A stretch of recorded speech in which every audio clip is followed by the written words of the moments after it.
Good morning, colleagues. Good morning to our central staff, employees who do exceptional work behind the scenes. Good morning to the people of the Virgin Islands. Truth be told, employees, our central staff employees really are the backbone of this institution. I must say it myself. A special good morning to the people of the Virgin Islands. The legislative session of Thursday, March 28, 2026 is hereby called to order. Please rise as we ask Pastor Shankar Sarant, pastor of the Shiloh Seventh-day Adventist Tabernacle and New Horizon Spanish Group, District Number 3, St. Thomas, St. John, North Caribbean Conference of the Seventh-day Adventist Church, to lead us in the invocation to be followed by the national anthem and the Virgin Islands March.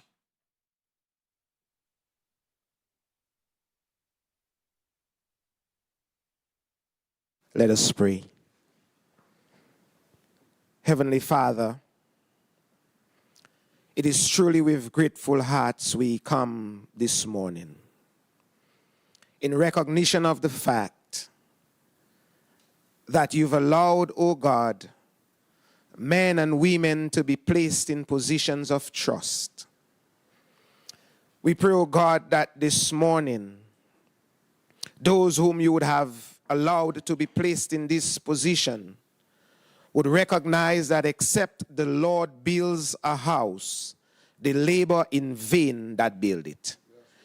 And so, God, we pray this morning that the decisions made within this august body would be predicated upon the thus saith the Lord. That, oh God, the community of this island, this territory, would be influenced by God-fearing men and women who would make decisions for the betterment of society. We pray, oh God, that they would serve with distinction, that they would be ethically correct, and, oh God, in their conduct, in their speech. We ask, oh Heavenly Father, that they would allow you to lead so that others would see Christ through every decision. We ask, oh God, that as they begin to deliberate, that your Holy Spirit would take residence in this place. And, oh God, we ask a blessing not only on the men and women and on this assembly, but a blessing, oh God, on the Virgin Islands, we pray in Jesus' name. Amen.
Please be seated. Thank you very much, Pastor Surratt.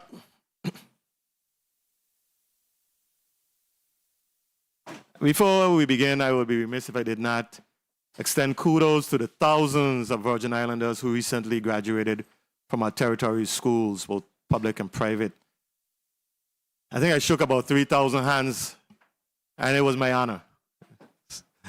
My mom always drilled in our heads that education is a great equalizer. Although she didn't have much of a formal education herself. But it is the one thing that can transform you from whatever your initial station in life might have been and propel you to incredible heights. For VI graduates, achievement is never purely individual. There are many parents like my parents who came to this territory to give their children options that they themselves never had. What's special about our islands is that we're small enough that practically everyone at the graduation ceremony knows your name and they know your story. When you cross that stage, you take the entire village with you. I want to say a very special congratulations. He didn't get mad, but congratulations to my son, Dakari, who graduated with his MBA from UVI, and to all the graduates. Remember that great things happen, incredible things happen when you move beyond your comfort zone. Truly believe that. Today, the 36th legislature convenes in regular session to consider a full and important agenda, beginning with nominations to the Supreme Court and the Superior Court of the Virgin Islands. We'll also take up zoning and lease matters affecting public, residential, charitable, and economic development interests across the territory. A resolution addressing the modernization of the Caribbean Basin Initiative, and a number of bills recognizing distinguished Virgin Islanders, strengthening public policy to include mandating mental health instructions in our territory schools, and advancing fiscal and community priorities. As we proceed, colleagues, let us conduct the people's business with order, with respect, and with a clear commitment to the public interest. This session is now officially called to order. Madam Clerk, can we please...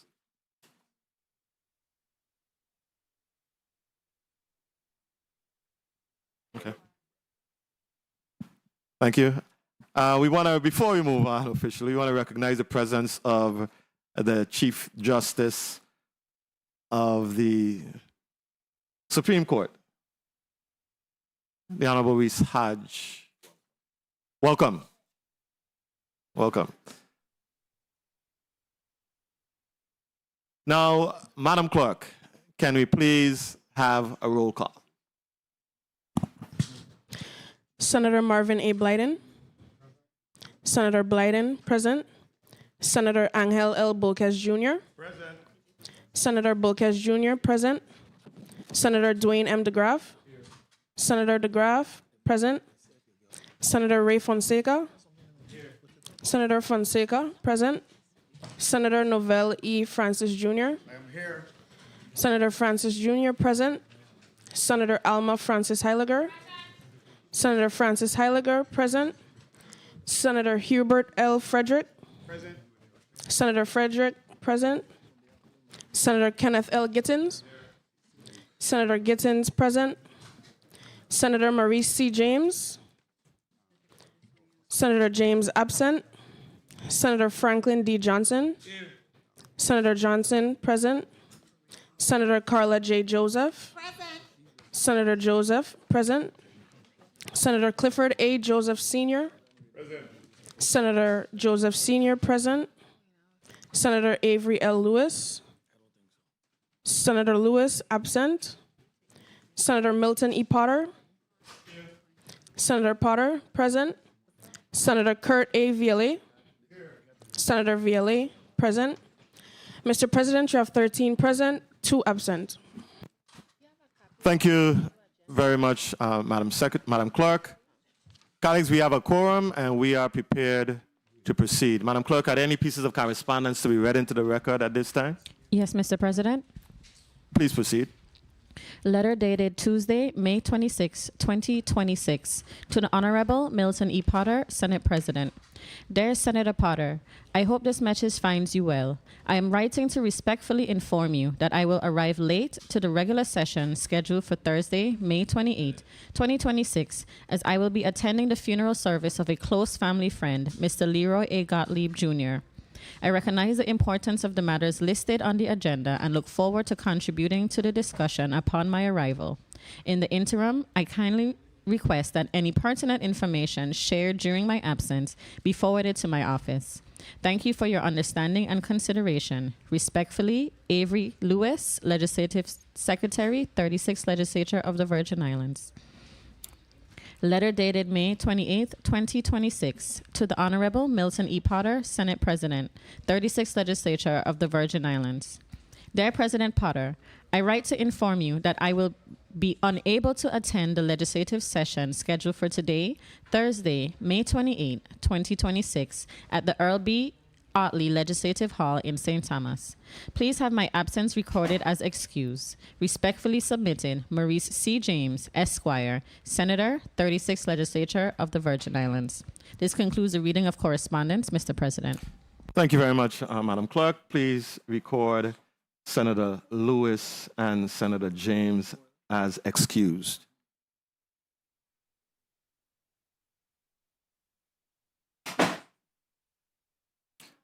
Madam Clerk, can you please read the official agenda into the record? Block 1, consideration of nominations. Honorable Denise M. Francois, Justice, Supreme Court of the Virgin Islands. Ms. Renee M. Andre, Esquire, Judge, Superior Court of the Virgin Islands. Consideration of zonings and lease agreements. Bill number 36-0257, an act transferring parcel number 2C, Estate Ross, 8, New Quarter, St. Thomas, from the Virgin Islands Housing Finance Authority to the Virgin Islands Department for use by the Charlotte Amalie High School. Bill number 36-0266, an act amending official zoning map number SJZ-1 for the island of St. John, rezoning parcel 15, Estate Susannaburg, number 17A, Cruise Bay Quarter, St. John, from R-4, residential medium density, to R-3, residential low density.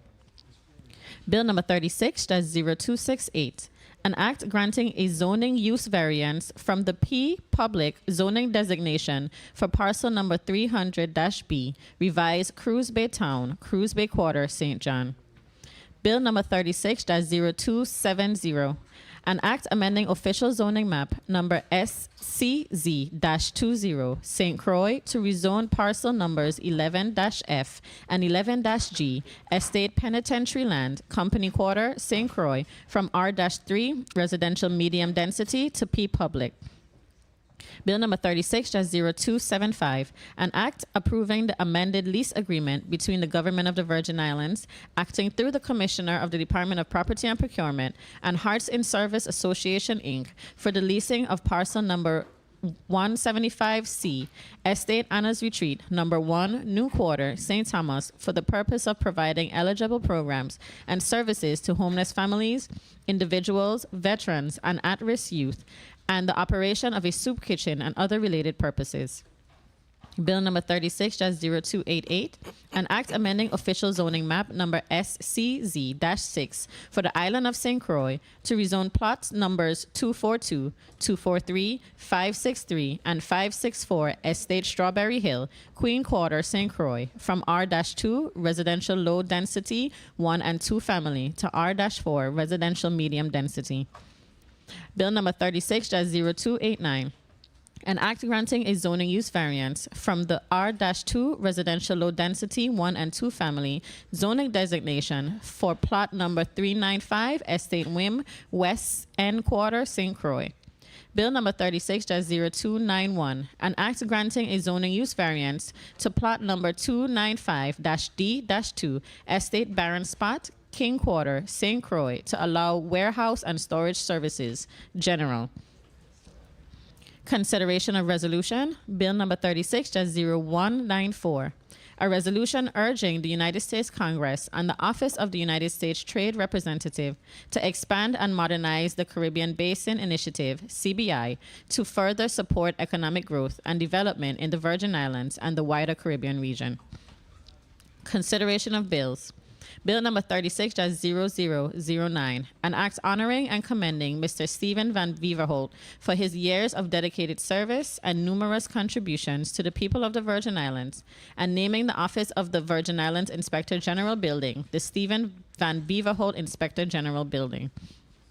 Bill number 36-0114, an act honoring and commending Delsa Capdeville for her many contributions to the Virgin Islands community through her roles in various areas of social services and advocacy for abused women and children, and to rename the Bolongo Bay Head Start Facility the Delsa Capdeville Head Start Facility in her honor. Bill number 36-0133, an act amending Title 17, Virgin Islands Code, Chapter 10, Section 111A1, providing mental health education and instruction.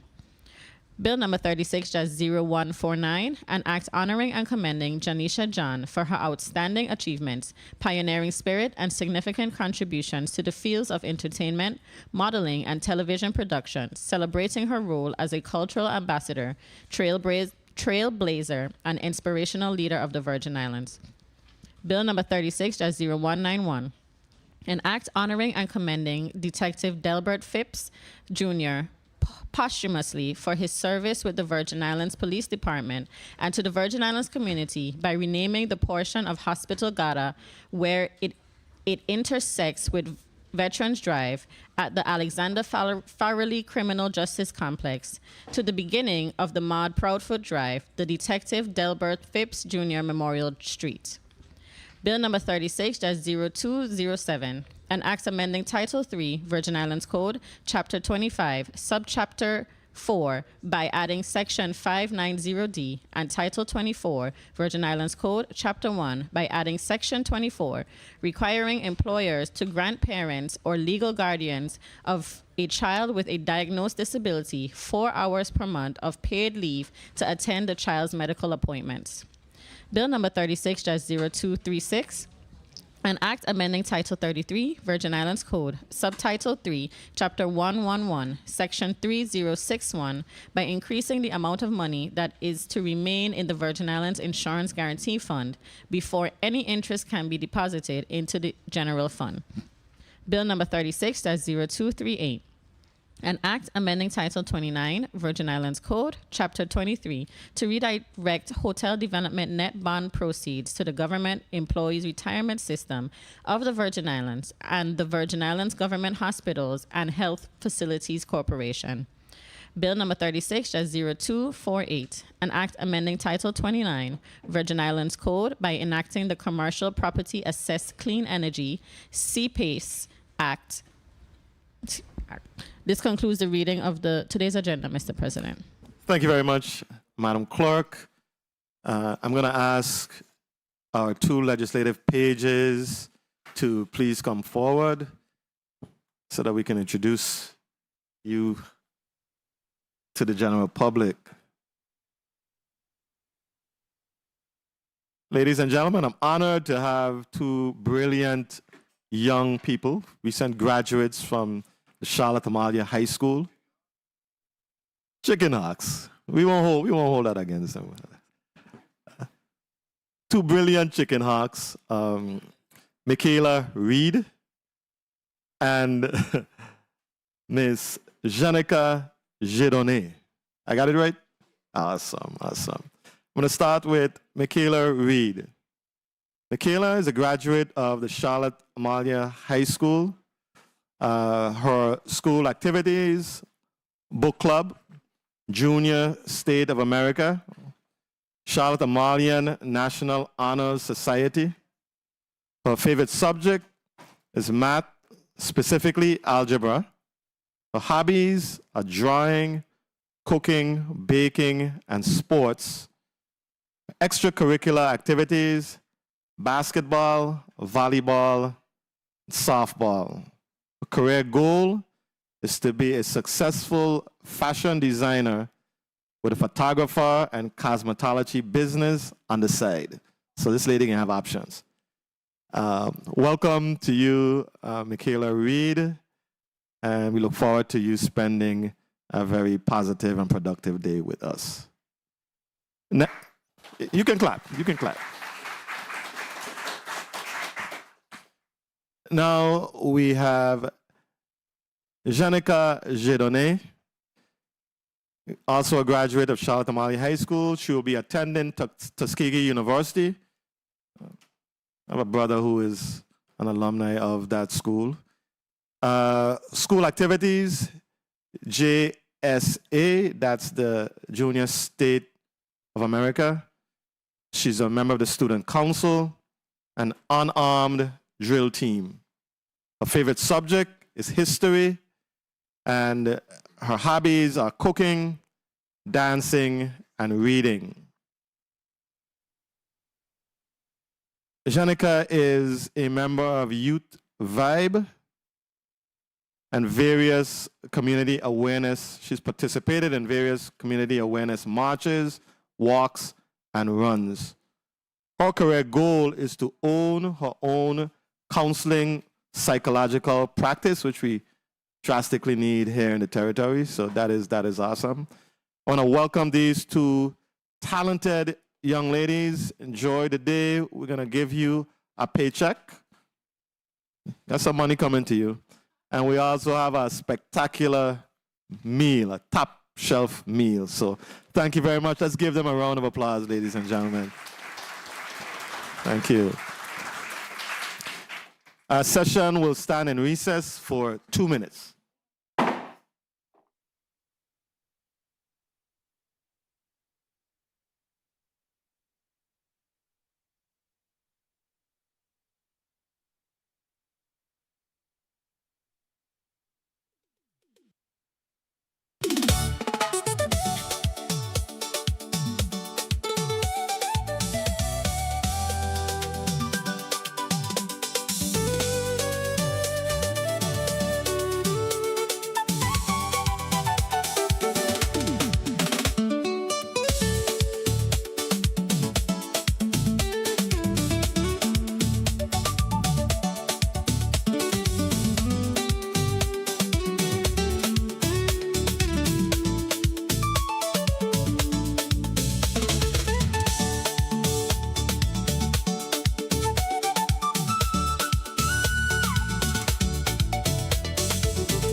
Good morning. Session is back on the record.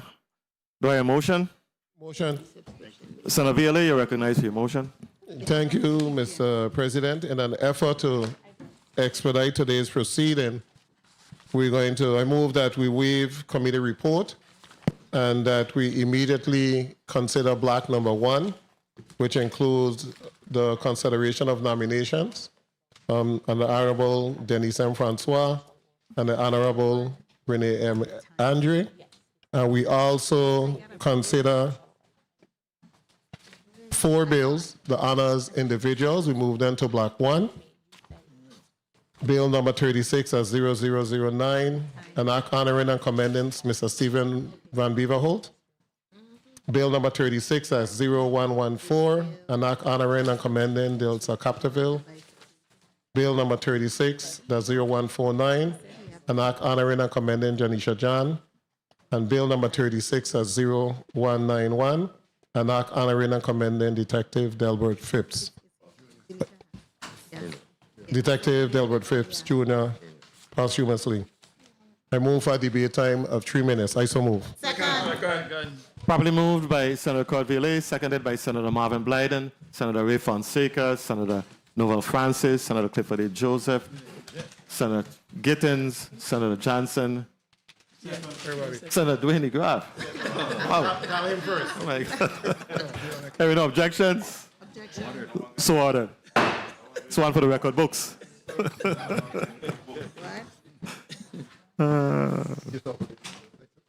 Okay. We're going to proceed with a 3-minute debate time. Senator Alma Francis Heilger, you're recognized for your... No, can you... One again? Yeah. Yeah. Madam Clerk, can you read the agenda for block 1 into the record, please, before we move to debate? Block number 1, 3-minute debate time, consideration of nominations and bills. Honorable Denise M. Francois, Justice, Supreme Court of the Virgin Islands. Ms. Renee M. Andre, Esquire, Judge, Superior Court of the Virgin Islands. Bill number 36-0009, an act honoring and commending Mr. Stephen Van Beverhout for his years of dedicated service and numerous contributions to the people of the Virgin Islands, and naming the office of the Virgin Islands Inspector General Building, the Stephen Van Beverhout Inspector General Building. Bill number 36-0114, an act honoring and commending Dilsa Capterville for her many contributions to the Virgin Islands community through her roles in various areas of social services and advocacy for abused women and children, and to rename the Bolongo Bay Head Start Facility the Dilsa Capterville Head Start Facility in her honor. Bill number 36-0149, an act honoring and commending Janisha John for her outstanding achievements, pioneering spirit, and significant contributions to the fields of entertainment, modeling, and television production, celebrating her role as a cultural ambassador, trailblazer, inspirational leader of the Virgin Islands. Bill number 36-0191, an act honoring and commending Detective Delbert Phipps, Jr., posthumously for his services with the Virgin Islands Police Department and to the Virgin Islands community by renaming the portion of Hospital Gata where it intersects with Veterans Drive at the Alexander Fallery Criminal Justice Complex to the beginning of the Maud Proudfoot Drive, the Detective Delbert Phipps Jr. Memorial Street. This concludes the reading of block number 1, Mr. President. Thank you very much, Madam Clerk. Senator Alma Francis Heiliger, you're recognized for your 3 minutes. Thank you, Mr. President. Good morning to my colleagues, the people of the territory. Good morning to staff, those here in the chambers. I rise in support of all pieces of legislation before me, inclusive of the 2 nominations. As it relates to the Honorable Denise M. Francois and Ms. Renee M. Andre, Esquire, we had an opportunity as a member of the Rules Committee to thoroughly vet these individuals. We had in-depth conversations where they responded and share not only their vision for what potentially they see for our courts, but also what they want to bring to the system as well. I was thoroughly impressed during this time period, and I will be definitely voting in the affirmative for both individuals. As it relates to Bill 360009, Mr. Van Beverholt has been a staple in this community for many years, and having the job of Inspector General was no easy feat. That's basically someone that went into our government, a government they were a part of, and had to go find out what was really happening. I can't imagine what they had to deal with, roadblocks and a variety of other things, but I think he did an excellent job over the years that he was the Inspector General, and I have no problem supporting the building and this honor being named after him, and the honor of saying thank you for your service. 360114, Miss Dilsa Captival. I have known this individual for a very long time. And when you talk about someone that goes beyond the call of duty with trying to help many people in our community, those less fortunate, those that are looking for help. And sometimes when you hear the stories of the sacrifices she made herself just to be able to help others, you would hope that there are many more people in the world like her. So I definitely am very appreciative that we were able to give her her flowers while she's living. 360149, Janisha John. We've heard about Miss Janisha and her ability to take the time to promote the Virgin Islands. As an individual born and raised in the Virgin Islands, she takes every opportunity that she has to really promote us on a larger scale nationally. And anyone that, no matter where they go, whatever they do, whatever they say, they always make sure that the world knows that there's a spot in the Caribbean called the Virgin Islands, and we are all proud Virgin Islanders. I appreciate her for doing so. As it relates to 360191, 30 seconds. honoring Detective Delbert Phipps Jr. for this one sometimes hit a little home, because anytime someone's life is sacrificed to protect and serve the people of this territory, we have to really stop and say thank you. And I appreciate my colleagues for taking the time out for us to know that he will always be memorialized in the Virgin Islands, and know that even though he's not with us, we will always remember him. And we will always continue to thank him for putting himself in the line and making sure that no matter what, the people of this territory was protected. So again, I will be supporting all pieces of legislation. And thank you, Mr. President, for the time. Thank you so very much, Senator Alma Francis Heiliger. Senator Franklin D. Johnson, you're recognized for your 3 minutes. Good morning. Thank you very much, Mr. President. Good morning to my colleagues. Good morning to the viewing, listening audience. And good morning to this full gallery here today. I see you guys came out for support, most of these in this first block, and I want to thank the majority leader, because I asked him to move it up, especially for my friend, Ms. Capdeville, to make sure that she don't have to stay whole day here with us. It's going to be a long day, and it was important for us to make these adjustments. I definitely paid attention to the Rules Committee, and I definitely supporting these two honorable individuals here. Experience do matter. After working in the Superior Court for such a long time, doing due diligence and making sure that people hear and see what's going on, it's important that I definitely support Ms. Francois and Ms. Renee Andre. I definitely support her, especially with her experience into the process. I like to talk about cancer all the time, so I'm saying prostate instead of probate. The probate laws, and as we know, the courts are backed up right now, especially with probates and stuff like that. And that experience is a wealth of experience coming to the court that is well needed. We have to try to make sure we move these probates and all of these estate that's held up right now. Some of them you look in our downtown, most of that is probate. A lot of those properties has families all tied in and can't do anything with it. So I definitely hope that that agenda be placed on her table as she starts to serve for us. And bill number 360009, honoring Mr. Stephen Van Beverholt. I don't know how do we replace a gentleman of his caliber. The work that he have done it's not easy to replace, but somebody got to fit those boots and try to move and do the things that he have done to keep us balanced. My very good friend, Bill number 360114, Ms. Capdeville, anytime someone can take their earnings to help a next person means a lot. And to put your family in darkness just to help somebody, that sends a very strong message. And back in those days, domestic violence really was rampage. A lot of folks don't know how bad it was back in those days. We have come a long way, but we still have a lot of work to do. But this is a young lady that went out there and take her earnings and make sure she protect those folks who needed protecting.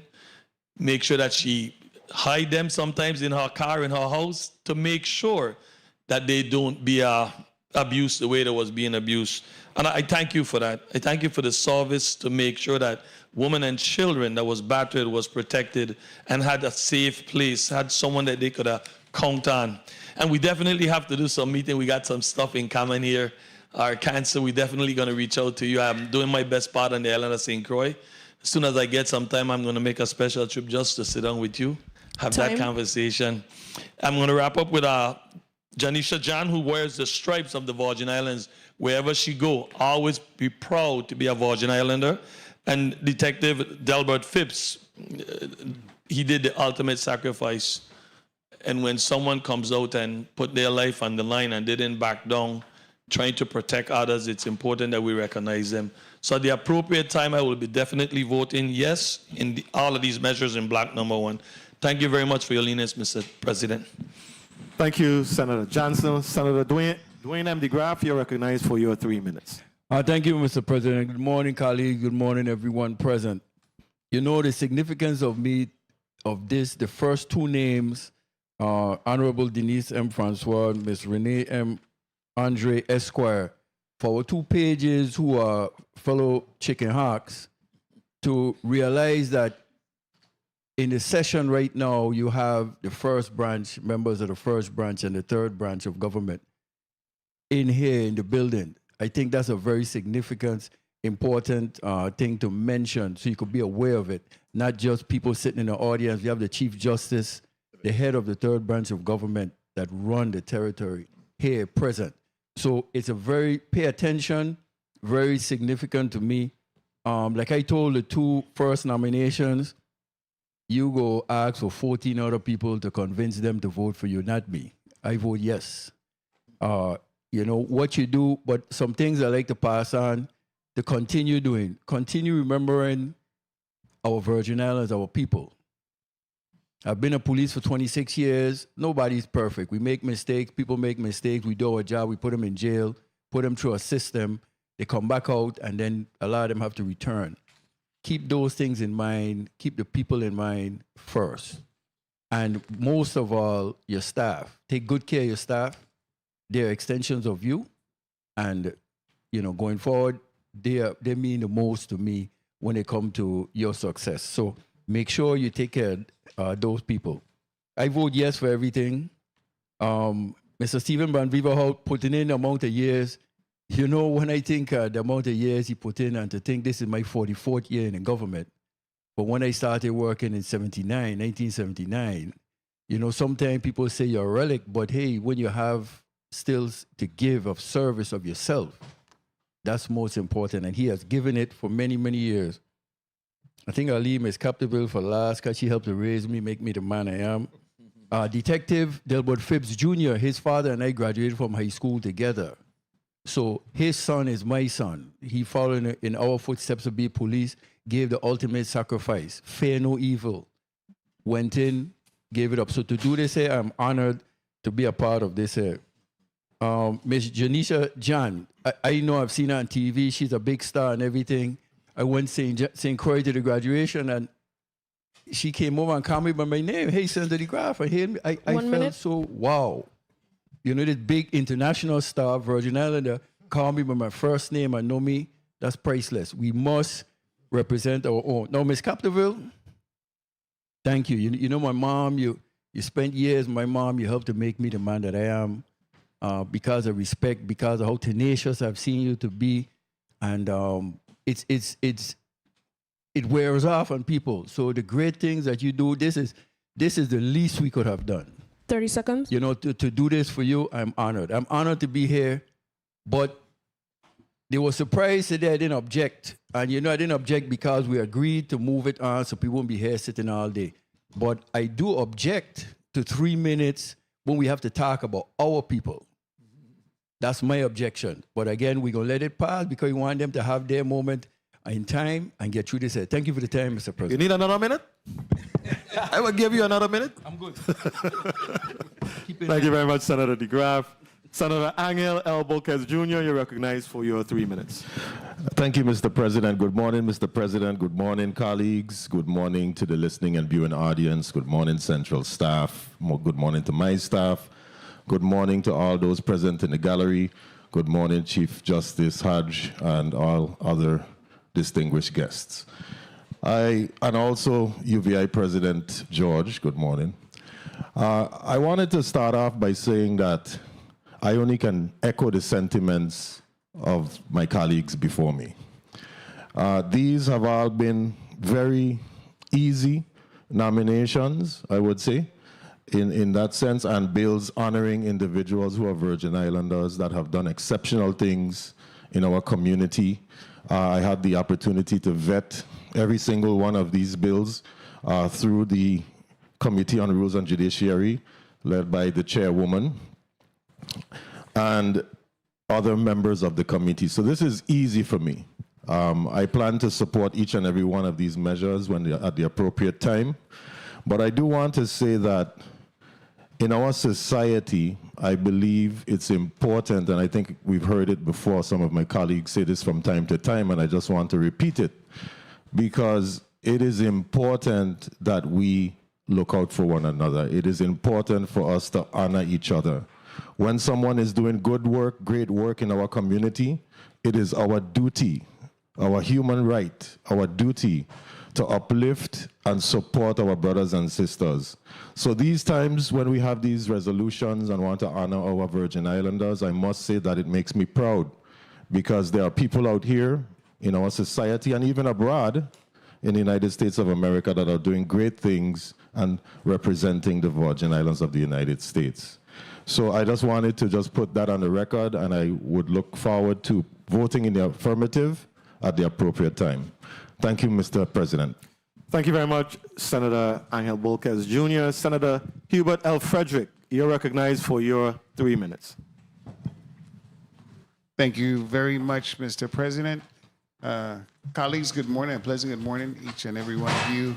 The Honorable Reese Hodge, Supreme Court Justice. Good morning, sir. Dr. George, UVI President. Good morning. Listening and viewing audience. Definitely everyone in the chambers and my staff, one of them right there, and the rest Central staff. I support every measure that's going to be in this block. I think this was an extraordinary amount of work that was done by my colleague. I'm not on rules, but I looked at some of the hearing and I was quite impressed with the two nominees that we're having today. Really wish them a lot of success as they continue their judicial career. The Honorable Denise M. Francois and the Honorable and Renee M. Andre Esquire. Really, I wish you guys a lot of success as you continue helping the people of the Virgin Islands and providing your expertise in the judicial branch.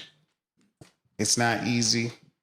Nothing ever is, but you guys are up for the challenge from what I saw, and you're well prepared. And you have a plethora of experience to lean on if you need any help. So that's good. In reference to the Honorable Mr. Stephen Van Holt, Beaver Holt, bill number 36-0009. I could tell you when I first came back home, I heard his name. 1 minute. And that was in 2004. And I was like, wow. And to hear his name again today just really rings how long he's been in government and the amount of work he's done in the capacity as an Inspector General. We really should honor people like that. He's put in the work, and he's done some good work. I started my career as a financial auditor, so I am quite familiar with some of the 30 seconds. things he did, and it's a lot of work. So I will be voting in the affirmative on us recognizing him. Bill number 36S0114, Ms. Delsa Capdeville. I've never met her, but I've heard so many nice things about her, and I personally would go with my colleagues' recommendations because definitely they know her, I don't know her, but being a Crucian, when someone speaks about a Virgin Islander that well, you got my vote and support. Time. Mr. President, if I could just wrap up real You may, fast. you I may. don't speak as fast as you. Bill number 36S0149, honoring a Crucian, Janisha John, absolutely. She's done incredible work without pay, promoting the Virgin Islands, doing what we do as a body in the Department of Tourism. All the work they do promoting us still doesn't measure up to when Janisha goes out there and says something about the Virgin Islands. Look at social media. It goes crazy.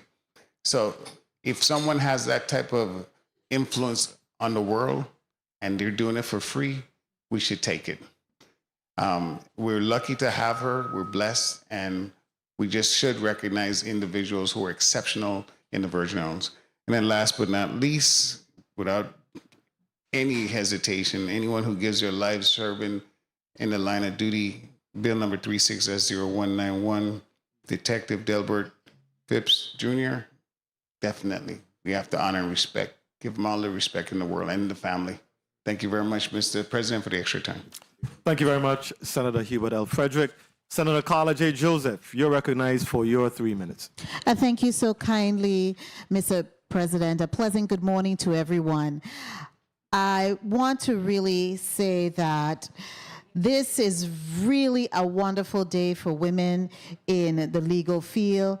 We have two dynamic ladies who have a solid footing on jurisprudence and who have worked in that field as attorneys as well as judges. Now, when we look at our first nominee, the Honorable Denise Francois, as a justice for the Supreme Court, she has already served in that capacity. She was a designated appellate and an appeals already. So she is going to be able to hit the ground running. And then we have a chicken hawk in the form of a lady who has had significant amount of experience in litigation. I just want to single out a quote from attorney Renee Andre, which she stated in her testimony, and this is how I knew that she was a solid fit to be judge of the Superior Court. She stated in her testimony, she brings a strong commitment to efficiency and access to justice. Access to justice is tantamount for me for our people here because we have such a large community of persons who are poor and impoverished. And when she said that, it was a done deal for me. And to know in the law firm that she worked in, it is not necessary that she do litigation work and represent persons, but she made it her business to do that, especially on the behalf of the indigent in our community. So I am in full support of these two strong persons, ladies, who have a solid understanding and solid jurisprudence. Now on to bill number 36-009. I am in full support of renaming the building which housed the Inspector General 30 seconds. office in the name of Mr. Stephen Beaverhout. He is the first Inspector General that we had. And so it's more than fitting, and he's done exceptional work, giving us a lot of reports relative to some of the deficiencies and maybe the good points that we have in the Virgin Islands in the operation. Bill number, Mr. President, I will wrap up in about a couple. I have to go through them. You may wrap up, Senator, as expeditiously as you can. Bill number 36-0149, an act honoring Janisha John. She is very vocal, very visible, and she always represents the Virgin Islands well. Bill number 36-0191, commending Detective Delbert Phipps Jr. posthumously for his service and naming the road that is Hospital Gada that intersects with Veterans Drive in his honor. I'm in full support of that because this gentleman gave the ultimate sacrifice that our men and women in blue know when they're taking that oath to do, and he gave his life to protect us. And finally, my bill, bill number 36-0114, an act honoring and commending a trailblazer. She's a trailblazer when it comes to advocating for children, the least among us, and who have been abused, none other than Ms. Dilsa Capdeville herself. I rise in support of this measure. It took some time. I preempted someone because I work really fast and we got it done, and I really appreciate it. At appropriate time, Mr. President, I will be bringing just a little clarifying amendment to the measure, but I rise in support of all of these measures that were properly vetted through the Committee on Rules and Judiciary, in which I chair. Thank you so kindly, Mr. President. Thank you very much, Senator Carla J. Joseph. Yes, you did preempt me. I don't know how you did it. I don't know what magic you did, but you did. Congratulations. Senator Novelli Francis Jr., you're recognized for your 3 minutes. Well, thank you very much, Mr. President. Good morning to you, my colleagues. Good morning to the staff, and good morning to all that's here today to witness civics in action. I want to say a special good morning to all the dignitaries in the House. Certainly, President George, we have the judges, nominees, Curtis Gomez, former judge as well, former presiding judge, Watlington, and certainly Chief Justice Reese Hodge, and everyone else, all of the dignitaries, good morning to you. So I rise in support of all of the measures in this particular block, and I want to say that people often say that public service is not good service, or they criticize the fact that it's a thankless job. But I want to say that earlier this week, on the 26th of May, I celebrated my 39th year. 39th year. I joined government service May 26th of 1987. 39 years later, we're still here going at it. And I say that I'll do it all over again. Public service is really great service, and I want to thank those individuals that have stepped up to continue to perform in public service. I know I only look like 21, but I've served 39 years. The nominees before us are certainly the Honorable Denise M. Francois and Ms. Renee M. Andres. I believe that experience speaks volume, judicial temperament, your discipline, your legal competence, your ability to be independent and courageous. I've had the opportunity to work alongside you from time to time, and I appreciate the work that you do and the work that you'll continue to do. I've had the opportunity to have a one-on-one with Ms. Andre, and all I ask is that she continue to move her docket and make sure that we're doing this in a timely fashion, because we want to make sure that these cases are moved quickly. And certainly I also stand in support of all of the nominees before us. I want to go over real quickly Stephen Bandiba, who I've had the opportunity to work with over the years. Again, a man of integrity, a man of competence, a man that have done well for the Virgin Islands, and I'm happy to be in a position to recognize his contribution. 30 seconds. Ms. Dilsa Capdeville, I could say a lot about her. We have been in the trenches together. And I get goose pimples just thinking about those days, those phone calls, those early morning calls. Those days that I had to come over from St. Croix for us to find safe spaces for women that was abused and children that were abused. Some things that I couldn't even discuss with some of my subordinates, but we had to go out there and get the work done, put those people in safe spaces. Thank you for your contribution. Time. This is pale in comparison, this recognition is pale in comparison, Mr. President, if I may just wrap up.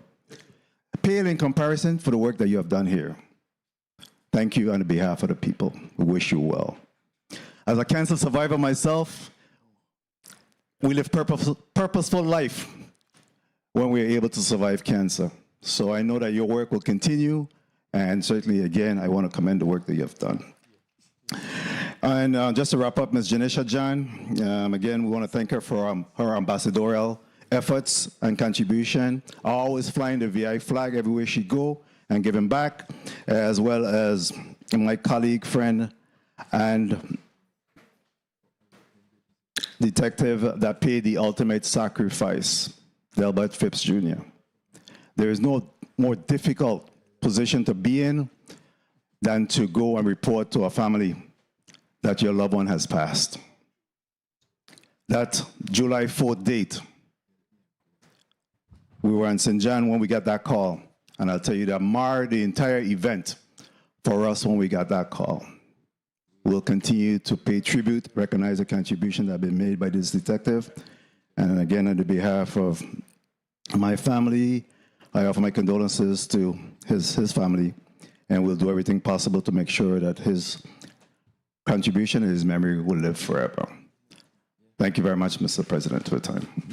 Thank you very much, Senator Noel E. Francis Jr. Senator Clifford A. Joseph, you're recognized for your 3 minutes. Thank you, Mr. President. Good morning to everyone here to witness civics this morning, and good morning to the listening public, and good morning to my staff, good morning to the staff of the legislature, and all my colleagues here today. Mr. President, I too rise to support both of these nominees today, and in full support of the 4 resolutions that we have. I know a lot of times we take the time to say to the judges, oh, the dockets are not moving fast enough. But I did have a chance to speak to the Honorable Denise Francois.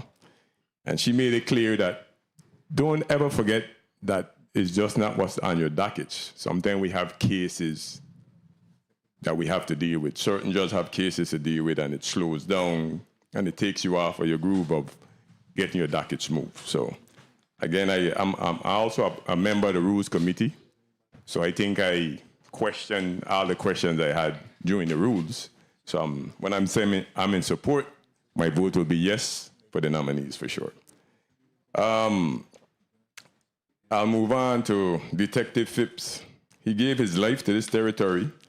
Again, I listened to a host of what his counterparts had to say about him when it came to training, and that's remarkable.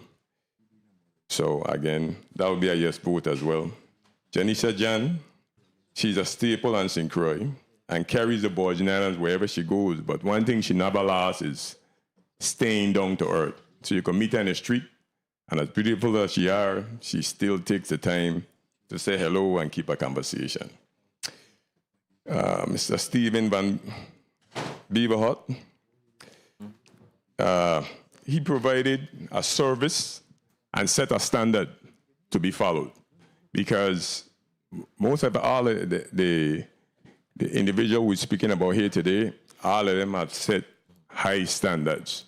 So the good thing about the pages that are here today, you guys got to remember, when standards are set, listen to a colleague earlier saying about replacing. 30 seconds. All we need you to do when a standard is already high is to maintain standard. And if you go out, the standards like records, they're there to be broken. So the standards that you make, all we have to do about now is keep these standards, and our community will be a way better community. I have to speak on Miss Capdeville. I actually met her during the rules, but from a distance away. So today was my day to actually get over to her, touch her flesh, because I let her know that she was so spiritual. She touched me all the way from St. Thomas to St. Croix. I felt her good spiritual spirit. And I must say again, standards that you set are already here. A lot more guys are behaving better because of the work that you did. You know, a lot of families have to thank you today for the work that you did. And again, I will tell anybody, if I had to encourage anybody when it comes to domestic, put your hands behind your back and play like you have handcuff, and then you can't hit anybody. That would be my offer up to anybody that when you get upset, tie your 2 hands behind your back, hold your hands behind your back, and determine to yourself, I ain't using my hand. But verbal abuse to get out of control as well. So we gotta check what we say in our tongues. Thank you, Mr. Chair, for the time. Thank you. Well said, Senator Clifford A. Joseph. Senator Ray Fonseca, you're recognized for your 3 minutes. Thank you, Mr. Chairman, and a pleasant good morning, Mr. President, I'm sorry. Pleasant good morning to all of my colleagues and all of the honored guests and their families and friends and the viewing and listening audience. Blessings. I'm going to start off. I'm in support of all of these, all 5. I'm going to start out with Honorable Denise Francois. I just confirmed with the Chief Judge Hodge that this is actually a milestone. This is the first time the Virgin Islands will have the full 5 Supreme Court justices on the bench. So this is amazing. This shows how things can progress. Remember when Reese Hodge, Chief Justice, gave that detailed analogy of how the system started from, I think, the municipal council and all of that. So now we have a full set. And you know, Judge Francois is immensely qualified. As a matter of fact, that whole name, Francois, is a reputable name in our community.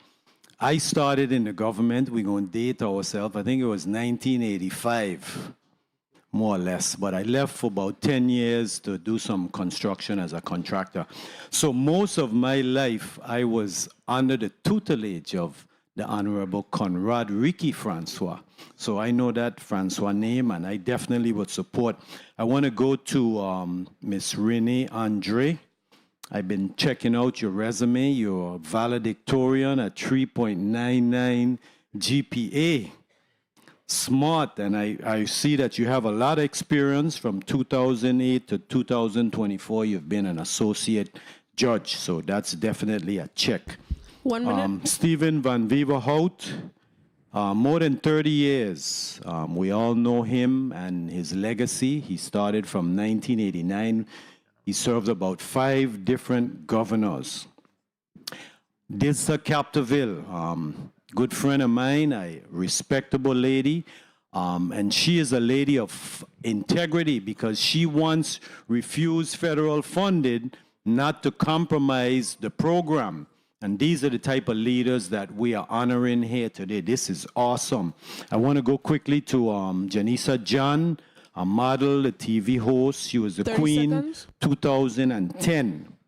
And she's on the Zeus Network. She blesses up the Virgin Islands, and that's an honorable trait. And of course, Detective Delbert Phipps. You know, in the military, they call this family a Gold Star family. This is a Virgin Islands Gold Star family. And there is nothing greater than when you have given your life, the ultimate sacrifice in the line of duty for the Virgin Islands. So we're renaming the road.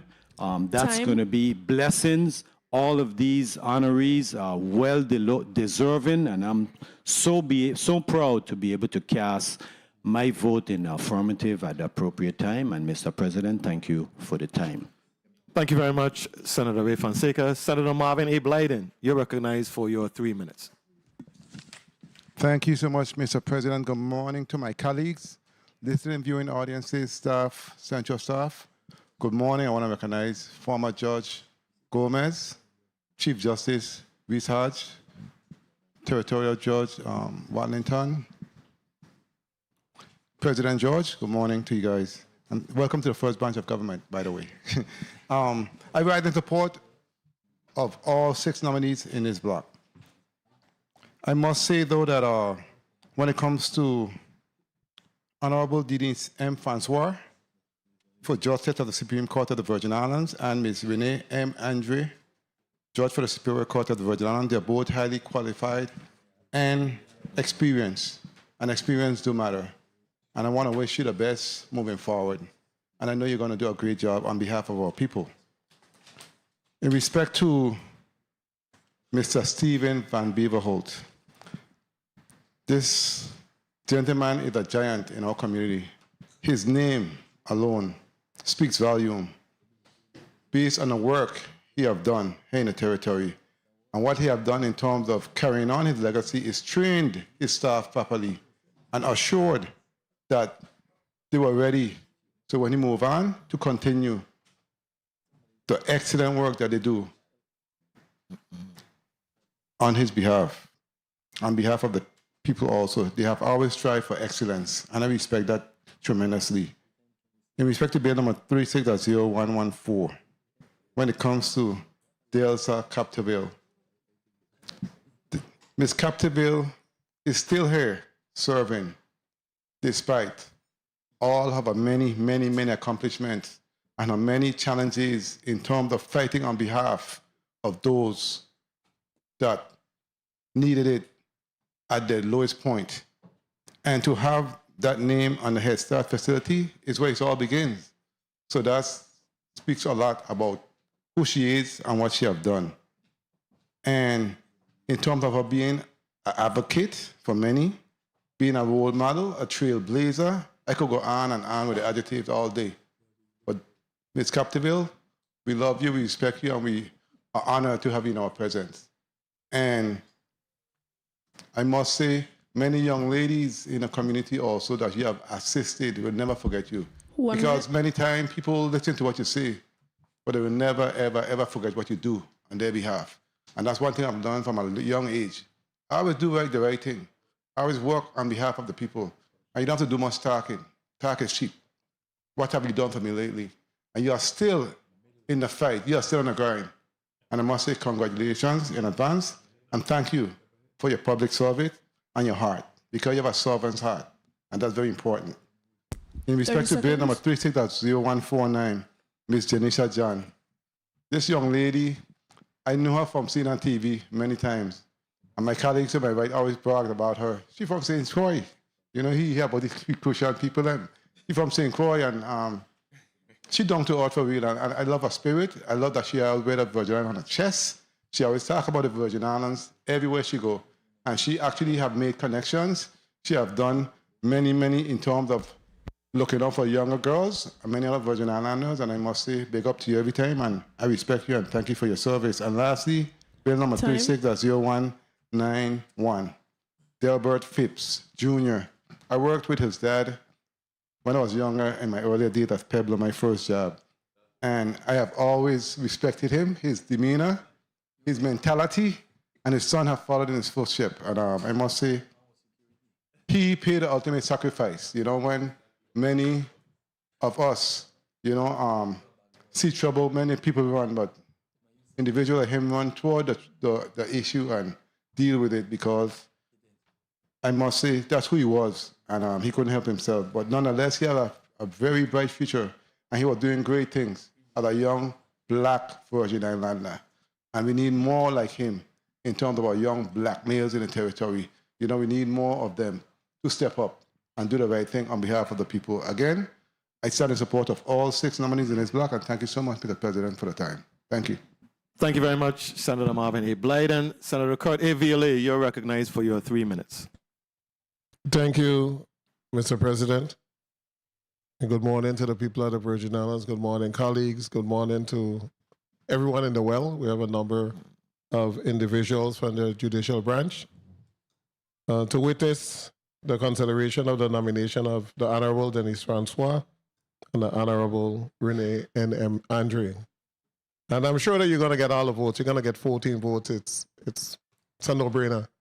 But I am really hoping that the nomination, especially to the Superior Court, is going to move the needle a bit in terms of our ability to resolve cases quicker.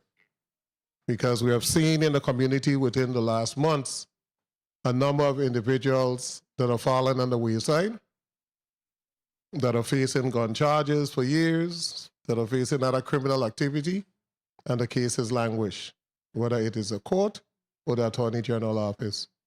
But at some point, we're going to have to be able to get it together that these cases are expedited and resolved. If you look at the number of individuals who have passed away, look and see how much of them had a record and were actually waiting to be tried. A large number. So I'm hoping that this moves the needle, because I am going to be supporting both of these nominations. And I know it's going to make the Virgin Islands a better place, but we expect to see movement. In reference to Steven Van Beaverholt, he deserved to be honored. Did excellent work. Excellent work. Excellent audits. Submitted to the government of the Virgin Islands, submitted to the Senate, but the Senate can't prosecute. And many of his audits was just that. An audit that just stayed there. The recommendations were unimplemented by the entity that was audited.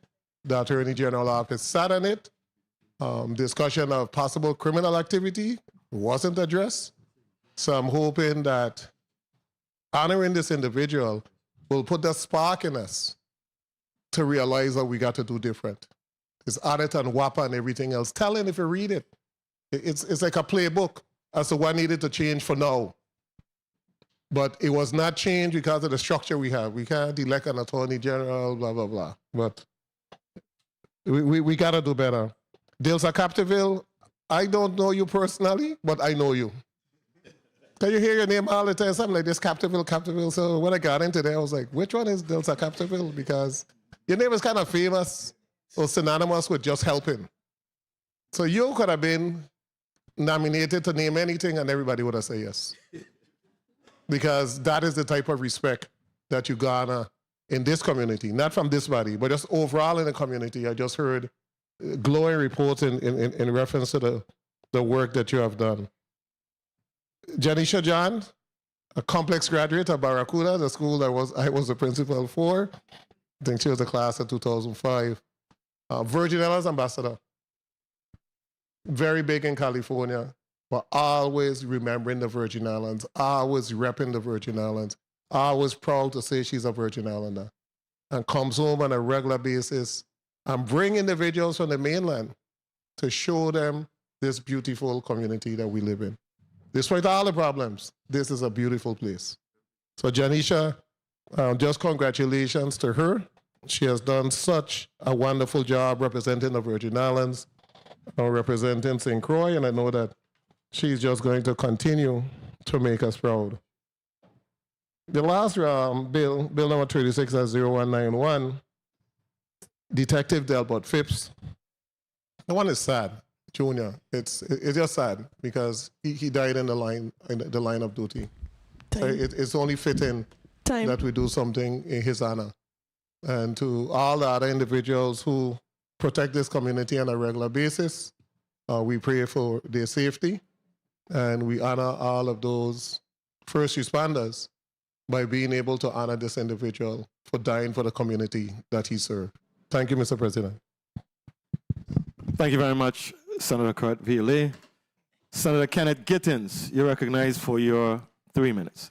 Thank you, Mr. President, and good morning. Afternoon. Good afternoon. Oh, no, it's still morning. Good morning to all. Special welcome to the Honorable Rees Hodge, Chief Justice, retired Presiding Judge Watlington, and retired Chief Judge of the District Court, Mr. Christian. Thank you all for your service. As you can see, some of these, Gomez, I'm sorry, some of these nominations or resolutions that we have here today is about honoring individuals for service. So I say thank you as well for your service to the people of the Virgin Islands, and Chief Justice, your continued service to the people. Today, we consider two highly qualified individuals for the Supreme Court and the Superior Court. And I support the nominations of the Honorable Denise Francois to serve as Justice of the Supreme Court of the Virgin Islands, and Attorney Renee Andre to serve as Judge for the Superior Court of the Virgin Islands. Both individuals have demonstrated professionalism, integrity, and they've practically met the mark. And I am so comfortable in supporting their nominations, and I wish you well as you get on the bench. I also support Bill number 36-0009, honoring Mr. Stephen Van Beverhout for his distinguished service as the longest serving Inspector General here in the Virgin Islands and all the work that he has done. I am hopeful to see one day that we really put our actions forward and support the Office of the Inspector General so that they can do the work to the maximum that they can do. We've seen too much waste, fraud, and abuse in this government. We don't have to say just like everywhere else, we could minimize ours. So let's put our monies where our mouths are and support this office. 1 minute. Bill number 36-0114 appropriately recognizes Miss Delsa Capdeville. I too have heard her name many times before I met her the first time while I was a young police officer, and I thank you for your many years of contributions to the people of the Virgin Islands, and the naming of that Head Start building in your honor is more than fitting.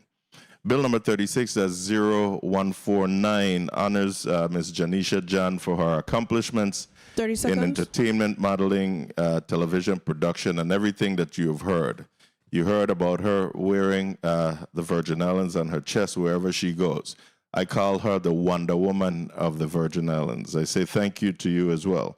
And finally, Bill number 36-0191 posthumously honors Detective Delbert Phipps for his dedicated service and sacrifice to the people of the Virgin Islands. And I'm especially honored to have offered an amendment to fully recognize him, or the roadway, I should say, as a memorial drive. And I thank you, colleagues, if I may conclude here, Mr. President. I thank you, colleagues, for your support as we ensure that he receives the rightful honors due to a fallen law enforcement officer. July 4th will forever hold deeper meaning to the Virgin Islands Police Department as we honor and remember the day he actually made the ultimate sacrifice in the line of duty.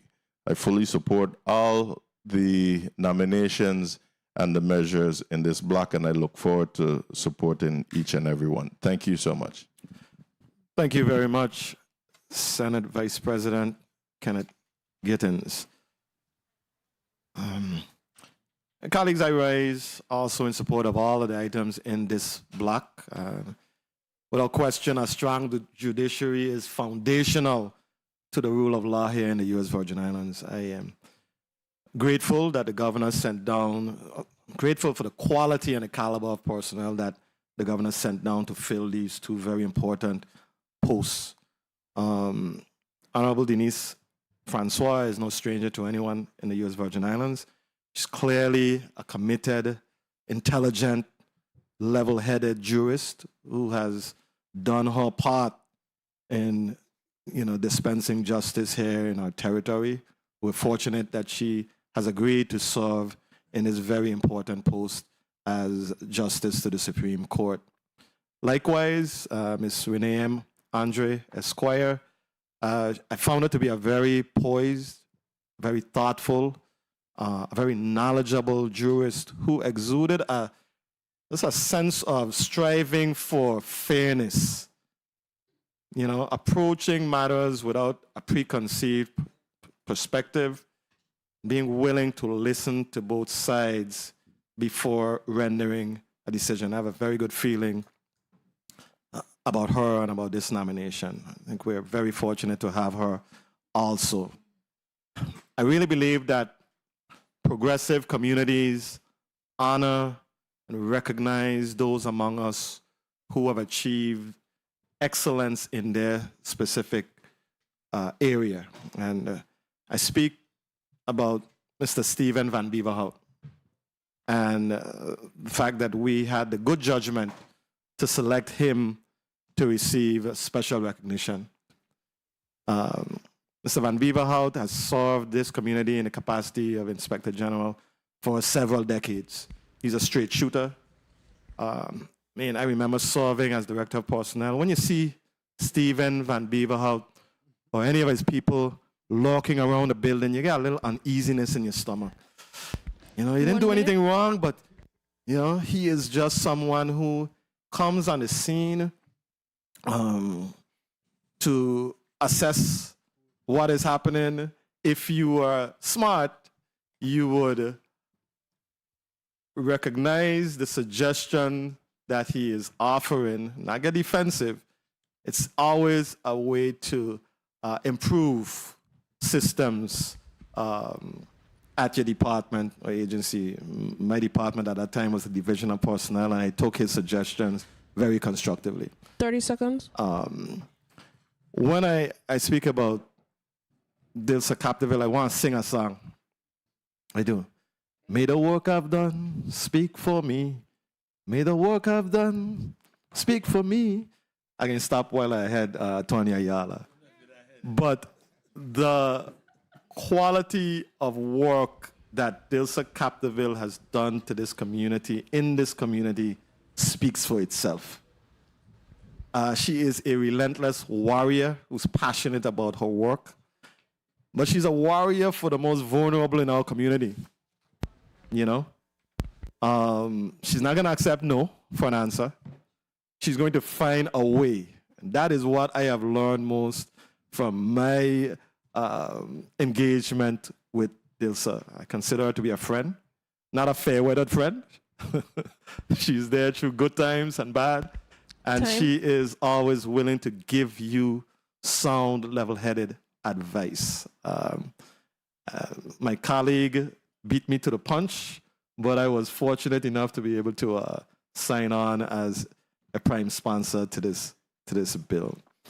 Dilsa Capdeville is one of a kind, and we're lucky to have her make such tremendous contributions to this community. Janisa John, I met this young lady at this Complex High School graduation a couple years ago, and she's one of the most charismatic people that I ever met. The lady has star power. And what I love about her is that she is unapologetic about being a Virgin Islander. No matter where she lives and what she does, she speaks highly about this place that was responsible for developing her into the person that she is today. I love that. I respect that. And kudos to the sponsor for providing this special honor to her. Finally, Delbert Phipps. The man made the ultimate sacrifice. He gave his life in service of others. So this small gesture, recognizing him and naming this roadway in his honor, is really a small gesture, comparatively speaking. I have a piece of legislation that has been finalized that I'm calling the HEROES Act, which is going to provide special benefits to a special benefits package to survivors of Class 3 employees who die in the line of duty. I think they deserve it, and I'm honored to do that. Colleagues, we've exhausted our round of debate time for this block, and we will stand in recess for 5 minutes.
Good afternoon once again. Session is back on the record.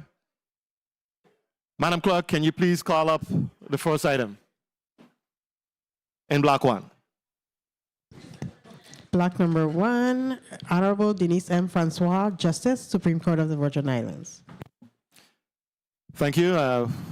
We recognize Senate Secretary, the Honorable Avery Lewis. Welcome, Senator. Please record Senator Lewis as present.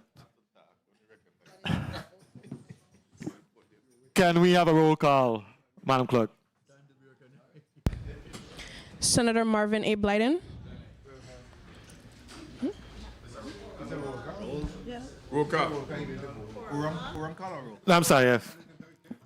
Can you, can we call, please call the first item for a vote? She did. You did. So we have, it is a roll call. A roll call on the measure. Thank you, Madam Clerk. Senator Marvin A. Blyden. Senator Blyden, yay. Senator Angel L. Bolquez Jr. Senator Bolquez Jr., yay. Senator Dwayne M. DeGraff. Yes. Senator DeGraff, yay. Senator Ray Fonseca. Yay. Senator Fonseca, yay. Senator Novell E. Francis Jr. Yay. Senator Francis Jr., yay. Senator Alma Francis Heiliger. Yes. Senator Francis Heiliger, yay. Senator Hubert L. Frederick. Yes. Senator Frederick, yay. Senator Kenneth L. Gittins. Yes. Senator Gittins, yay. Senator Maurice C. James. Senator James, absent. Senator Franklin D. Johnson. Yes. Senator Johnson, yay. Senator Carla J. Joseph. Yes. Senator Joseph, yay. Senator Clifford A. Joseph Sr. Yes. Senator Joseph Sr., yay. Senator Avery L. Lewis. Yes. Senator Lewis, yay. Senator Milton E. Potter. Yes. Senator Potter, yay. Senator Kurt A. Viale. Yes. Senator Viale, yay. Mr. President, you have 14 yeas, 1 absent. Thank you very much, Madam Clerk. Colleagues, the Governor's nomination of the Honorable Denise M. Francois to the position of Justice of the Supreme Court of the Virgin Islands has been favorably voted upon by this body and will be forwarded to the Governor for further action and consideration. Congratulations, Judge.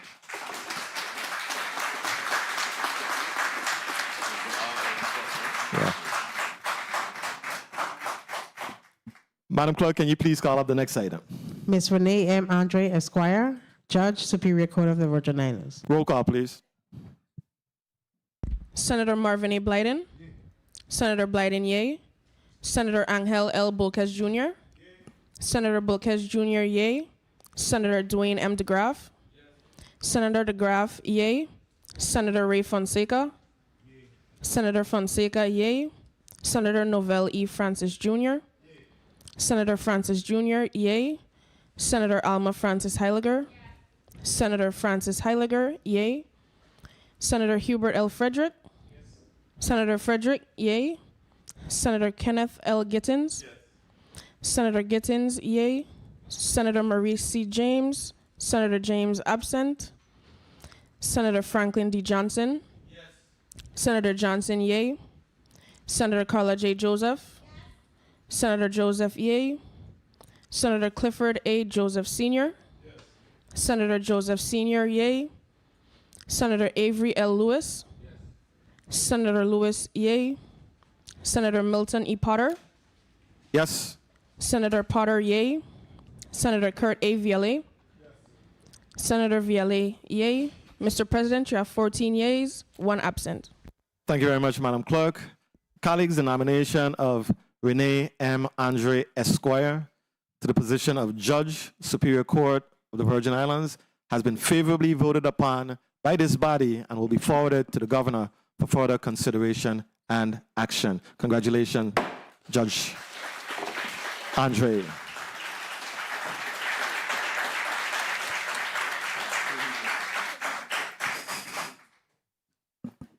Madam Clerk, can you please call the next item on the agenda? Bill number 36-0009, an act honoring and commending Mr. Stephen Van Beverhout for his years of dedicated service and numerous contributions to the people of the Virgin Islands, and naming the office of the Virgin Islands Inspector General Building the Stephen Van Beverhout Inspector General Building.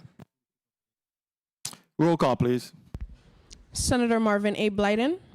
Yes. Senator Blyden, yea. Senator Angel L. Bolquez Jr. Senator Bolquez Jr., yea. Senator Dwayne M. DeGraff. Yes. Senator DeGraff, yea. Senator Ray Fonseca. Yeah. Senator Fonseca, yea. Senator Novell E. Francis Jr. Yes. Senator Francis Jr., yea. Senator Alma Francis Heiliger. Yes. Senator Francis Heiliger, yea. Senator Hubert L. Frederick. Yes. Senator Frederick, yea. Senator Kenneth L. Gittins. Yes. Senator Gittins, yea. Senator Maurice C. James. Senator James, absent. Senator Franklin D. Johnson. Yes. Senator Johnson, yea. Senator Carla J. Joseph. Yes. Senator Joseph, yea. Senator Clifford A. Joseph Sr. Yes. Senator Joseph Sr., yea. Senator Avery L. Lewis. Yes. Senator Lewis, yea. Senator Milton E. Potter. Yes. Senator Potter, yea. Senator Kurt A. Viale. Senator Viale, yea. Mr. President, you have 14 yeas, 1 absent. Thank you very much, Madam Clerk. Colleagues, Bill number 36-0009, an act honoring and commending Mr. Stephen Van Beverhout for his years of dedicated service and numerous contributions to the people of the Virgin Islands, and naming the office of the Virgin Islands Inspector General the Stephen Van Beverhout Inspector General Building, has been favorably voted upon by this body and will be forwarded to the Governor for further consideration and action.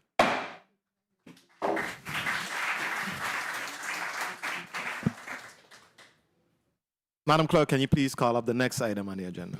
Bill number 36-0114, an act honoring and commending Dilsa Capdeville for her many contributions to the Virgin Islands community through her role in various areas of social services and advocacy for abused women and children, and to name the Bolingo Bay Head Start Facility the Dilsa Capdeville Head Start Facility in her honor. Amendment. Senator Joseph, you're recognized for your amendment. Thank you. Thank you. Thank you so much, Mr. President. Mr. President and colleagues, I move amendment number 36-828, amendment to bill number 36-0114, which is offered by yours truly. And it reads, Bill number 36-0114 is amended as follows. A, in section 1, strike all the language after children and insert a period. B, in section 3, 1, insert treasury of the after general fund of the. 2, strike 2025 and insert 2026. 3, strike appropriate signage and insert signage as provided in section 3. 4, designate the existing language as subsection A and add subsection B. B, the funds appropriated in subsection A remain available until expended. C, redesignate section 3 as section 4 and insert a new section 3. Section 3, the Head Start facility known as the Bolingo Bay Head Start facility is named the Dilsa Capdeville Head Start facility in her honor.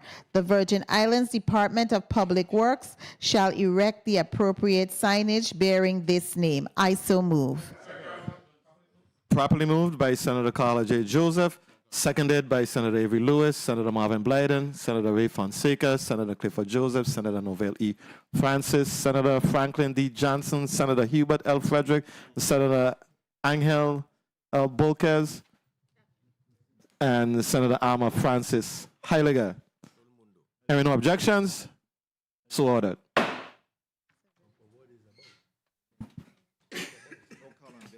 Can we have a roll call on the bill as amended, please? Senator Marvin A. Blyden. Senator Blyden, yay. Senator Angel L. Bolquez Jr. Senator Bolquez Jr., yay. Senator Dwayne M. DeGraff. Senator DeGraff, yay. Senator Ray Fonseca. Senator Fonseca, yay. Senator Novell E. Francis Jr. Senator Francis Jr., yay. Senator Alma Francis Heiliger.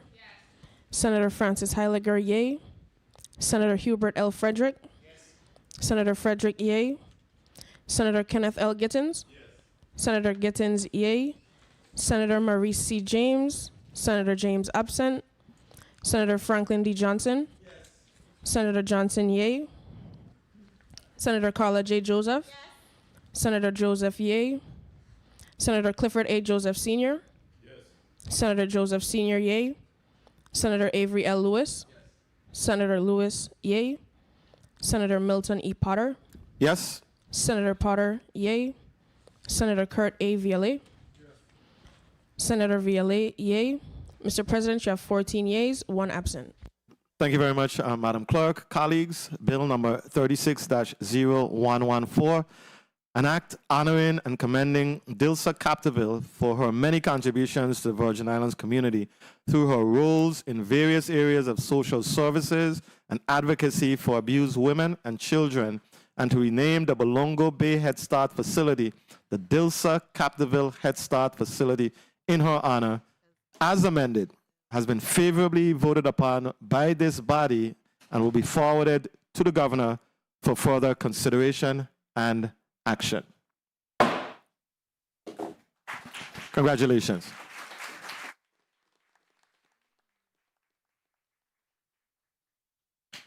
Madam Clerk, can you please call up the next item on the agenda? Bill number 36-0191, an act honoring and commending Detective Delbert Phipps Jr. posthumously for his service with the Virgin Islands Police Department and to the Virgin Islands community by renaming the portion of Hospital Gata where it intersects with Veterans Drive at the Alexander Valerie Lee Criminal Justice Complex to the beginning of the Maud Proudfoot Drive, the Detective Delbert Phipps Jr. Memorial Drive.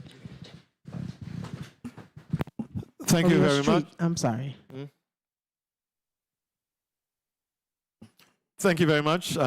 Can we have a roll call, please? Senator Marvin A. Blyden. Senator Blyden, yay. Senator Angel L. Bolquez Jr. Senator Bolquez Jr., yay. Senator Dwayne M. DeGraff. Senator DeGraff, yay. Senator Ray Fonseca. Senator Fonseca, yay. Senator Novell E. Francis Jr. Senator Francis Jr., yay. Senator Alma Francis Heiliger. Senator Francis Heiliger, yay. Senator Hubert L. Frederick. Senator Frederick, yay. Senator Kenneth L. Gittins. Senator Gittins, yay. Senator Maurice C. James. Senator James absent. Senator Franklin D. Johnson. Senator Johnson, yay. Senator Carla J. Joseph. Senator Joseph, yay. Senator Clifford A. Joseph Sr. Senator Joseph Sr., yay. Senator Avery L. Lewis. Senator Lewis, yay. Senator Milton E. Potter. Yes. Senator Potter, yay. Senator Kurt A. Viale. Senator Viale, yay. Mr. President, you have 14 yeas, 1 absent. Thank you very much, Madam Clerk. Colleagues, Bill number 36-0191, an act honoring and commending Detective Delbert Phipps Jr.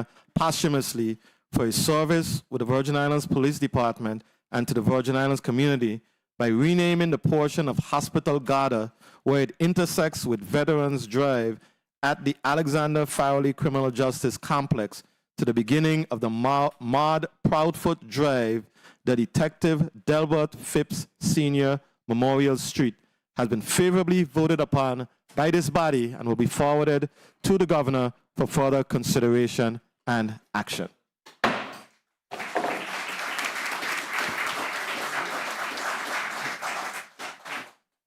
Madam Clerk, can you please call up the next item?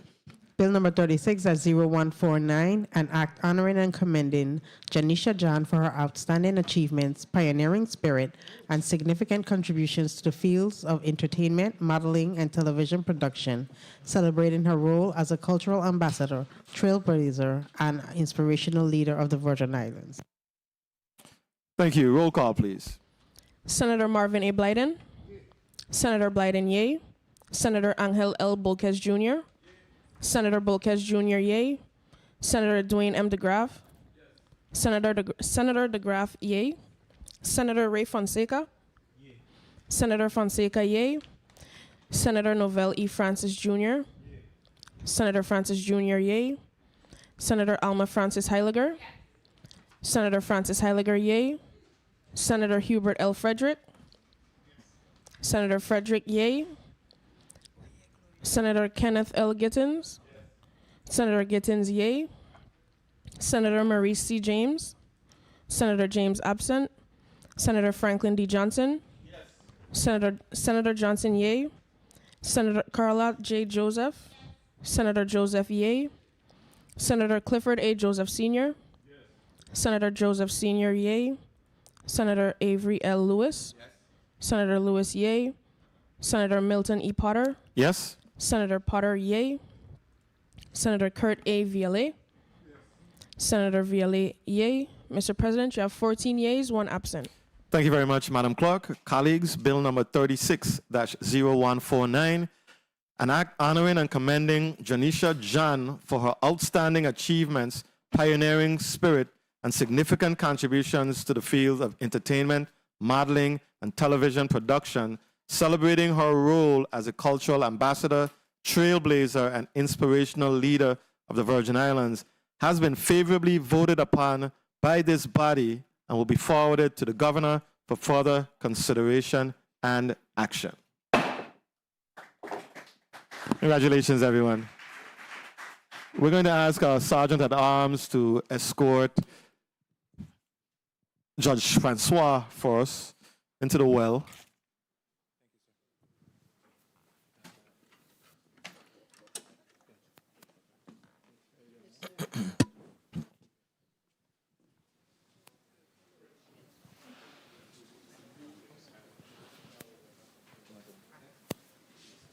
Want to say a few words? Okay, come. All right, now say a few words. Is this on? Turn around to the camera. Is this on? Thank you to the senators. Senator DeGraff, I want you to know that I have taken your words to heart about always support your staff. I've been doing it since forever. I've been a supervisor. And as testament to that, my 2 law clerks, Attorney Rihanna Stiff and Attorney James C.G. Wright, who are here, they are coming with me to the Supreme Court. My judicial secretary, who is really a paralegal, is also coming with me. I couldn't get rid of her. She's coming. My former secretary, judicial secretary, who was really a paralegal, she is also here, Miss Angela Williams, but she retired, so she can't come with me. Senator Potter, I could not have said it better myself when you talked about the importance of a strong judiciary, and I pledge that I will carry the confidence and trust and vote of all of the senators that I've received with me to contribute as much as I can and work hard for the continued success and strength and operation and good work of the Supreme Court of the Virgin Islands. So thank you all. Thank you very much, Judge. Thank you very much.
Congratulations, Justice the Honorable Denise M.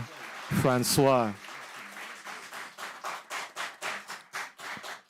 Now I'm going to ask the Sergeant at Arms to escort Judge Renee M. Andre to the well.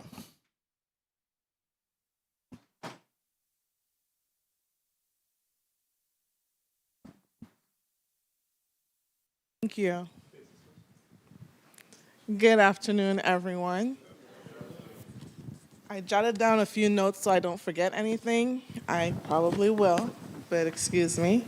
Mr. President, the distinguished members of the 36th Legislature, thank you for your vote of confidence today. And I hope that I prove you right with your vote as I go through this journey. I am deeply honored and humbled by this opportunity to serve the people of the Virgin Islands as a judge of the Superior Court of the Virgin Islands. I do not take this responsibility lightly, and I pledge to serve with fairness, integrity, impartiality, and a steadfast dedication to the administration of justice. I'd like to thank my family and friends for being with me as I go through this journey and put on this new mantle, because without you, I could not take this step forward. And although they had to leave, I wanted to thank my mentors, Judge Curtis Gomez, who raised me in the law and set me on my path, and Judge Deborah Watlington, who has been a steadfast mentor throughout my term practicing law. I hope to make you guys proud. I am truly grateful, and I look forward to serving the people of the Virgin Islands. Thank you. Thank you very much, Judge Andre. Thank you very much.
Congratulations to Judge of the Superior Court, the Honorable Renee M. Andre. Now we're going to ask Sergeant at Arms to escort Ms. Dilsa Capdeville into the well.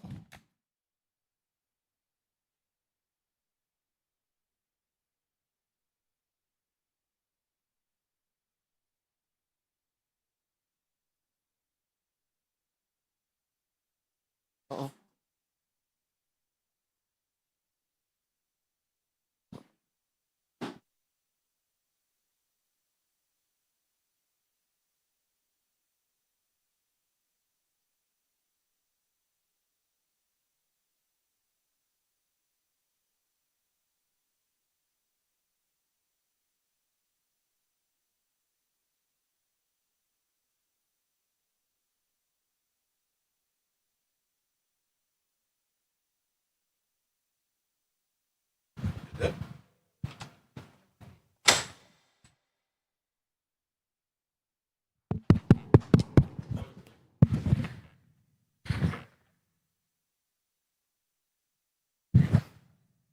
Hello? Good morning, everyone, again. Morning. Good morning, Senate President Milton Potter, honorable senators, ladies and gentlemen, and everyone who took the time to come here today. This is very humbling for me, and I want you to know I came in today with my ancestors. I did libation as quiet as it was kept. And this is a momentous moment for many of us. I am so happy. Denise and Renee, I sat here and I am so happy. I was so honored to be here. Both of you have known all my life. You have known from the time your mom still had you in her little tummy wummy. And for all of you all who are here today, for me, this is very humbling. I started doing social work when I was in the 10th grade and 16 years old, when my mother forced me to do volunteer work, because when you work in a community, you have to give back. I fought her, but she brought me downstairs of this building where the social work department then was the entire below floor. She would come and bring me lunch, and we would come and sit in right there in the last pew. And she said, these senators are our honored senators who keep us going. And I'm repeating that too. My mother had great faith in senators and the hard work that you all do to keep our community together. And I was talking to Dr. George and telling her I was reminded today that one of the last times my mother sat with me here, my mother was the first nurse anesthetist in the Virgin Islands. She said, if you want to do social work, and I said, yes, I'm going to save all the children of the world. Boy, was I in La La Land. But she said, maybe you do it with all your heart and soul. Maybe one day these illustrious senators will ask you to come before them and say, what have you done? I hope and pray that God, I'm 76, but to me that is young. And I hope God keeps me to be able to continue my work. I have not retired. And as my children finally said, Mom, we finally get it. Retirement is not in your color wheel. It is not. I'm going to go as far as I can go. Yes, the work that I've done, and I guess I was a trailblazer, but to be able to have to go to the morgue to see dead children and dead women, to have to go into a garbage pail and take out a 9-month-old boy that was killed in the 1990s. The good senator here, Novelle Francis, told you about the espionage groups he and I used to go on, him coming on a plane early morning from St. Croix, not really getting the police involved, but for us doing the work, going, looking for girls who had been kidnapped and trying to get them help. And yes, it's true that Senator Fonseca, somebody said, I used to take women home in my car, and I was living with my parents, and I'd have them sleeping in my car. Anything to protect them, to do my best, because our children and families are worth it. I'm standing here today. I wish I could say that things are hunky-dory. They are not. Children are still being molested, abused. Children are still being treated horribly. Women are still being treated horribly. As quiet as it's kept, men are also victims of domestic violence. And I don't want to leave this floor unless I say we have to do something. I believe in the collective beginning with the governor on down to each and every one of you. And I am so honored and just so humbled to be here, because I know you all work very hard. We as a community need to work hard. We as a community need to put our children and our families first. We as a community have to stop closing our eyes because families are hurting, because some agencies, as quiet as it's kept, are not doing what they're supposed to. We have a wonderful law. I know it's wonderful because I helped and was honored to create the Children's Code and the Child Abuse Statute. It is not being implemented. It is not. So our children are suffering, our women are suffering, and we as a collective need to do something about it. Once again, I'm honored. The honor you have bestowed upon me, quite frankly, with everything I've heard here today, I really don't think I'm worthy. I have to work hard to do more. And as you know, as somebody said, I don't take no for an answer. And yes, I did give the federal government back their money because they weren't going to tell me how to spend it because they didn't see what I was seeing. So I did. And because of that, I sold my car to keep my agency going. Somebody mentioned that at one of the hearings I had, and I did take money that my then husband gave me to pay our bills, and I paid the bills of single mothers who didn't have their lights on and needed food. But I'm here because I still want to serve.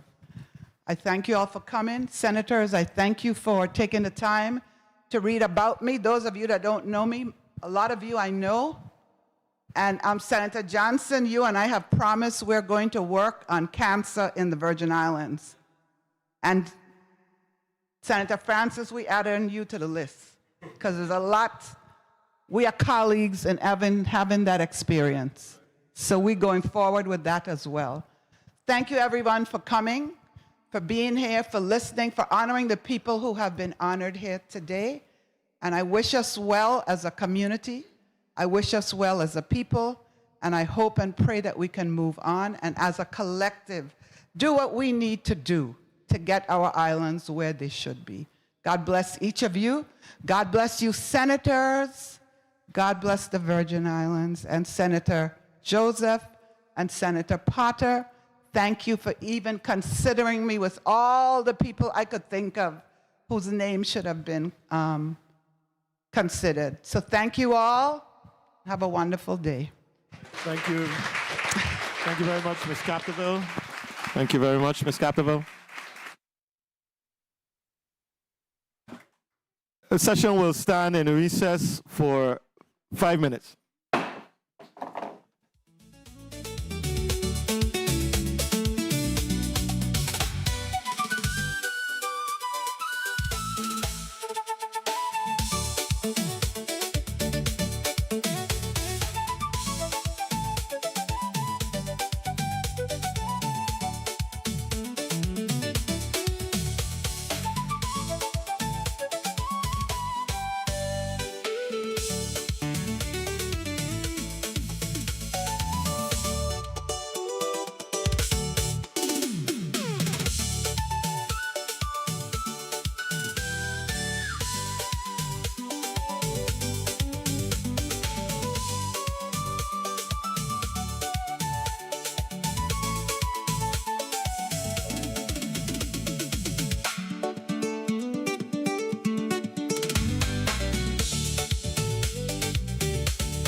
Good afternoon once again, ladies and gentlemen, colleagues. The session is back on the record. We're going to move to our special orders. Motion. Senator Novell Francis, you recognize for your motion. Thank you very much, Mr. President, and good afternoon to everyone. I rise to Special Order Bill number 36-0294, an act appropriating $400,000 from the General Fund of the Treasury of the Government of the Virgin Islands to the election system of the Virgin Islands and to be placed as the last item in block number 4 of today's agenda. I so move.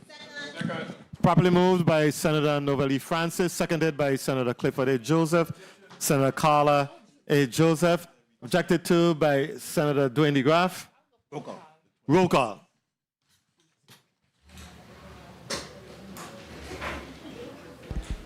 Senator Marvin A. Blyden. Senator Blyden, yay. Senator Angel L. Bulquez Jr. Senator Bulquez Jr., yay. Senator Dwayne M. DeGraff.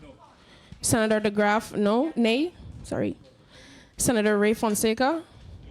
Senator Fonseca, yay. Senator Novell E. Francis Jr. Yay. Senator Francis Jr., yay. Senator Alma Francis Heiliger. Yeah. Senator Francis Heiliger, not voting. Senator Hubert L. Frederick. Senator Frederick, yay. Senator Kenneth L. Gittins. Senator Gittins, nay. Senator Maurice C. James. Senator James, absent. Senator Franklin D. Johnson. Senator Johnson, yay. Senator Carla J. Joseph.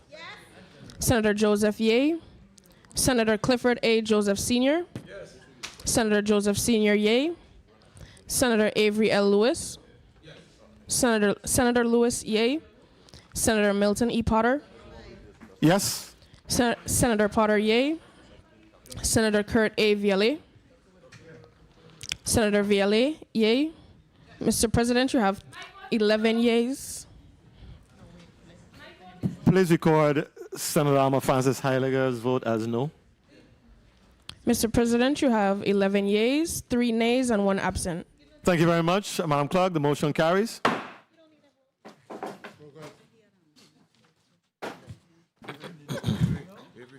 Any further special orders? Senator Avery Lewis, you're recognized for your motion. Thank you, Mr.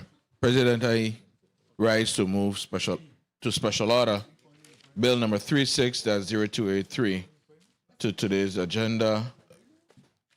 It's an act amendment title 29 Virginia Code, Chapter 12, Subchapter 1 by adding a new section 713 to limit income tax refunds for economic development program beneficiaries. I would like to move it to block number 4, the last thing on today's agenda. I so move. Thank you very much.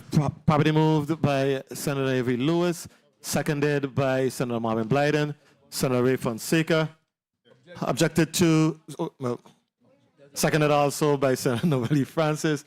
Objected to by Senator Kurt Viale. Roll call. Senator Marvin A. Blyden. Senator Blyden, yay. Senator Angel L. Bulquez Jr. Senator Bulquez Jr., yay. Senator Dwayne M. DeGraff. Senator DeGraff not voting.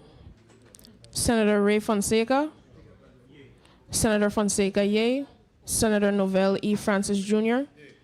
Senator Francis Jr., yay. Senator Alma Francis Heiliger.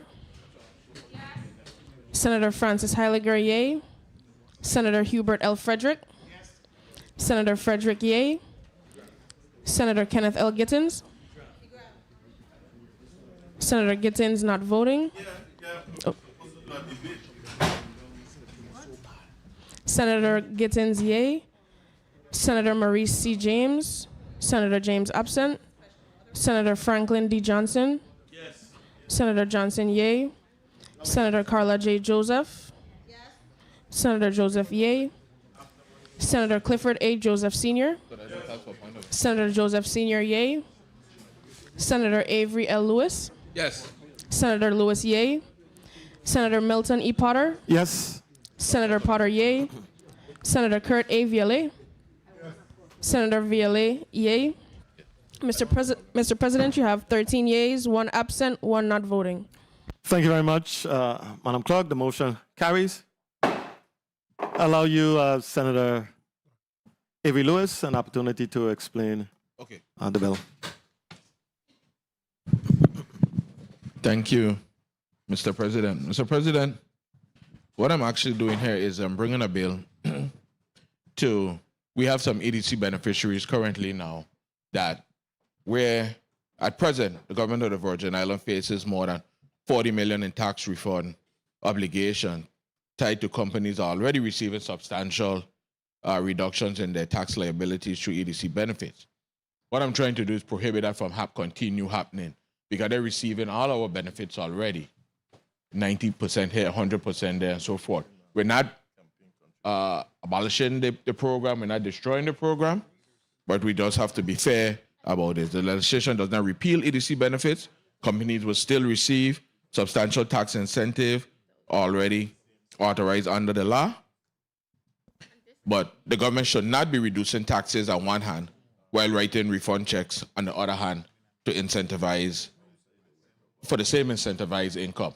So this is what we're doing. We're trying to prohibit that from continue happening. The EDC, we know that EDC companies have been, and to close that loophole from continuing happening. Those who already filed, Understood. Right? But we're just trying to stop it and get ahead of it before it continues to happen. Thank you, Mr. President. Thank you very much, Senator Avery Lewis. Senator Kurt Viale, you're recognized for your point of information. Thank you, Mr. President. I did object because I wanted to get an explanation, but I know we were going through a vote, so there was no debate time, so I understand that. But I want to put it on the record that this closes a loophole. And we presently have companies that have sued the government of the Virgin Islands and have actually won cases to the tune of $17 to $20 million, in which the government has been obligated to pay those companies after they receive tax benefit for a number of years. So this closes a loophole that you can't receive tax benefits and then come back and sue the government claiming that you want additional benefits. So this bill has been recommended for quite a while, and it will stop the bleeding in reference to the EDC program. Thank you so much, Mr. Chair. Mr. President. Thank you very much, Senator Kurt Viale. Do we have any further special orders?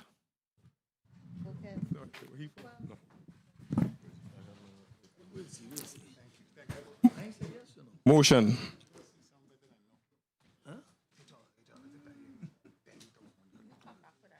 Sorry, Senator Clifford A. Joseph, you're recognized for your motion. Yes, I move to special order bill number 360232, and act amending number 8018 to authorize the disposal of green waste using controlled incineration technology, including air cartons, incinerators, and for other purposes. To today's agendas, I so move. Second. Probably moved by Senator Clifford A. Joseph, seconded by Senator Avery Lewis, and Senator Franklin D. Johnson. Hearing no objections, so ordered. Motion. Senator Angel Bolkers, you are recognized for your motion. Thank you, Mr. President. Mr. President, I move to special order bill number 36-0292, an act appropriating $2.1 million to the Virgin Islands Water and Power Authority for the repair or replacement of the submarine electric transmission cables that provide electricity to St. John and for other related purposes, to be placed in the fourth block as the last item. I so move. Properly moved by Senator Angel Bolkers Jr., seconded by Senator Carla J. Joseph and Senator Dwayne M. DeGraff. Hearing no objections, so ordered. Any further special orders? Yeah, miss. Motion. Motion. Senator Hubert L. Frederick, you're recognized for your motion. Thank you very much, Mr. President. I move that bill number, I'm a little, trying to get my colleagues to help me out on the initiative, sorry. BR 326-1136, BR 26-1136, be assigned to a bill number and move to the second item in block 3 through legal counsel. I so move. Properly moved.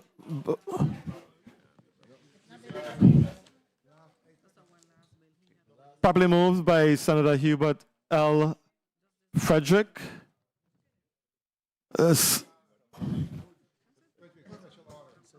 Be special order through legal counsel. Okay, Senator Frederick, we're going to ask you to restate it just for clarity. For clarification, I Withdraw your motion and then restate. I withdraw my motion and will restate. Thank you very much, Mr. sir. President, through the president, through legal counsel, that BR 26-1136 be assigned a bill number and move to the second item in block number 3. I so move. The special order. Special order, I so move. Properly moved by Senator Hubert L. Frederick. Yes, he made a motion to have the special order. He made a motion to special order it, and he's asking through the legal counsel to assign a bill number. So that is what he did. And there are a variety of ways you could state your motion. So that'll be acceptable. Properly moved by Senator Hubert L. Frederick, seconded by Senator Angel Bolquez, Senator Novelli Francis, Senator Clifford Joseph, and Senator Kurt A. Ville.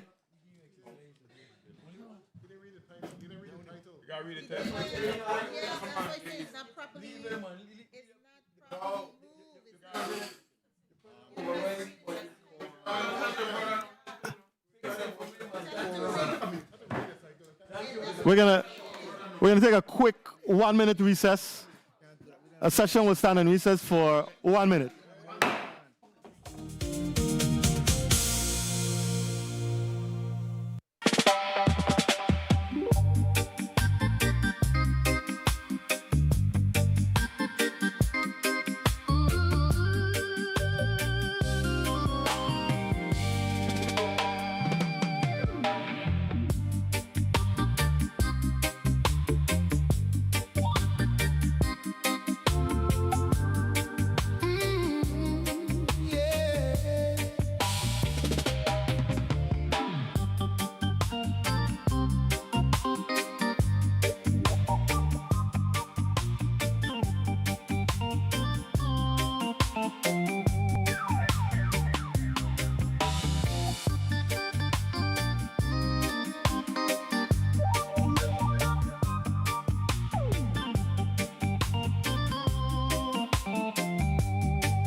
Good afternoon. Session is back on the record.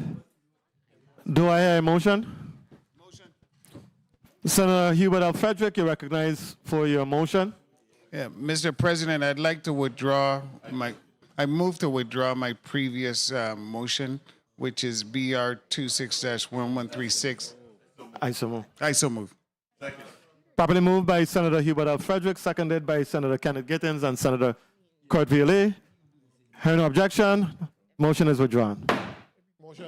Senator Kurt Violet, you're recognized for your motion.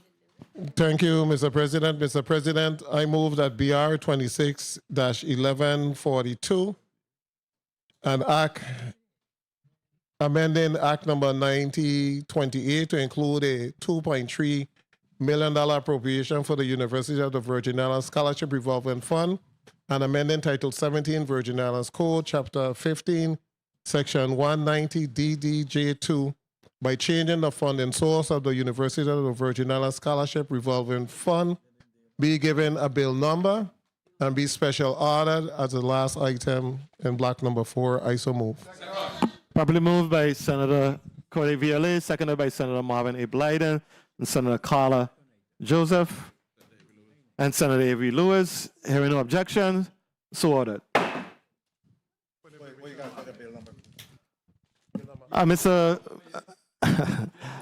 Mr. Legal Counsel, can you please assign a bill number?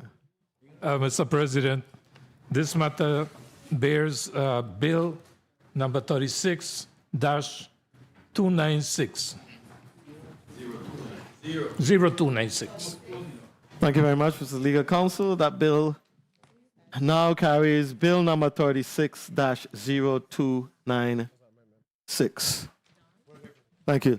Senator Kurt Violet, you're recognized for your point of information. Thank you, Mr. President. Mr. President, bill number 36-0296 is actually the combination of legislation that Senator Noble Francis submitted along with myself, and we joined it to be able to make sure, and then everybody signed on.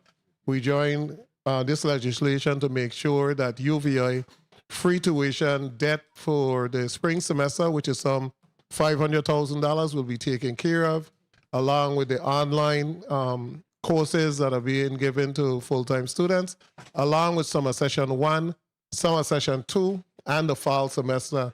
And then in fiscal year 27, we're going to provide the funding for the spring semester of 27, the 2 summer and the fall from the FY 27 budget. So this literally fills the funding gap. And the second part of the language deals with the code that had language that stated that the money would come from the RUM Cover Over Fund. We have pledged all the monies from the RUM Cover Over Fund to the retirement system. So we had to remove that internal revenue matching fund, using the local regular name. So we had to remove that part and make it an obligation that will be coming from the general fund up to $3 million, but would be done through the budgetary process in every fiscal year budget. So that is what it seeks to correct. Thank you so much, Mr. President. Thank you very much, Senator Kurt Violet. Do I have a motion? Motion. Senator Hubert L. Frederick, you're recognized for your motion. Thank you very much, Mr. President. I move the special order BR 26-1136, a resolution petitioning the United States Congress to express its support for the solidarity with Taiwan in a quest for meaningful participation in international organization. On today's agenda, and be given a bill number, I so move, and placed on block 3. The last item on block 3, I so move. Yeah, three for the resolution. Probably moved by Senator Hubert L. Frederick, seconded by Senator Kenneth Gittins and Senator Ray Fonseca. Objected to by Senator Dwayne M. DeGraff. Roll call. Senator Marvin A. Blyden. Senator Blyden not voting. Senator Angel L. Bulquez Jr. Senator Bulquez Jr. yay. Senator Dwayne M. DeGraff. Senator DeGraff nay. Senator Ray Fonseca. Senator Fonseca yay. Senator Novell E. Francis Jr. Senator Francis Jr. Yay. Senator Alma Francis Heiliger. Senator Francis Heiliger not voting. Senator Hubert L. Frederick. Senator Frederick Yay. Senator Kenneth L. Gittins. Senator Gittins yay. Senator Maurice C. James. Senator James absent. Senator Franklin D. Johnson. Senator Johnson nay. Senator Carla J. Joseph. Senator Joseph yay. Senator Clifford A. Joseph Sr. Senator Joseph Sr. yay. Senator Avery L. Lewis. Senator Lewis yay. Senator Milton E. Potter. Yes. Senator Potter yay. Senator Kurt A. Viale. Senator Viale not voting. Mr. President, you have nine yeas, 2 nays, 1 absent, and 3 not voting. Thank you very much, Madam Clerk. Motion carries.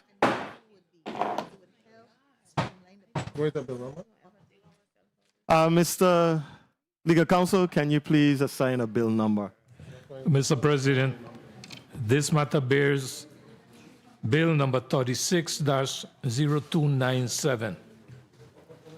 Thank you very much. This matter bears bill number 36-0297. Have you exhausted the special orders?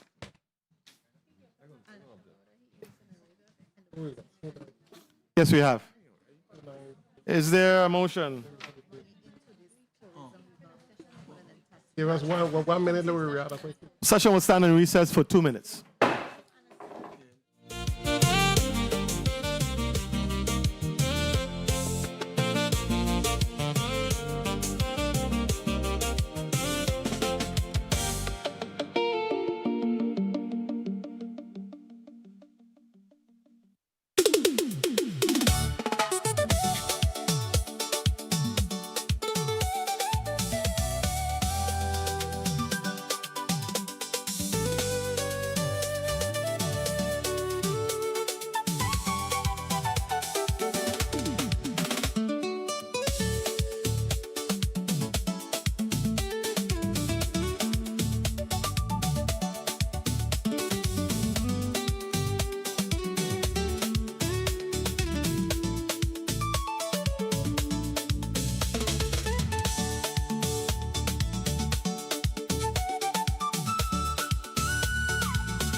Good afternoon, ladies and gentlemen. Session is back on the record.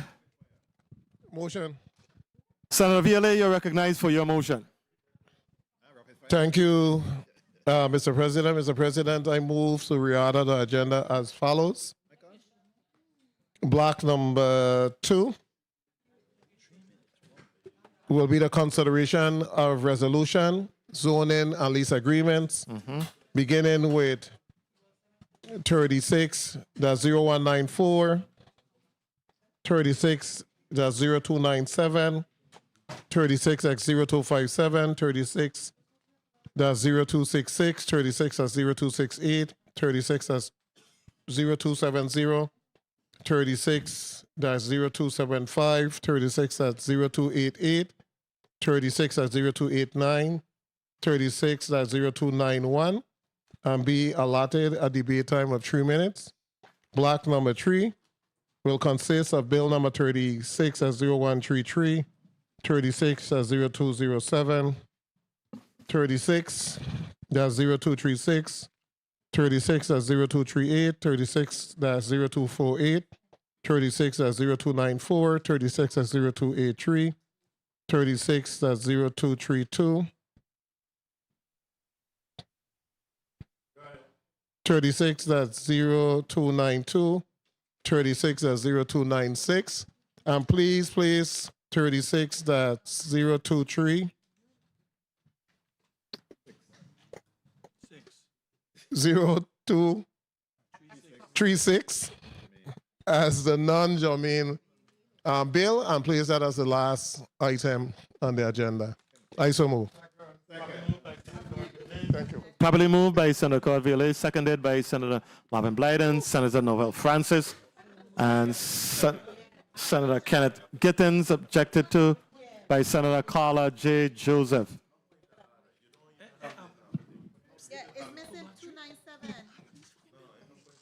297 is in the next block, in the second.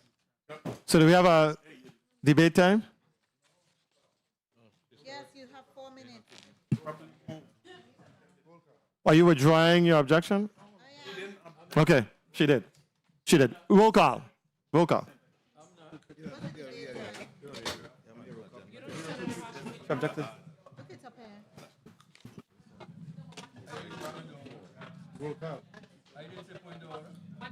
I withdrew it.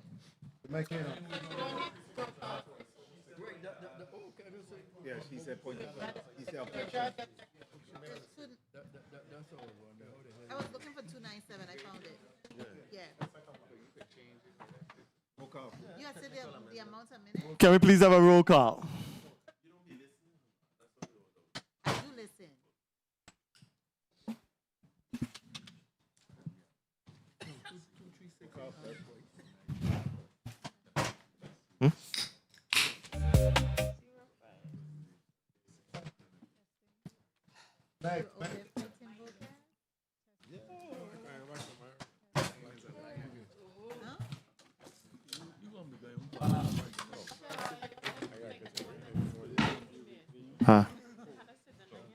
Session will stand in recess for 2 minutes.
Good afternoon again, ladies and gentlemen. We're back on the record. Before we went on recess, there's a motion on the floor. It's moved by Senator Kurt Violet, seconded by Senator Marvin Blyden, Senator Lewis, Senator Gittins, objected to by Senator DeGraff. Can we please have a roll call? Testing. Senator Marvin A. Blyden. Senator Blyden, yay. Senator Angel L. Bolkes Jr.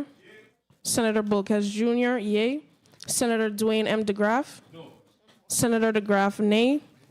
Senator Ray Fonseca. Senator Fonseca, yay. Senator Novell E. Francis Jr.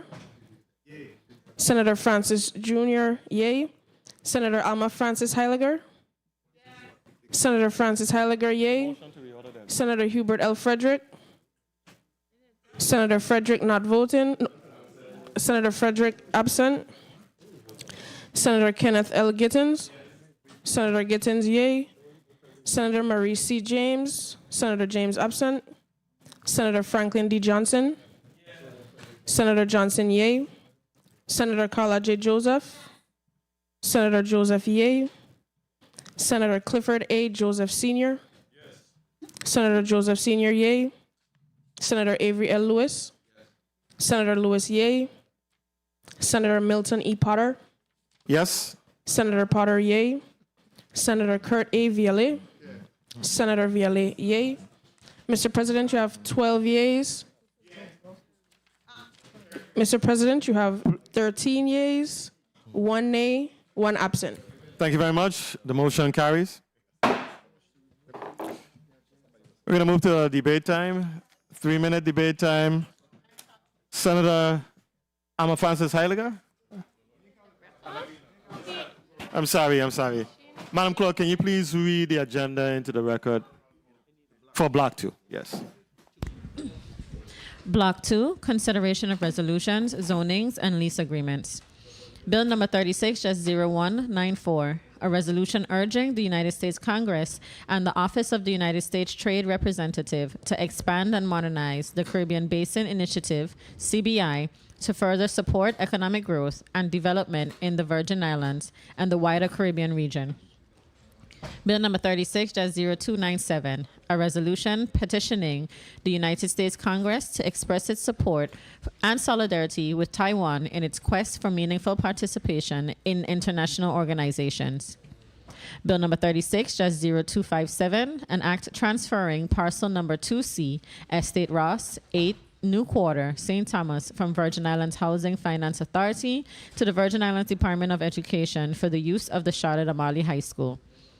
Bill number 36-0266, an act amending official zoning map number SJZ-1 for the island of St. John, rezoning parcel 15, Estate Susannaburg, number 17A, Cruise Bay Quarter, St. John, from R-4, residential medium density, to R-3, residential low density. Bill number 36-0268, an act granting a zoning use variance from the P public zoning designation for parcel number 300-B, revised Cruise Bay Town, Cruise Bay Quarter, St. John.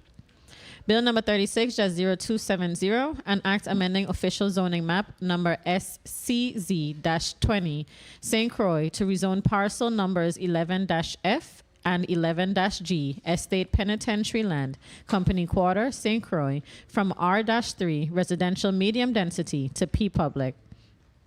Bill number 36-0275, an act approving the amended lease agreement between the Government of the Virgin Islands, acting through the Commissioner of the Department of Property and Procurement, and Hearts and Service Association, Inc., for the leasing of parcel number 175C, Estate Anna's Retreat, number 1, New Quarter, St. Thomas, for the purpose of providing eligible programs and services to homeless families, individuals, veterans, and at-risk youth, and the operation of a soup kitchen and other related purposes.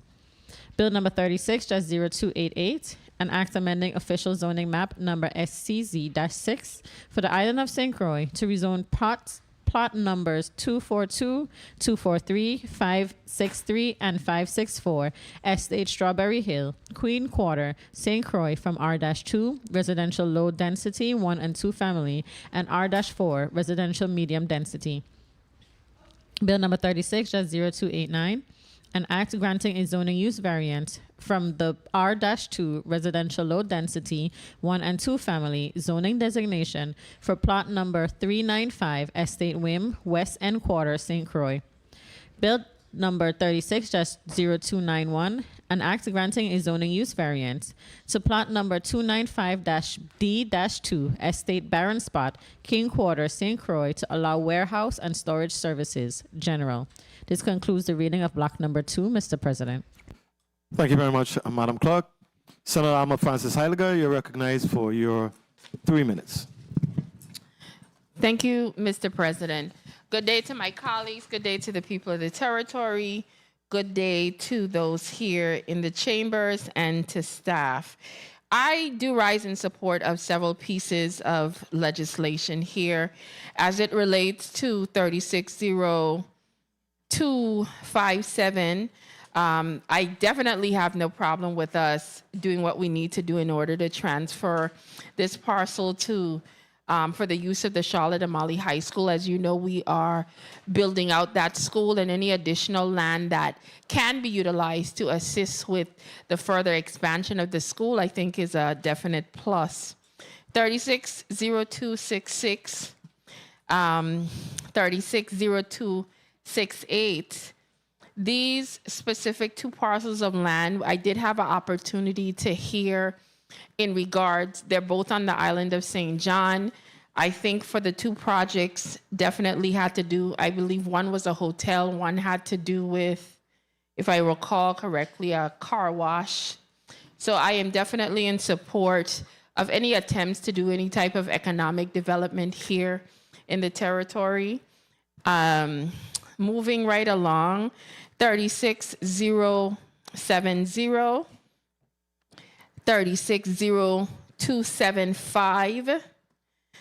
One particular piece of legislation, I know that one had to do with trying to transfer some land for furthering the medical facilities lab in St. Croix, and anything that makes property available to further help the people of this territory, I support. The other one had to do with dealing with parcel of land for Hearts and Service. As you know, Hearts and Service is a nonprofit organization here in the territory that continues to help individuals from all walks of life. And I definitely support their efforts to deal with potentially operating the soup kitchen and for other purposes. 1 minute. 360288, 36289, 36291. Again, these had to do with specific projects, whether for housing or projects in regards to creating warehouses and storage in our territory. Again, I am a full supporter of anyone attempting to push forward with economic development and also offering a service to the community. 30 seconds. So I don't have anything here from the bills that I did share that I object to. There are some other pieces here I will make decisions on later on in this block, but as of now, thank you very much, Mr. President, for the time. Thank you very much, Senator Alma Francis Heiliger. Senator Franklin D. Johnson, you're recognized for your 3 minutes. Good afternoon. Thank you very much, Mr. President. Good afternoon to my colleagues, viewing and listening audience.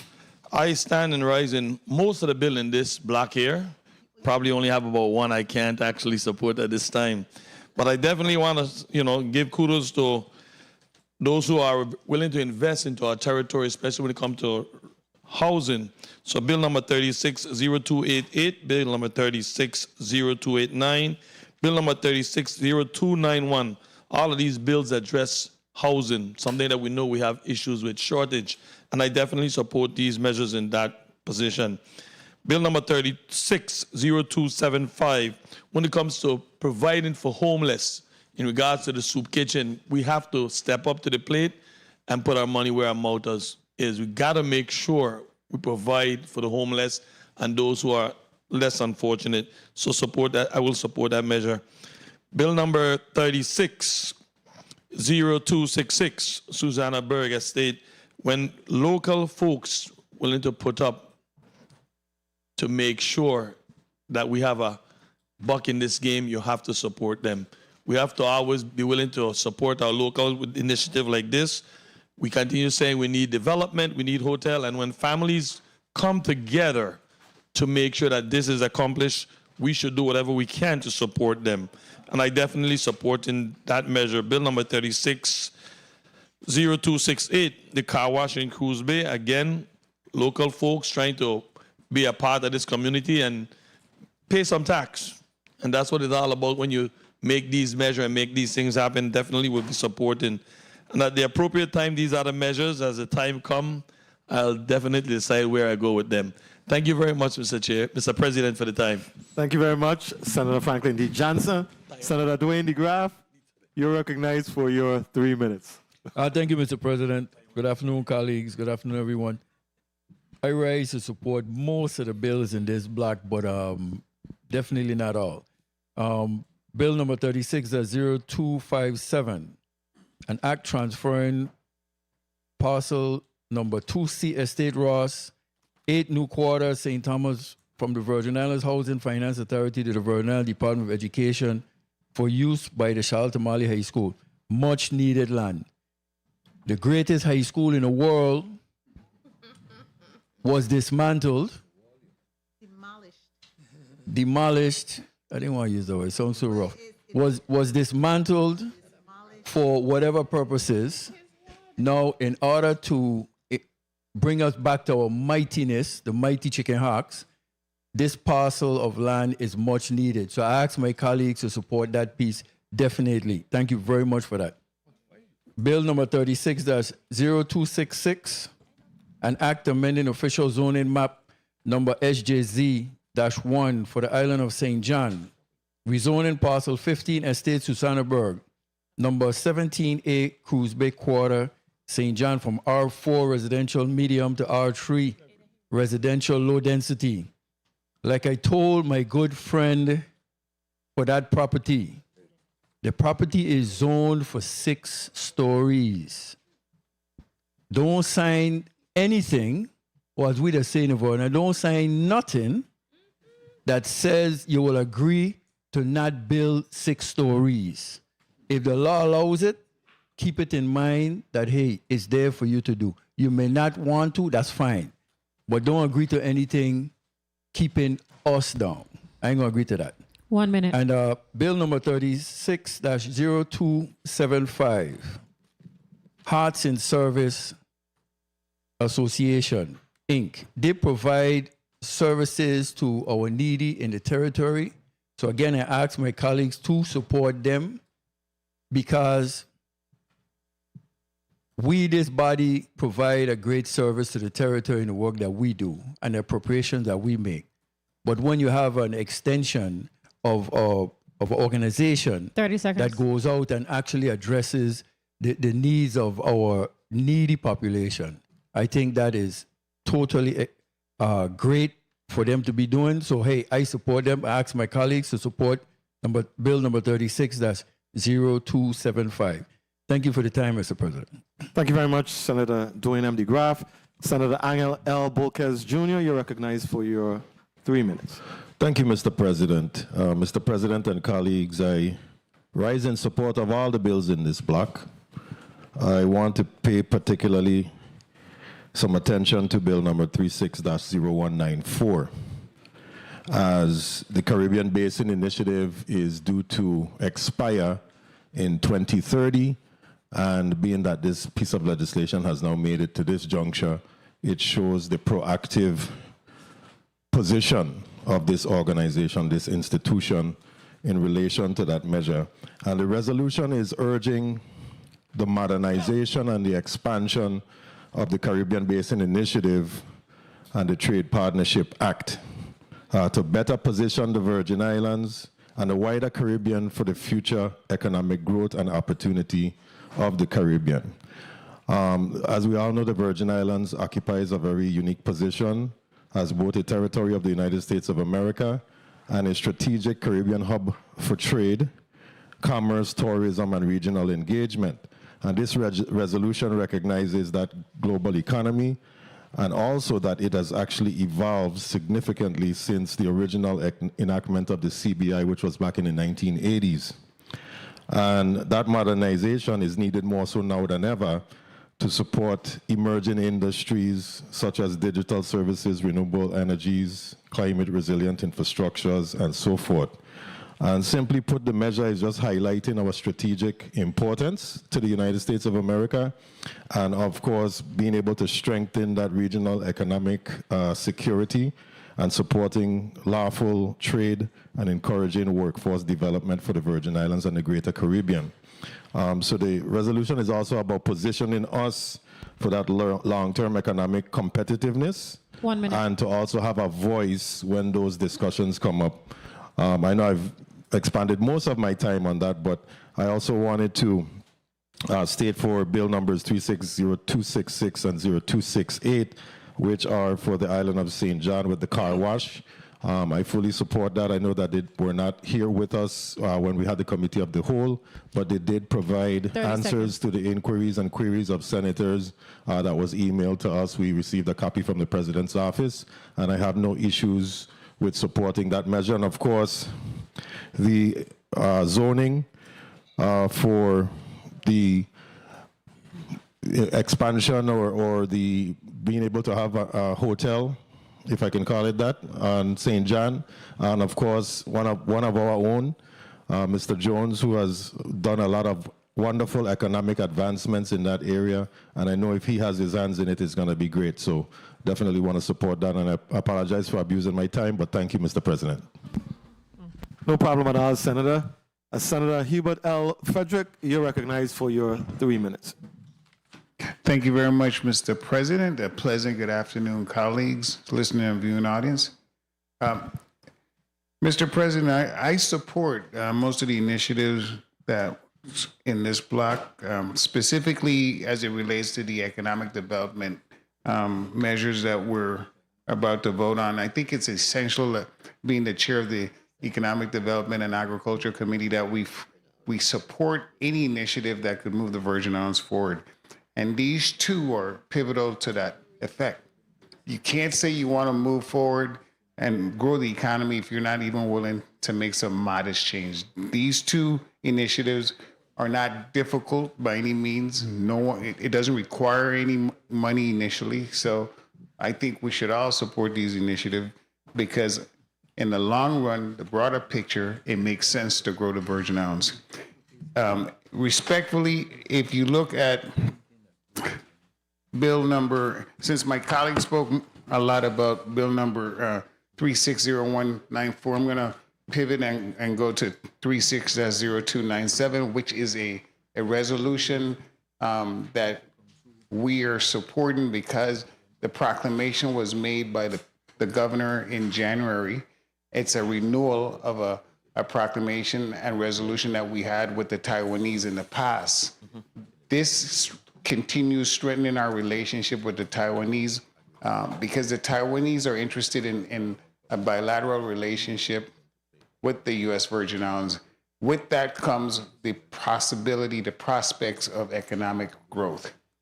There's a lot of Taiwanese companies who are, actually they're the #1 chip manufacturer in the world, and they would be interested in looking at the Virgin Islands, the free trade zone area, to bring manufacturing to us. You know, if we do our part and invest and develop the South Side, it's nice to have grass and dirt, but for most companies, they want warehousing. So we have some work to do to continue attracting big businesses to the U.S. Virgin Islands. Sand is good, but sometimes you need just warehousing. So we've got our work to do here. Let's continue developing that bilateral relationship. The Taiwanese also are very much aware of the tariff that the president has placed on them at 15%. if they do business in the U.S. Virgin Islands, we could get that tariff number down to 7%. 1 So minute. it's significant financial benefits for the Taiwanese, the South Koreans, and the Japanese to do business with us. They have committed to doing $250 million in trade with the U.S. this year. The South Korean, 350 billion, sorry, let me correct that, and over 500 billion with the Japanese. So Southeast Asia is interested in doing business with the United States, and we should step up since we are 30 exempt seconds. from the Jones Act, and it gives us that possibility to have large vessels come in here with filled with merchandises that we could assemble or do light manufacturing and turn around and start filling those empty containers that leave our shores every single day. They come in full and they leave empty. So that's my plea with my colleagues to support these two initiatives. It doesn't take anything off you. It only adds value to what we're trying to accomplish here. With respects to the other measures, I know especially the one in St. John, I want to make sure Time. Mr. President, if I You can may just wrap finish up. real You may quick. wrap up, Senator. Bill number 36S0266. I definitely support the rezoning for local Virgin Islanders who is willing to invest and add more housing capacity and potentially a business there. And that's what I'm looking for. Anything business, anything jobs, I support wholeheartedly. With respect to the chicken hawks, I'm a Carib, we'll forgive them, but I love them enough that I'm willing to give them additional space to have a track. So to the east of this high school, I think it's a good idea. It was a great thing. Thank you, Department of Education. The west of the high school, not east. So thank you, colleague. And last but not least, Bill 36-0275.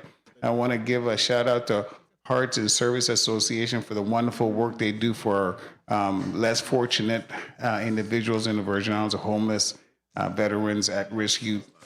This is exceptionally important that we continue supporting organizations like this. Thank you very much for the time. Thanks for your leniency. Thank you very much, Senator Hubert L. Frederick, and kudos to you on a very effective economic development summit last week, Senator. Senator Carla J. Joseph, you're recognized for your 3 minutes. Thank you so much, Mr. President.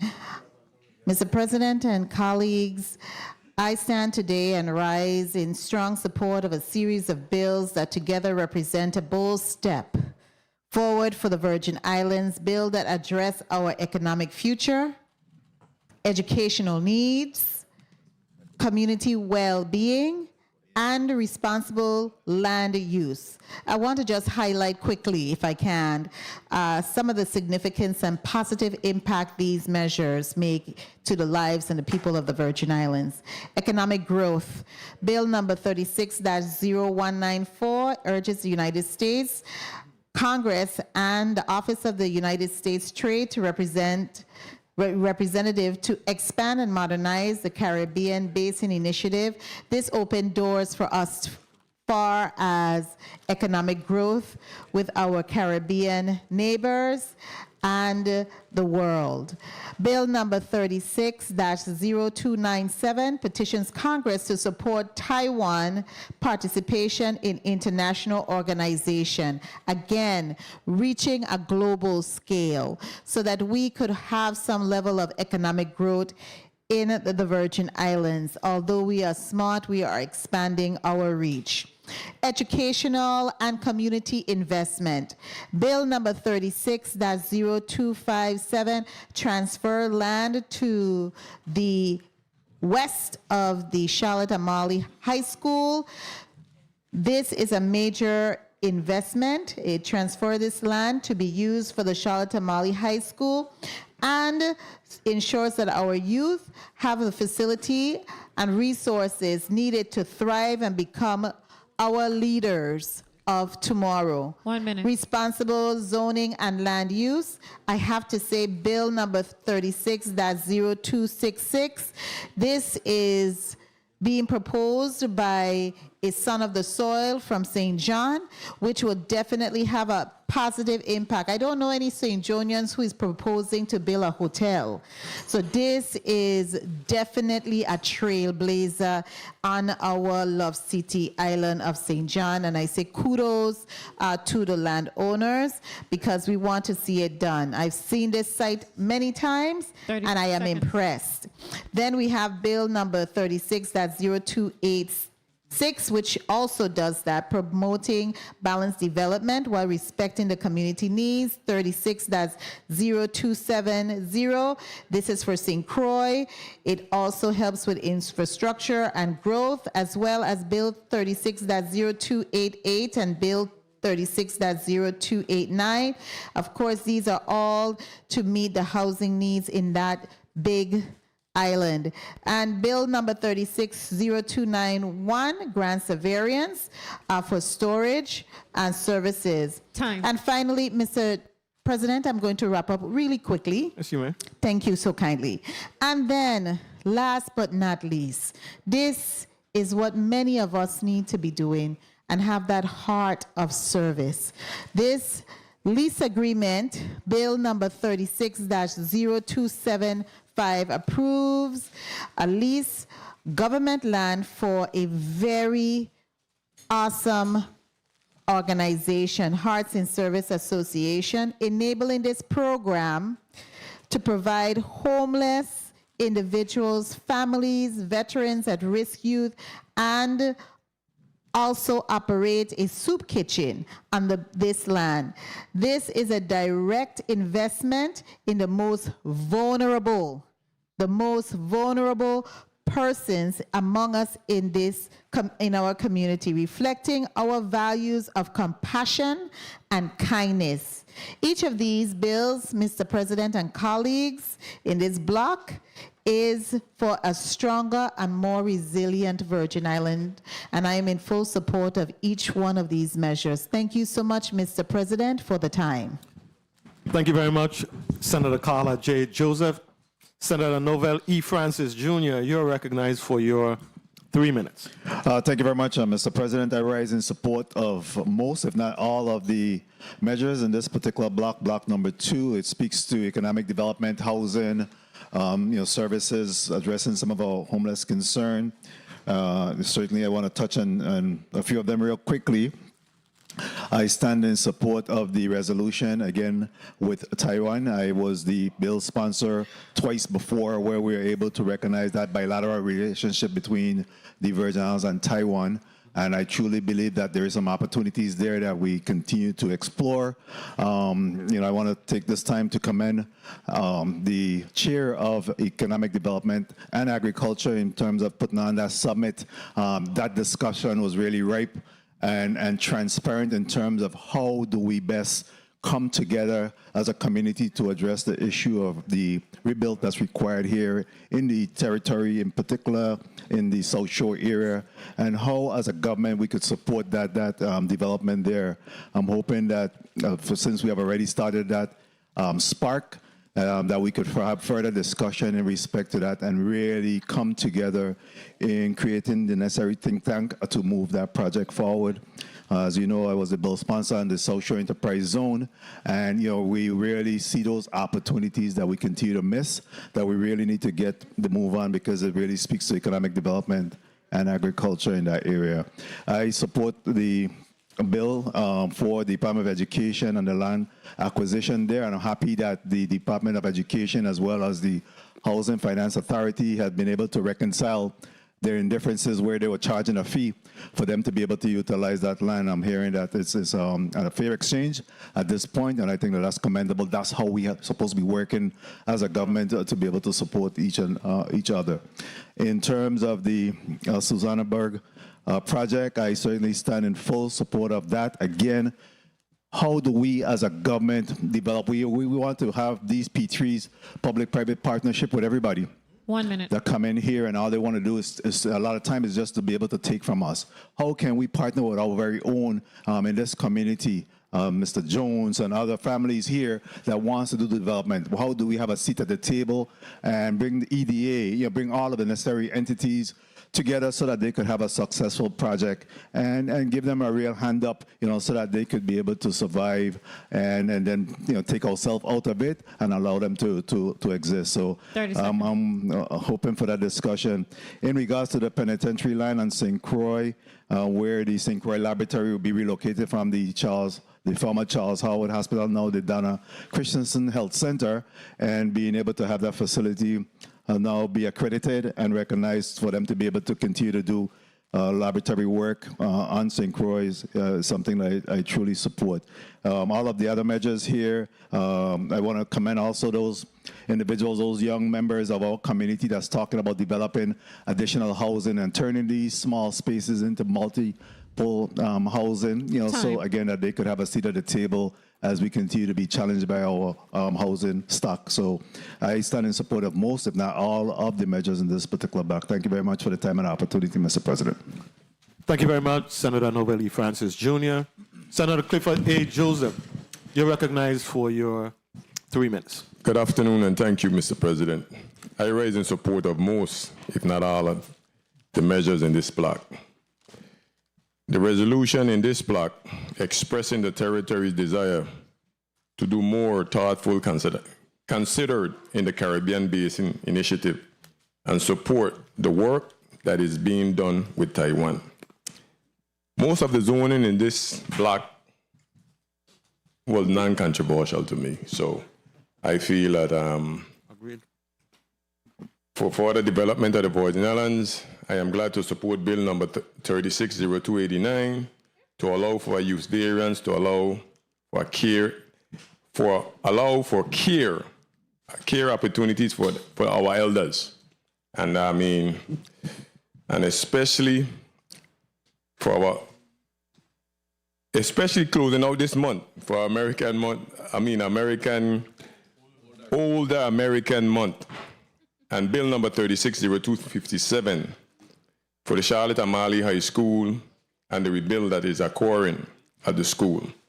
I'm also pleased to support Bill 360288 as the applicant intends to build much needed housing on the island of St. Croix, and he has his funding already in place.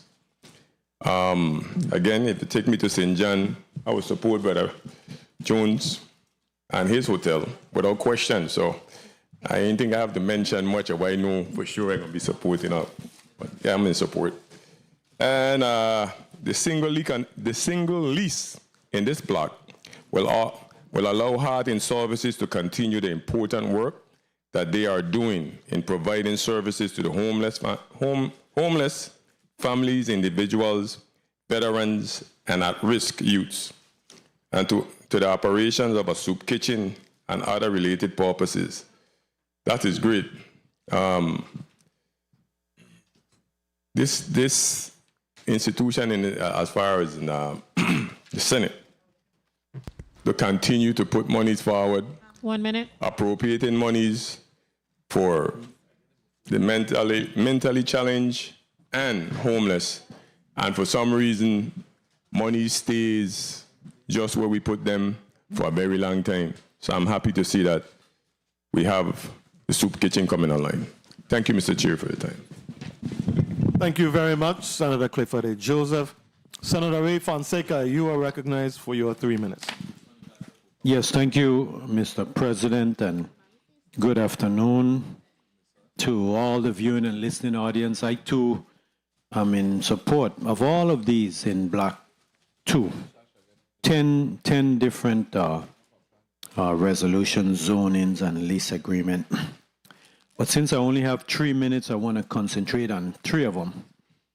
Ronnie Jones, right here sitting down. This is my classmate. I know him from a young boy, from about 5th grade. Know him all my life. Good friend. Congratulations. And you see, Virgin Islands, this is what we're talking about. A real St. Jonian family, go back generations. He is going to be able to develop it. And it's a good piece of property, too. It's over there, over Harkness Beach. When the boat going up to Jos Van Dyke, right in between Lovongo Cay, that's where they just developed Ronnie Jones, blessing. I definitely in favor of that. It's up. It's Center Line Road, St. John. If you want to go up there, maybe he could give you a tour. I want to also get to bill number 360275. This is good community services. Hearts in Service. They just had a big Mother's Day function. I know the Madam Rose Chair was the guest speaker. Nice organization. And I want to congratulate the executive director, Beverly Stevens. You know, another Virgin Islander. As a matter of fact, her father is Benny Benborn Stevens, who he renamed the Bavoni Road. 1 minute. You know that road going from the racetrack all the way up to Borta B. So they're going to be providing programs for homeless family, individuals, veterans, at-risk youths, etc., etc. So I want to go to bill number 36-0289. And this is very important, and we need more like this in the community. They are providing senior citizen assisted living homes, you know, daycare activities for the seniors. It's 6 to 8 seniors. And this is awesome because this is what our seniors need. You know, we're always talking about providing these services. Here's a private group that's providing these services that, you know, that the government, you know, is lacking a little bit, haven't been able. So it's good. They're going to provide the supervisions while the seniors there. They're going to provide meals, social activity, meditation, assistance, health monitoring, and some therapeutic services. This is awesome. This is what we need. And so one further bill that I wanted to discuss is definitely, I fully support the bill 360257. This is for the proud chicken hawks to, yes, blessing the Senate Secretary. This is land coming from Housing, Finance to the Department of Education to use so that we can get a new school, the Charlotte Amalia School, rebuilt. And I am in support of all of these 10 bills. Thank you, Mr. President, for the time. Thank you very much, Senator Ray Fonseca. Senator Marvin A. Blyden, you're recognized for your 3 minutes. Thank you so much, Mr. President. I write in support of most of the bill in this block. I'm not going to speak to all, I'm going to speak to a few. In respect to bill number 36-0257, which transfer land from the Housing Finance Authority to the Department of Education for Charlotte Amalie High School. And at first I was against it because I know the land that they are donating was supposed to be used for housing on the bottom and retail on top to help them with their finances, etc. But education has its place, and I do agree with that. Bill number 36-0266, which deals with a boutique cultural hotel on a small island of St. John, which I'm very proud of Mr. Jones and his wife. It's been a long time coming, and I look forward to seeing this project come to fruition. I know you have been doing your due diligence in terms of different opportunities, etc. And I will be supporting this piece of legislation big time. Bill number 36-0268 that basically deals with a car wash on the island of St. John in Cruz Bay. Bill number 36-0275, which deals with a non-for-profit organization that I've been affiliated with for so many years. I want to say kudos to Ms. Ruth Lynn White. I also want to say kudos to Beverly Stevens for the work she has done since she came on board. She has done a lot in terms of pushing forward the agenda. And I must say, they really do provide services for those that's less fortunate, and to include homeless individuals, veterans, youth at risk, and they also are trying to actually provide a soup kitchen in that area. So 1 minute. I appreciate the work they do. It's not easy, and it always takes someone with a servant heart to do that kind of work, because you must really want to make a difference and care about individuals when it comes to that. And when it comes to bill number 36.0288, on a big island of St. John, that provides housing. And housing is the issue. It's been an issue, and until we get a grasp of our housing situation in the territory, I will 30 support seconds. any and everything that has anything to do with housing and providing more space, living space for individuals. And Mr. President, again, I thank you for the time, and thank you so much. Thank you very much, Senator Marvin A. Blyden. Senator Avery Lewis, you're recognized for your 3 minutes. Thank you, Mr. President. Good afternoon to my colleagues. Good afternoon to the people of the Virgin Islands. Before I begin, I'd just like to extend condolences to the Gottlieb family. They were my neighbors. I worked there from time I'm 9th grade right to the end of college. Good people. Mr. and Mrs. Gottlieb looked out for me. When I was in college, I never had to pay for a book. Transportation, Mr. Gottlieb would always say, Avery, take the truck, make sure you go to school, don't stop. You know? He never bought me a used book. He said a used book might be missing the page you need. I have a great respect for that family. Mr. Mark Gottlieb, the brother, that's like a brother to me. So I'd just like to extend condolences to them. In block number 2, I did my due diligence. The only one I really was skeptical about was Taiwan. I didn't know how we got over to Taiwan. But we make it to Ghana. So, guess a resolution strengthening the relationship and broadening our trade and everything can kill. But I stand in support because I did my due diligence, and I like to say again to Brother Jones in St. John, you know, don't stop there. Are you looking for that nice big boutique hotel or whatever? Because everybody come in here and seeing the potential and making it. And, you know, some even trying to brainwash us and take what we have because they have better dreams for us. But I just want to tell you thank you for what you're doing. And as it pertains to 1 minute. the act transferring parcel 2C Estate Ross 8 Nukwara to the land to the Charlotte Amali High School. That bill was drafted by a hawk, none other. All right? We excel always. Good action. So, the President, I wouldn't belabor no more today. I'm in favor of everything in this block. Thank you.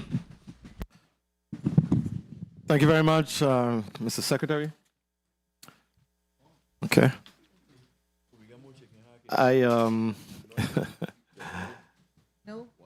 As I move to my 3 minutes, I am definitely in support of all of the items in this block, beginning with Bill number 36-0194, the CBI resolution. Caribbean Basin Initiative really has been the cornerstone of Korean trade policy, and modernizing it will strengthen the Virgin Islands. It will enhance our economic competitiveness, expand market access for local businesses, and potentially attract investment critical to our territorial development. Bill number 36-0297, I think we need to start thinking big. And the relationship with Taiwan, I think, is an opportunity for us to think outside the box and think big. Taiwan's meaningful participation in international organizations advances global health, aviation, commerce, arenas that the Virgin Islands has direct interest in. expressing solidarity with this country. Really reflects our values as a community that understands the importance of full representation. With respect to Bill number 36-0257, I am in support of giving the chicken hawks the expansion. I'm a double way, but chicken hawks are people too. Some of my favorite people are chicken hawks. Half of my family are chicken hawks. Transferring this parcel to the Department of Education, it really gives CAHS additional space to improve the educational facilities, directly benefiting our students and reinforcing the legislature's commitment to investing in public education. So I am 100% in support of that 1 minute. Initiative. With regards to 36-0266, the Jones Boutique Hotel on St.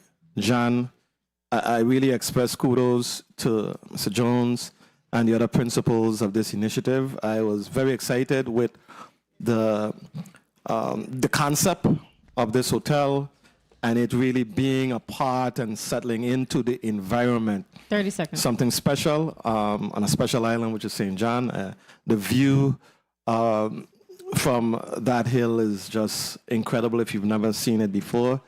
I am looking forward to that project developing. Small businesses, really, they are the engines that fuels our economy, and we must support local businessmen and women who endeavor to spread their wings and fly. So we definitely support that initiative.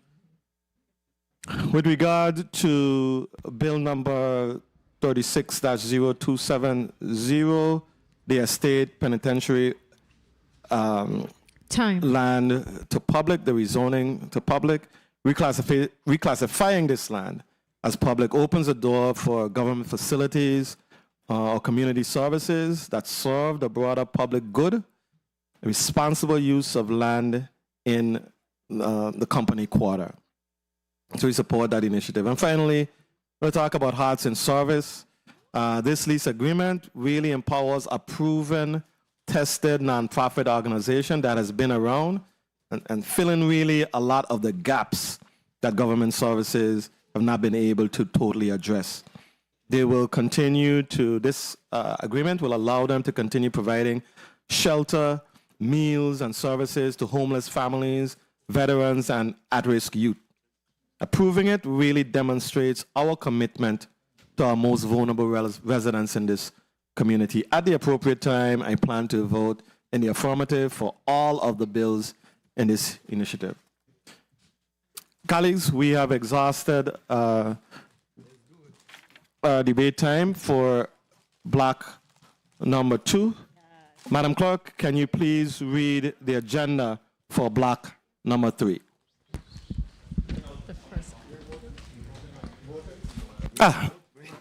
I'm sorry, before we move to block 3, Madam Clerk, can you please call up the first item in block 2 so that we can vote on it? Bill number 36-0194, a resolution urging the United States Congress and the Office of the United States Trade Representative to expand and modernize the Caribbean Basin Initiative, CBI, to further support economic growth and development in the Virgin Islands and the wider Caribbean region. Can we please have a roll call, Madam Clerk? Senator Marvin A. Blyden. Senator Marvin A. Blyden. Senator Blyden not voting. Senator Angel L. Bolquez Jr. Senator Bolquez Jr. Yay. Senator Dwayne M. DeGraff. Senator DeGraff yay. Senator Ray Fonseca. Senator Fonseca yay. Senator Novell E. Francis Jr. Senator Francis Jr. yay. Senator Alma Francis Heiliger. Senator Francis Heiliger yay. Senator Hubert L. Frederick. Senator Frederick yay. Senator Kenneth L. Gittins. Senator Gittins yay. Senator Maurice C. James. Senator James absent.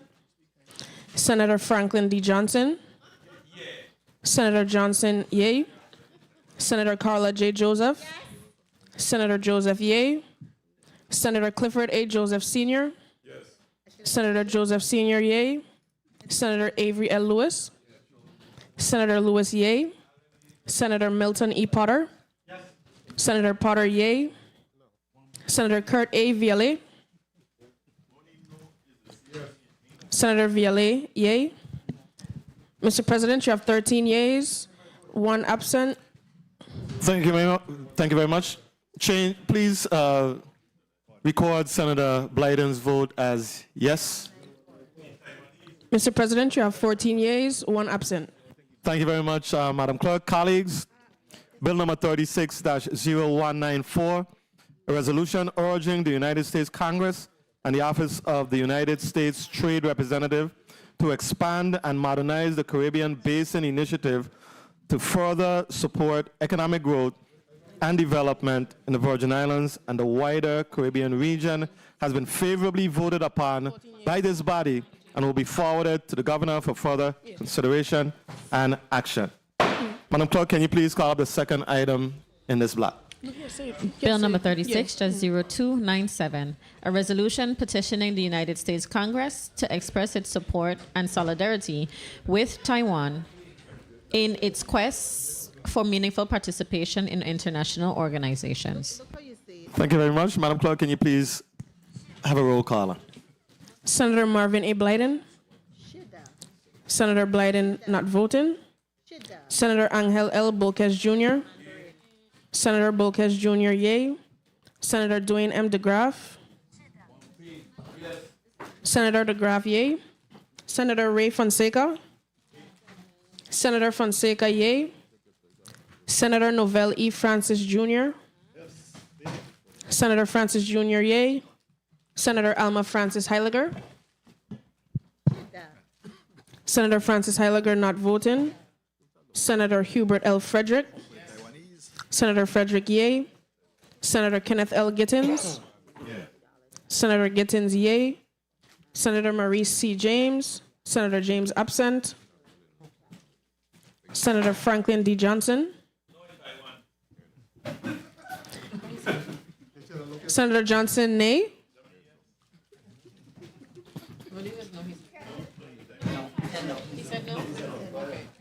Senator Carla J. Joseph.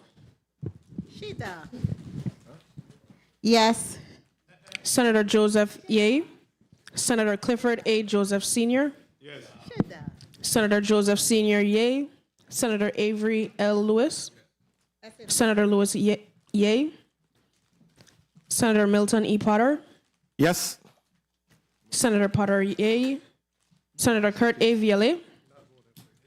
Senator Viale not voting. Mr. President, you have 10 yeas, 1 nay, 1 absent, 1 not voting. Thank you very much, Madam Clerk.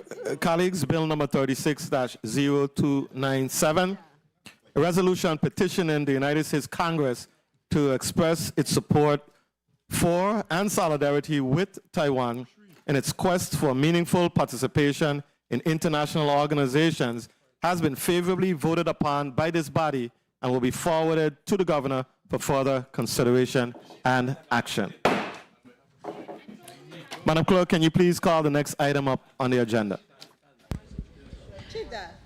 Bill number 36-0257, an act transferring parcel number 2C, Estate Ross, 8, New Quarters, St. Thomas, from the Virgin Islands Housing Finance Authority to the Virgin Islands Department of Education for use by the Shawda Marley High School.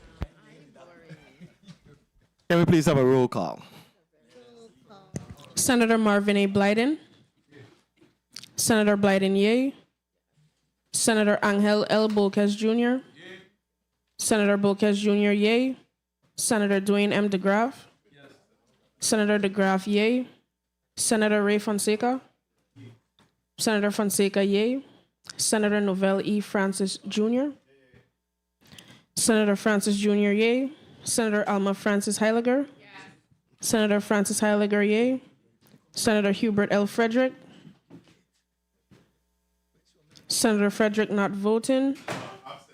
No, Senator Frederick absent. Thank you. Thank you. Senator Frederick Yeh. Senator Kenneth L. Gittins. Senator Gittins, yea. Senator Maurice C. James. Senator James absent. Senator Franklin D. Johnson. Senator Johnson, yea. Senator Carla J. Joseph. Senator Joseph, yea. Senator Clifford A. Joseph Sr. Senator Joseph Sr., yea. Senator Avery L. Lewis. Senator Lewis, yea. Senator Milton E. Potter. Yes. Senator Potter, yea. Senator Kurt A. Viale. Senator Viale, yea. Mr. President, you have 14 yeas, 1 absent. Thank you very much, Madam Clerk. Colleagues, bill number 36-0257, an act transferring parcel number 2C Estate Ross 8 and New Quarter, St. Thomas, from the Virgin Islands Housing Finance Authority to the Virgin Islands Department of Education for use by the Charlotte Amalia High School, has been favorably voted upon by this body and will be forwarded to the governor for further consideration and action. Madam Clerk, can you please call up the next item in the block? Bill number 36-0266, an act amending official zoning map number SJZ-1 for the island of St. John, rezoning parcel 15, Estate Susannaburg, number 17A, Cruise Bay Quarter, St. John, from R-4, residential medium density, to R-3, residential low density. Thank you very much. Can we please have a roll call? Senator Marvin A. Blyden. Senator Blyden, yea. Senator Angel L. Bolquez Jr. Senator Bolquez Jr., yea. Senator Dwayne M. DeGraff. Senator DeGraff, yea.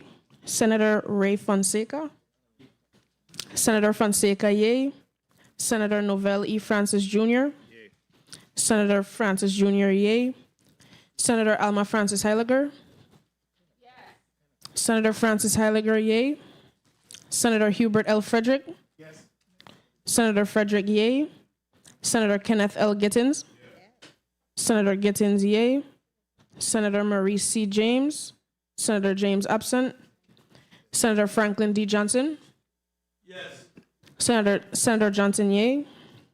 Senator Carla J. Joseph. Senator Joseph, yea. Senator Clifford A. Joseph Sr. Senator Joseph Sr., yea. Senator Avery L. Lewis. Senator Lewis, yea. Senator Milton E. Potter. Yes. Senator Potter, yea. Senator Kurt A. Viale. Senator Viale, yea. Mr. President, you have 14 yeas and 1 absent.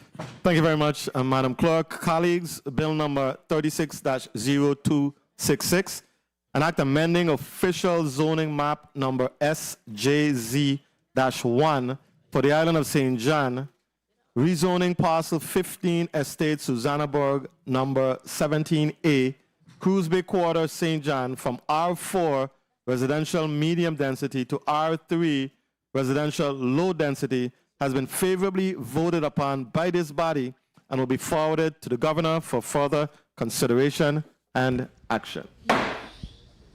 Madam Clerk, can you please read the next item on the agenda?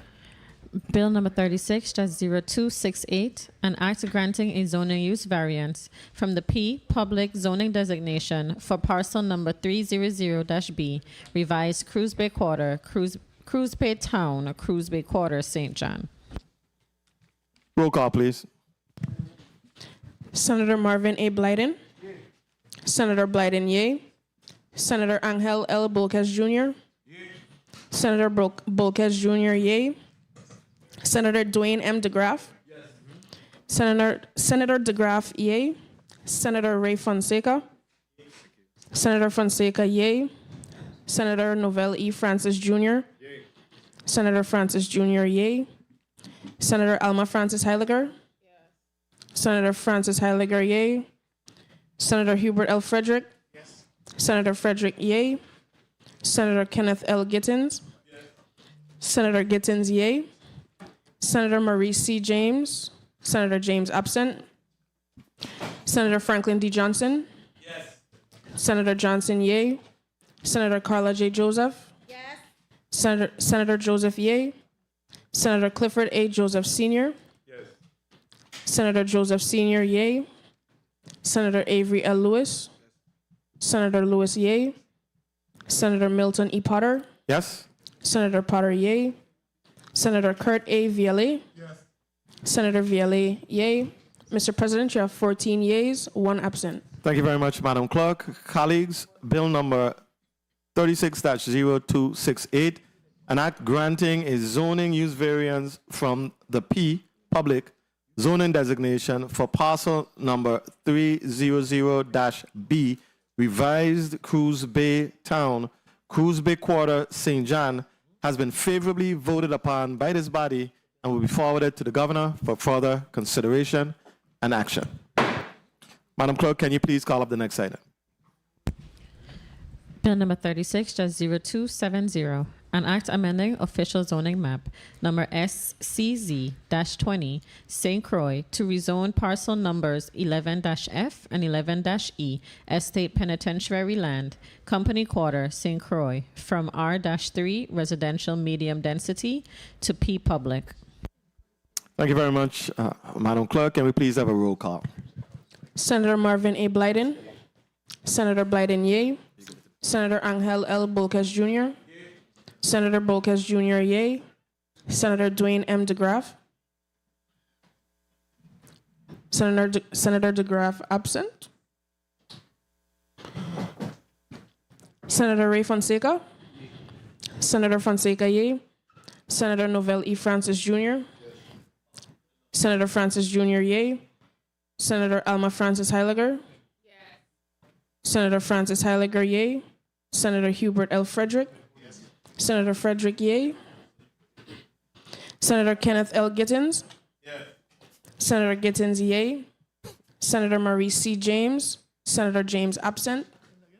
Senator Franklin D. Johnson. Senator Johnson Ye. Senator Carla J. Joseph. Senator Joseph Ye. Senator Clifford A. Joseph Sr. Senator Joseph Sr. Ye. Senator Avery L. Lewis. Senator Lewis Ye. Senator Milton E. Potter. Yes. Senator Potter Ye. Senator Kurt A. Viale. Senator Viale Ye. Mr. President, you have 13 yeas and 2 absent. Please record Senator Dwayne DeGraff's vote as yes. Mr. President, you have 14 yeas, 1 absent. Thank you very much. Colleagues, bill number 36-0270, an act amending official zoning map number SCZ-20 St. Croix to rezone parcel numbers 11F and 11G Estate Penitentiary Land, Company Quarter, St. Croix, from R3 residential medium density to P public, has been favorably voted upon by this body and will be forwarded to the governor for further consideration and action. Madam Clerk, can you please call up the next item in the block?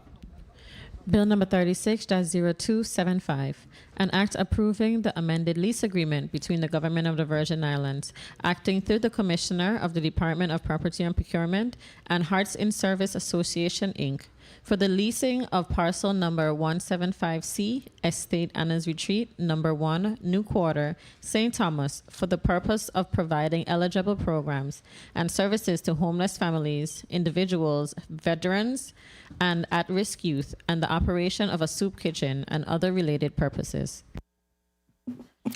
Roll call, please. Senator Marvin A. Blyden. Senator Blyden Ye. Senator Angel L. Bolkes Jr.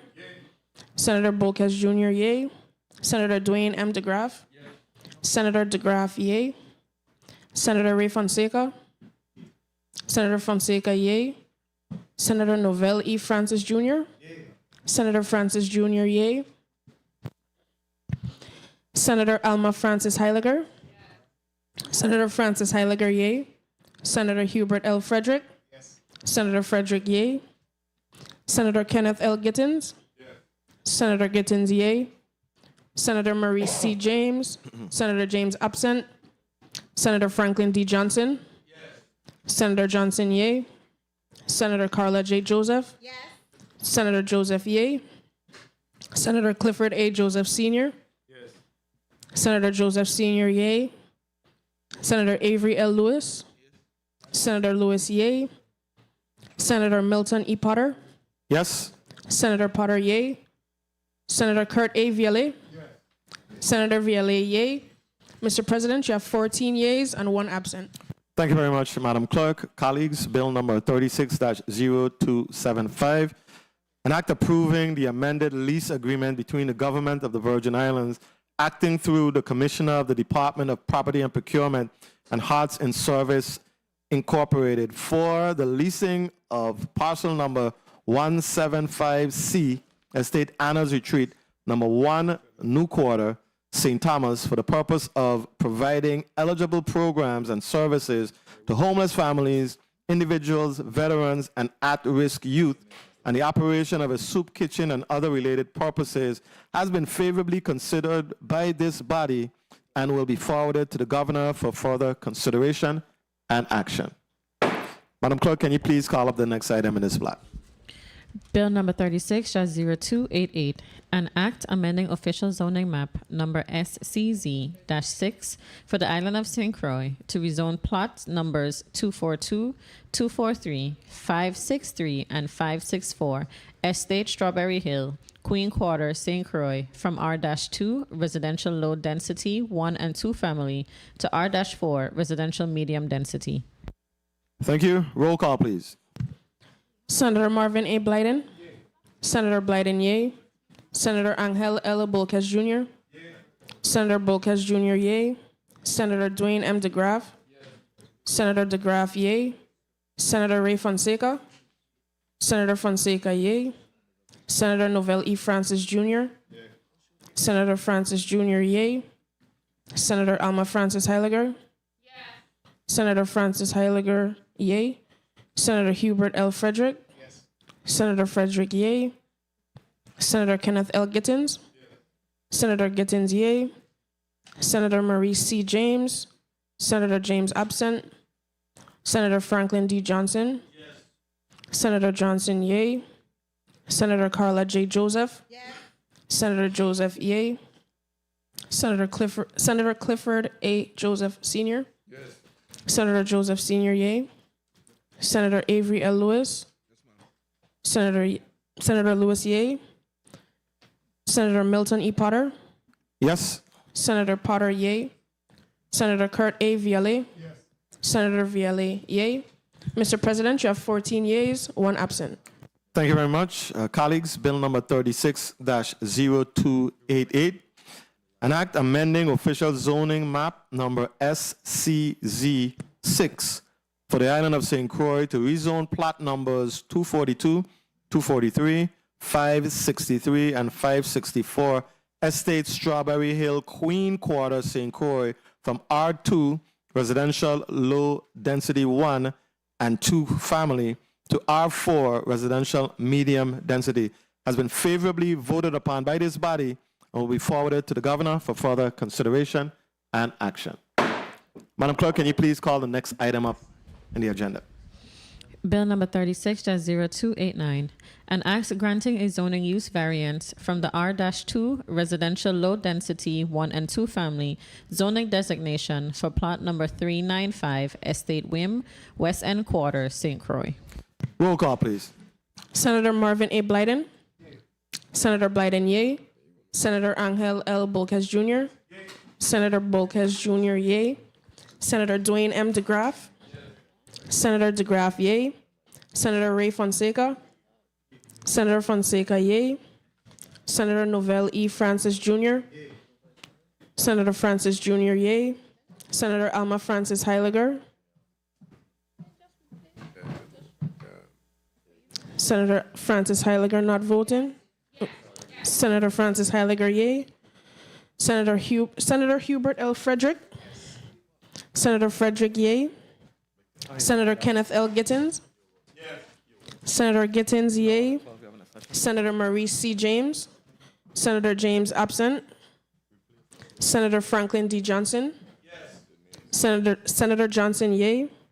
Senator Carla J. Joseph. Senator Joseph, yay. Senator Clifford A. Joseph Sr. Yes. Senator Joseph Sr. Yay. Senator Avery L. Lewis. Senator Lewis Yay. Senator Milton E. Potter. Yes. Senator Potter Yay. Senator Kurt A. Viale. Senator Viale absent. Yes. Senator Viale yay. Mr. President, you have 14 yeas and 1 absent. Thank you very much, Madam Clerk. Colleagues, Bill number 36-0289, an act granting a zoning use variance from the R2 residential low density 1 and 2 family zoning designation for plot number 395 Estate Wim, Western Quarter, St. Croix, has been favorably voted upon by this body and will be forwarded to the governor for further consideration and action. Madam Clerk, can you please call the next item up in the block? Bill number 36-0291, an act granting a zoning use variance to plot number 295-D-2, Estate Barren Spot, King Quarter, St. Croix, to allow warehouse and storage services, general. Roll call, please. Senator Marvin A. Blyden. Senator Blyden, yay. Senator Angel L. Bolkes Jr. Senator Bolkes Jr., yay. Senator Dwayne M. DeGraff. Senator DeGraff, yay. Senator Ray Fonseca. Senator Fonseca, yay. Senator Novell E. Francis Jr. Senator Francis Jr., yay. Senator Alma Francis Heiliger.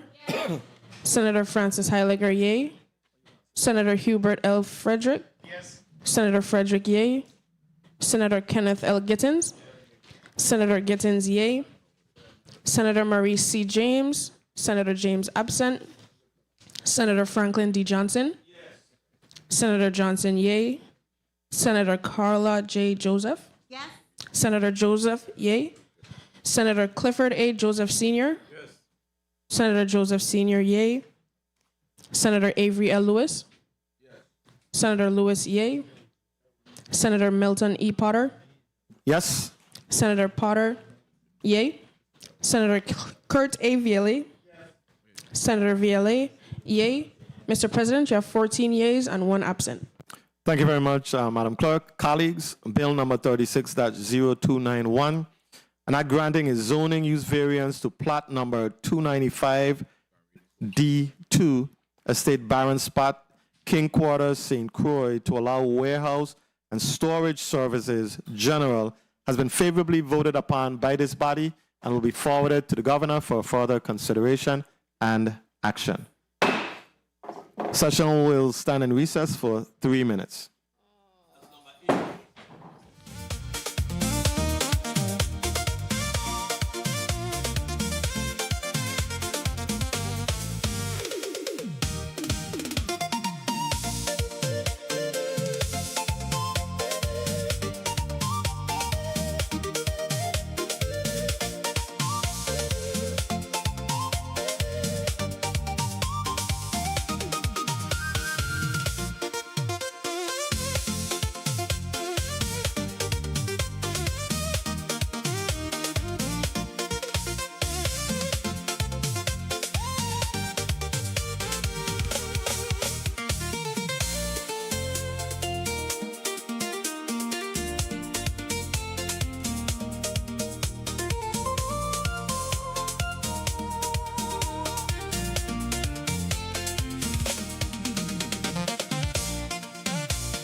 Good afternoon, colleagues. We are back on the record. Madam Clerk, can you please read the final block into the record?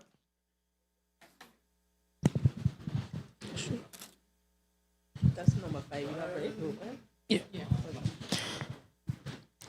Block number 3, consideration of bills. Bill number 36-0133, an act amending Title 17, Virgin Islands Code, Chapter 10, Section 111, Subsection A, Subsection 1, providing mental health, education, and instruction. Bill number 36-0207, an act amending Title 3, Virgin Islands Code, Chapter 25, Subchapter 6, by adding Section 590D and Title 24, Virgin Islands Code, Chapter 1, by adding Section 2,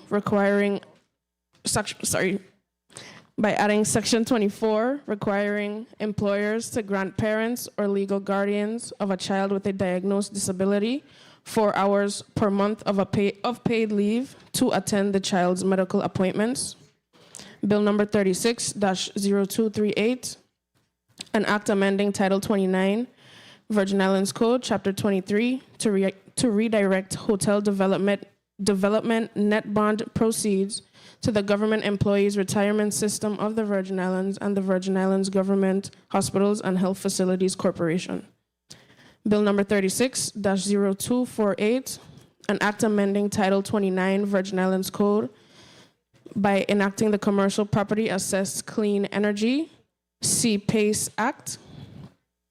Bill number 36-0294, an act appropriating $400,000 from the General Fund of the Treasury of the Virgin Islands to the election system of the Virgin Islands.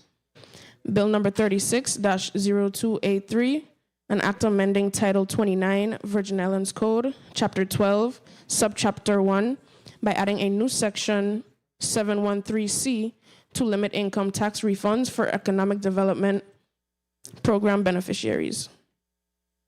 Bill number 36-0232, an act amending Act number 8018 to authorize the disposal of green waste using controlled incineration technologies, including air curtain incinerators and for other purposes.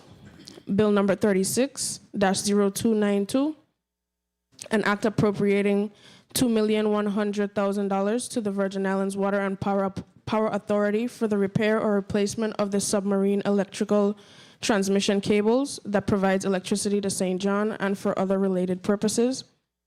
Bill number 36-0296, an act amending Act number 9028 to include a $2,300,000 appropriation for the Virgin Islands for the University of the Virgin Islands Scholarship Revolving Fund, and amending Title 17 Virgin Islands Code, Chapter 15, Section 190DD, Subsection J, Subsection 2, by changing the funding source of the University of the Virgin Islands Scholarship Revolving Fund.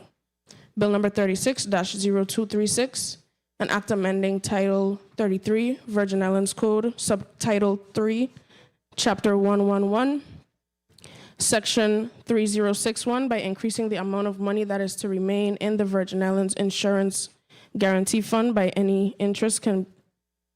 before any interest can be deposited into the general fund to allow non-germane amendments.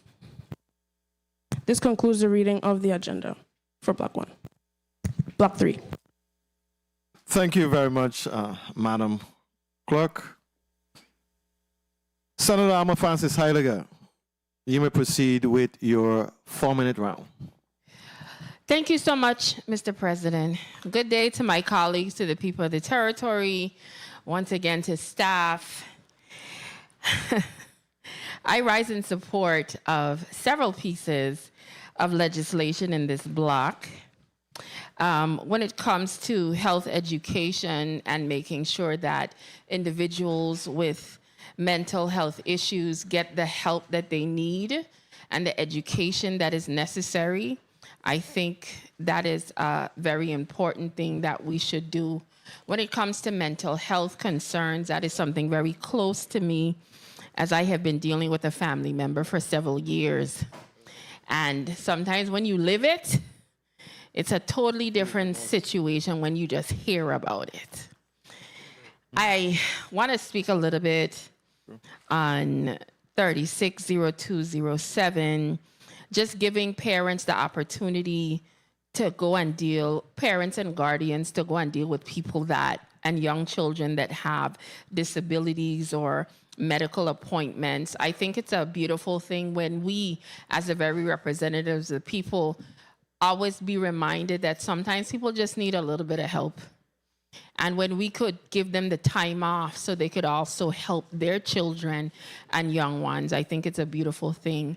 And these are some of the things that make me proud to be a representative when we could pass laws like this to help the very people we serve.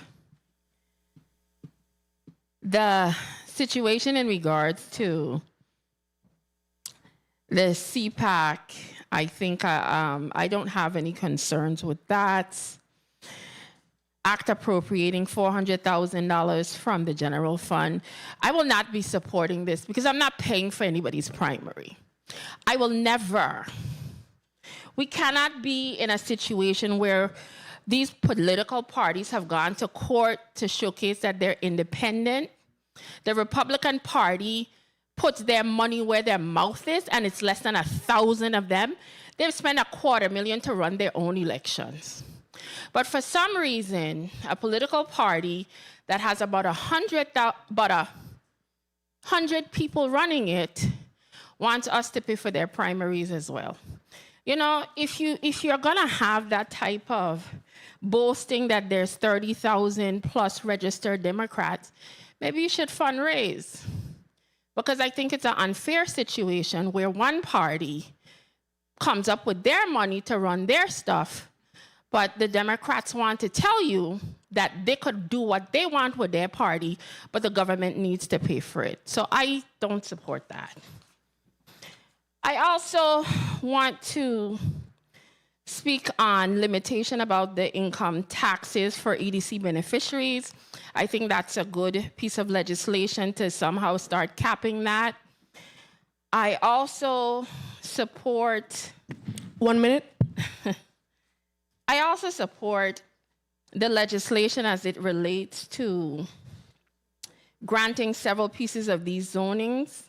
But I wanted to touch a little bit on 360292, the act appropriating $2.1 million to the Virgin Islands Water and Power Authority for repair or replacement of the submarine electrical transmission cable that provides electricity to the island of St. John. This puts me between a rock and a hard place because one side of me wants to happily say, here, St. John, I am your representative. I want you to have this money. Let me fix this. But then I'm also here for years watching WAPA playing with us. And then here we come again, another $2 million to bail them out of them not doing their job. Of them not dealing with maintenance. And then coming in here trying to convince me that another human being went and tried to cut a cable that has so much electricity in it that could murder them. But apparently, we're supposed to be delusional and say that's exactly what happened. But here's another $2.1 million because you didn't do what you were supposed to do. So it's hard for me. It's very, very hard for me. I want St. John to get their money, but I'm not unintelligent. So I will make a decision accordingly. I heard time, and I will make a decision on the rest of these bills once they're called up. Thank you. Thank you very much, Senator Alma Francis Heiliger. Senator Franklin D. Johnson, you're recognized for your 3 minutes. Good afternoon. Good afternoon. Thank you very much, Mr. Chair. Mr. President, I should say. I stand in rise in support of most of these measures on this block, but I definitely would speak on just a couple of them. And I understand my colleague position, but when St. John gonna go a few days without power, that's something we really got to consider. And I understand my colleague frustration here, but I also understand the people of St. John going without power for such a long time. That we can't let that happen again, and we have to do everything to assure that it don't happen again. So I will support the measure because when you saw some of the stuff that people had to throw away for going days and without any power, it's just a tragedy. It's just shameful thing to happen. That shouldn't be happening in this territory at all. And at the end of the day, we gotta find out and make sure that they do some serious investigation on that matter, which we did drill them about that. We went deep diving, saying that, look, this needs to be reported to the FBI for somebody to get a hold of that, because that's a serious thing when people gonna knock an entire island out. If that did happen the way they say it is, somebody needs to be held accountable. We can't continue to just move on like this. And that's I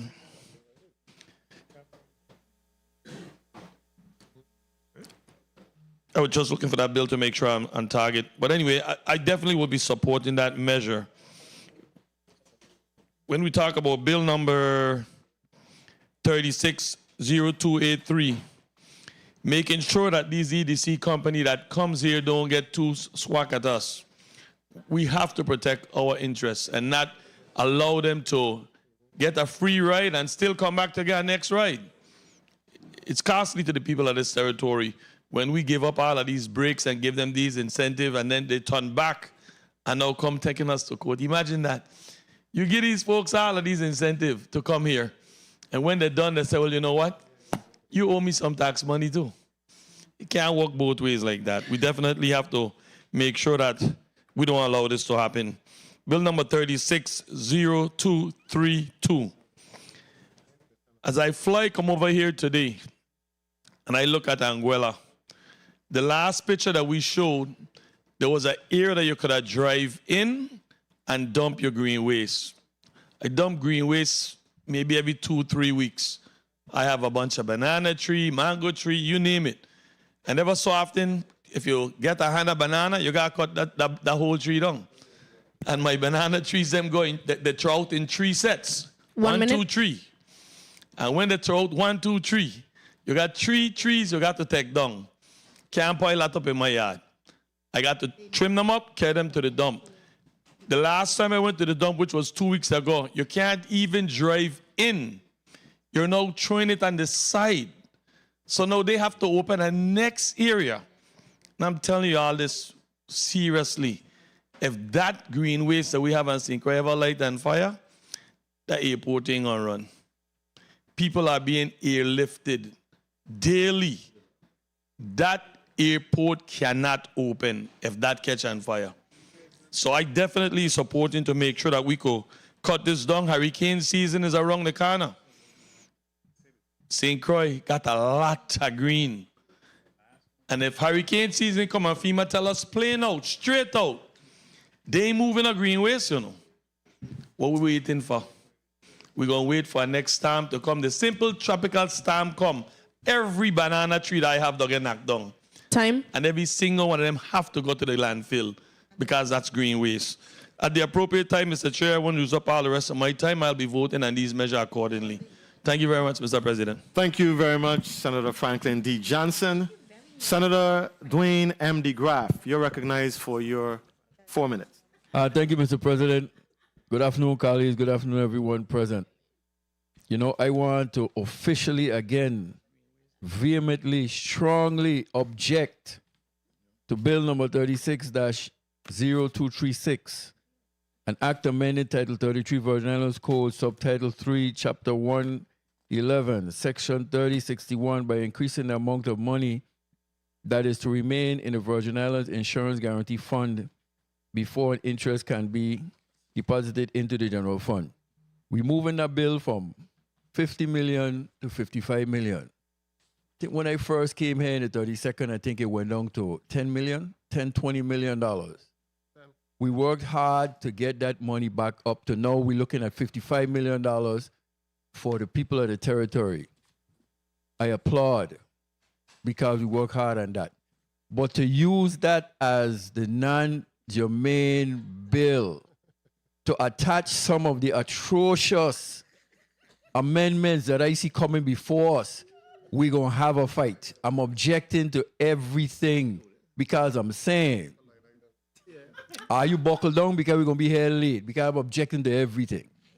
And I say that because, again, let's not use this bill here to do that. You know, this is such an important bill. You know, I asked to just change that bill, put it on one of the other bills, like put it on the bill where we're going to have paying $400,000.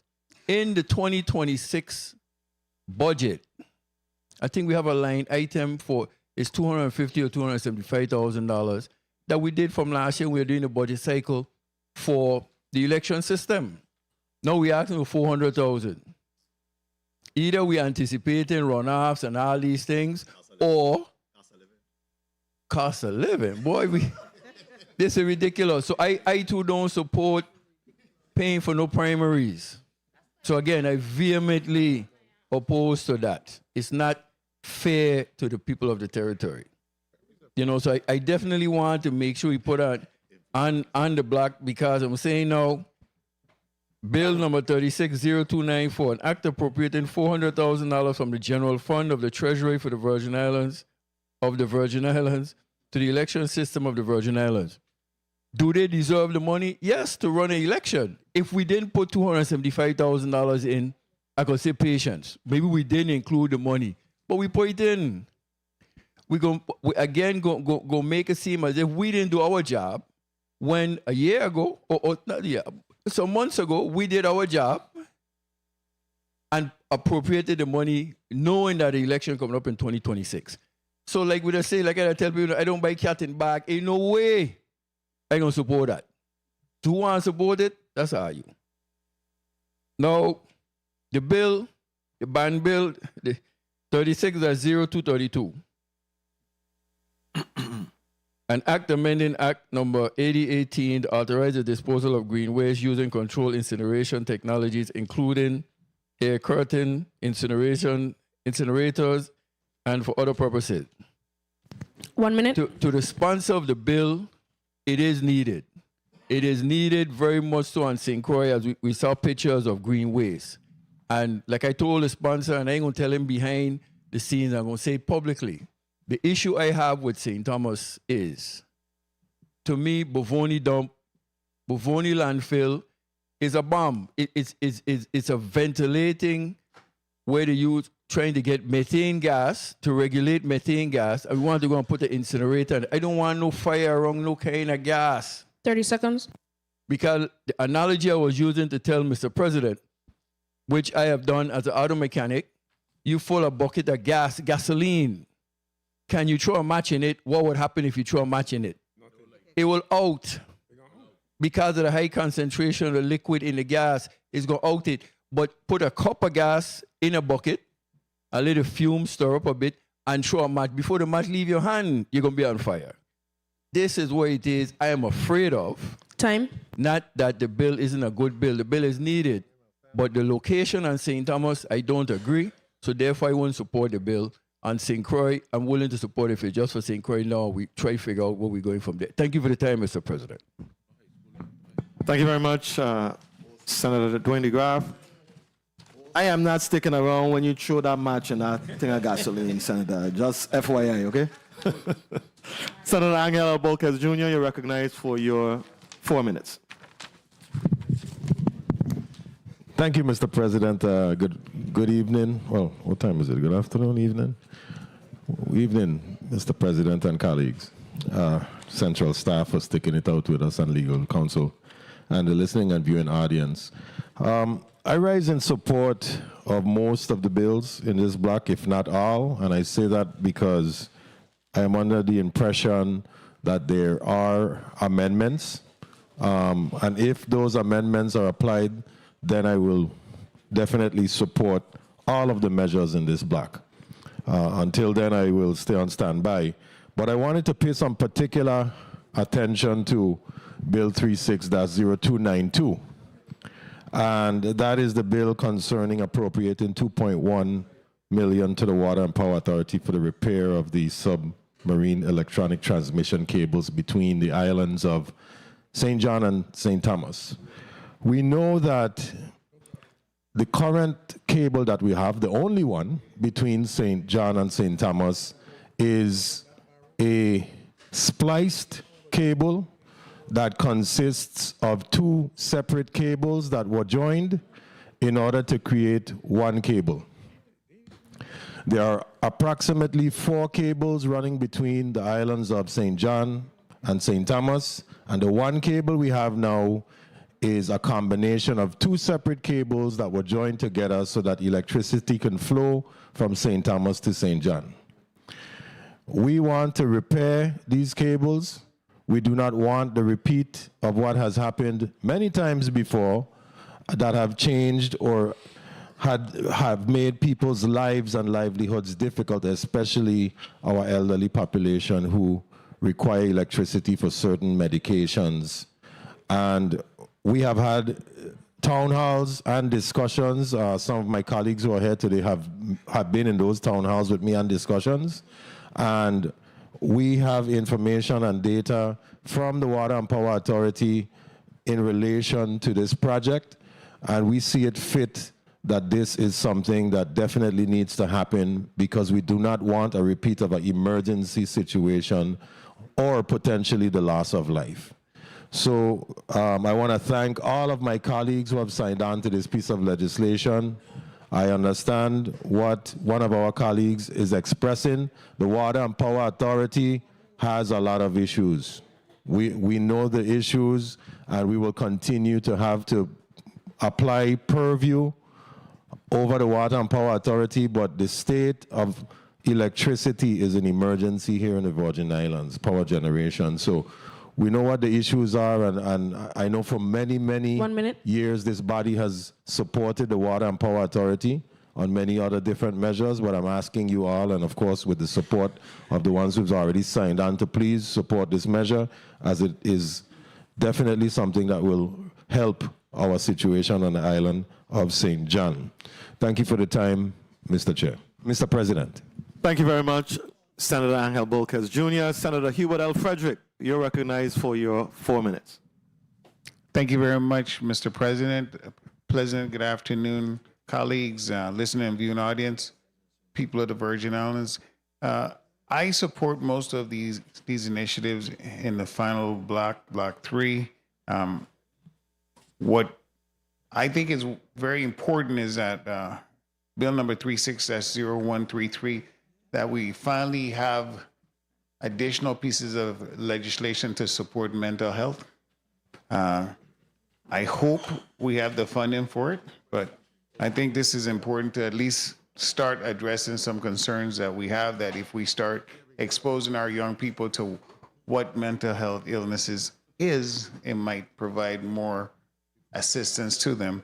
I was the acting director of the Division of Mental Health for over a year, and I could tell you, as much help as you could give mental health, it's appreciated and needed. In reference to Bill number 36-0207, I think we should also help parents that have children with disability, no question. Typically, these children need multiple appointments during a month, and we should help provide some financial relief to the parents of children with disabilities. So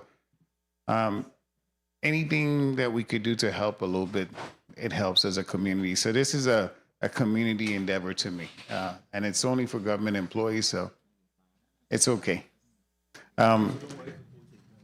In terms of the insurance guarantee fund, being an insurance broker, I personally think this fund should be much higher than it is. $55 million is insufficient to cover the territory in the event that we have anything catastrophic happens to us. That means property insurance and health insurance and life insurance must be covered by $55 million, which makes no sense. Just property alone would run over $100 million. So we're vastly underinsured when it comes to this, and I hope my colleagues would gradually increase the amount. I know we need the money in the general fund too, but we need to get the fund at a level that's reasonable. Our sister island, Puerto Rico, theirs is at $250 million, so it just shows that we need to do a little bit more work put some more money away just in case we have a catastrophic issue. Bill number 36-0248. This is a very unique piece of financing that I think would help property owners with helping to finance any green energy. I want to thank my colleague for coming up with this. This is a very good initiative. We've kind of figured out how it's going to work now, so it's going to help property owners get a break from WAPA and at the same time get the financing needed to have green energy placed on their property. In reference to the submarine electrical cable, transmission cable that goes to St. John, I want to apologize to the resident of St. John for having to endure several days of no power. That was unacceptable. 30 seconds. As a Virgin Islands senator, I was appalled by the whole issue and the explanation. I am not comfortable with it. So if we just have to pay for new transmission line, we just have to pay for it. They're Virgin Islanders. They should have equal access to reliable power like anyone else in the other two islands. So if that's what it costs, that's just what it costs. I mean, WAPA seems incapable of maintaining its equipment, so we just have to pay, unfortunately. And last but not least, bill number 36-0296.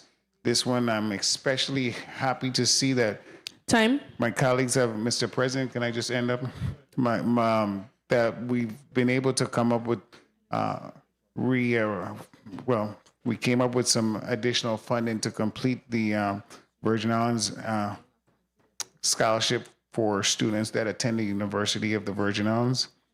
Just to let you know, full-time students are roughly, who receive this scholarship are roughly 325 students, and of that, about 83 part-time students. So a total of 408 students that are eligible for this scholarship, and I think it's a great thing that we're doing. It's great for the future, great for our community. Thank you very much, colleagues, for finding that money. Thank you very much, Mr. President. Thank you very much, Senator Hubert L. Frederick. Senator Carla J. Joseph, you're recognized for your 4 minutes. Thank you so much, Mr. President. Mr. President and colleagues, I rise in support of most of the measures in this final block for our deliberation and action today.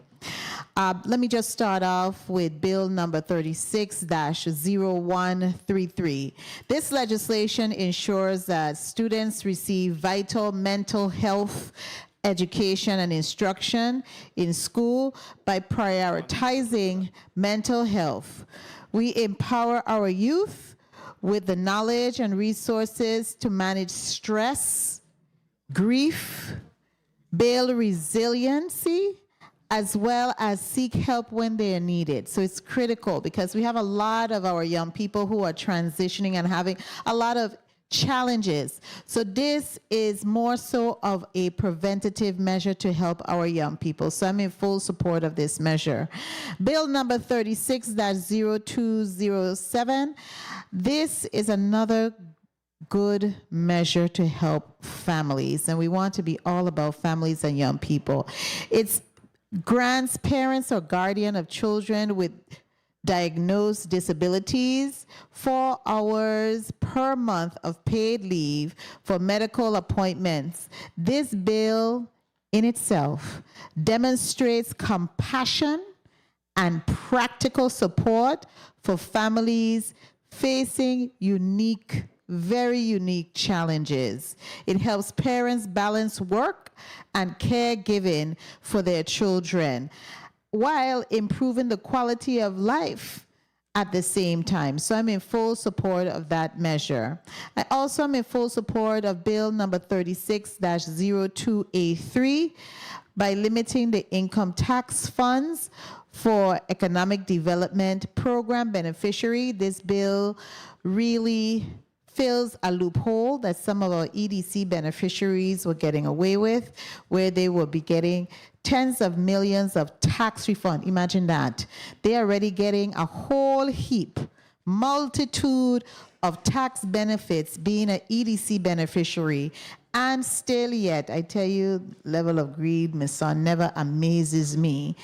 And they still are going to be able to collect income taxes in the tens of millions. So we are filling that gap and filling that loophole. Then we go on to bill number 36292, which appropriates $2.1 million for the repair and replacement of submarine electrical transmission cable for the Love City, Love Island of St. John, critical for reliable power. 1 minute. I am in full support of this measure. I know my brothers and sisters in St. John was feeling it heavily, and we just can't stand still and do nothing. The cutting of those wires are being investigated, and I hope there is some resolution and somebody is arrested for what they did. Now, bill number 36296 provide $2.3 million for the University of the Virgin Islands for free tuition. Education is the greatest key. It helps us and empower us. So anything we could do for the University of the Virgin Islands to provide education for our people is vital. Now, for the big one, bill number 36-0236, I do have some issues with this. This is the air pollution. Mr. President, may I? Yeah, ma'am. Thank you. I do have some challenges with this, especially knowing this is located in a densely populated area, and the environmental, as more importantly, the health impacts. I don't know if we could carry that burden. That's a big burden for those residents there who have invested many years. And then, of course, Bovoni housing community. It always seems that many of the issues surrounding industrial and any type of development that adversely impacts the environment or health is always in a low income area for whatever reason. And so I do have some challenges with that. And I believe there is going to be an amendment. And so I look forward to that. Given those issues, I'm ready to vote at the appropriate time, Mr. President, and thank you for your leniency. Thank you very much, Senator Carla J. Joseph. Senator Novell E. Francis Jr., you're recognized for your 4 minutes. Good evening, and thank you very much for the time. I stand in support of most, if not all, of the measures in this particular block, and I wanted to start from the bottom up. On this one, with the incremental increases that have been done to the Insurance Guarantee Fund, as been indicated, we started out when we first got into the legislature back in the 31st in 2015 with about $10 million, and I think it may have decreased all the way down to $5 million at one point.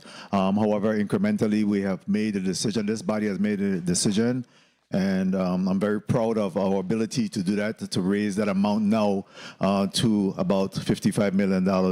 Yes, that may not be sufficient in today's market, but nonetheless, it is a step in the right direction, and perhaps one day we could see it back up to $75, $100 million. I stand in support, certainly, of ensuring that we're able to continue the free tuition program, and we know that as a result of some escrow amount over a period of time, the free tuition had not been funded because there was almost $9 million in it in one point. Eventually, it's now being used, and some of it is because of the lack of available funding in the FAFSA and other programs, and now it's been utilized and now has a deficit right now of $580,000 and growing. So we have made some appropriation to ensure that we continue to see the free tuition program going forward. We'll be addressing certainly the deficit as well as the online services, as well as the summer programs and the fall, and we'll address the FY 2027 to address the future funding that's required there. I stand in support of the $400,000 that's been made to the election system to make sure that we continue to see fair, transparent, and accountable election going on. And certainly the election system is one that have asked for the additional funding to ensure that they have sufficient money available to address some of the issues they're seeing there with the increased costs, inflation, cost of living, and everything else that's impacting them. So, we'll be providing them with that $400,000.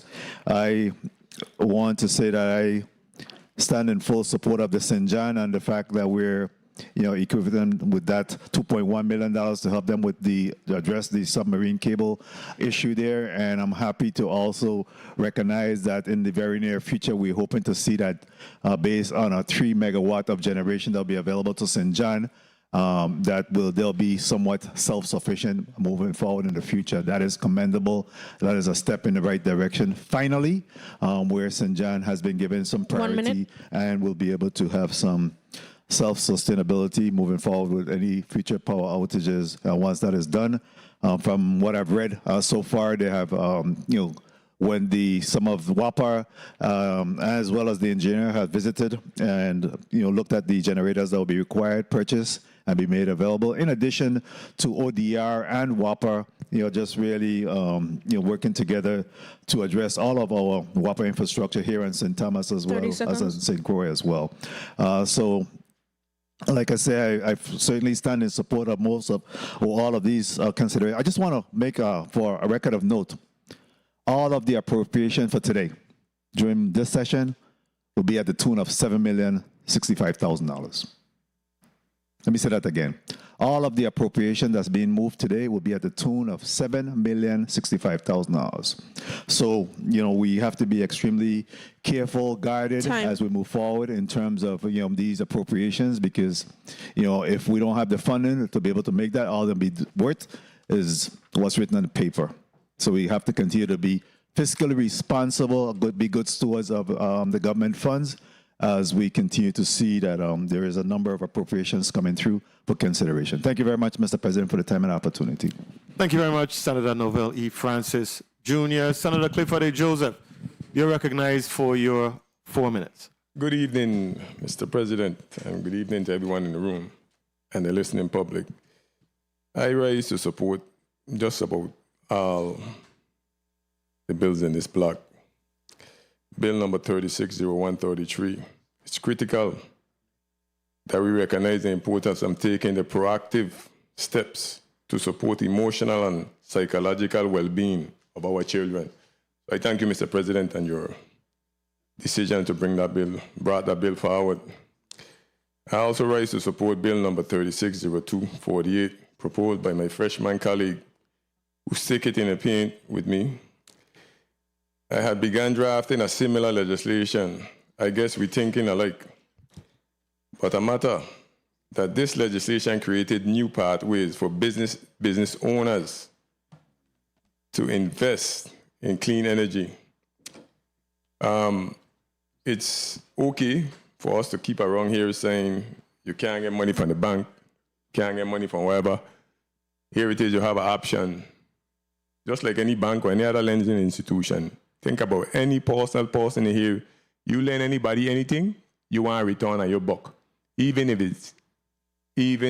at the end of the day, you want a return. So if you lend a man $20 tomorrow, $25, you want him to pay you back. So something have to be risk. Nobody ain't giving anybody anything. A risk have to be in place in order for you to move forward. I going to support the free tuition at the university for sure, without question. I have 4 sons, and I still pay tuition, but not because I pay tuition. I mean that somebody else should receive what they could receive to move forward, because every education only could help us. I mean, it's there for help. So I'll support the free tuition. And again, Bill number 360232. which is an act to authorize the disposal of green waste using controlled incineration technology. In recent years, we have had many reports of landfill catching on fire. I worked 27 years in the fire department. I've been there. I did it. One time is tires, next time is cars, next time is whatever. But I was telling my colleagues last night, ain't got nobody else in here ever been in any landfill for any 8, 10, 12, 13 hours. 1 minute. And they bring you a plate of food. And when you see the amount of flies that will show up around your plate of food, I know I trying to make sure we don't have to have anybody in the landfill. And for green waste, we mulched. That's what they did in Bovoni, mulch a whole bunch of green waste and did nothing with it. So if you do nothing with it, it's going to stay there and it's going to catch fire. We have an opportunity 30 seconds to get to a grant to afford us the technology of incinery and a mulcher to continue doing or preparing ourselves for composing as well. So, I mean, we got more than one environmental issues going on in the Borden Islands. I've been here 2 weeks ago to watch the children play baseball. Time.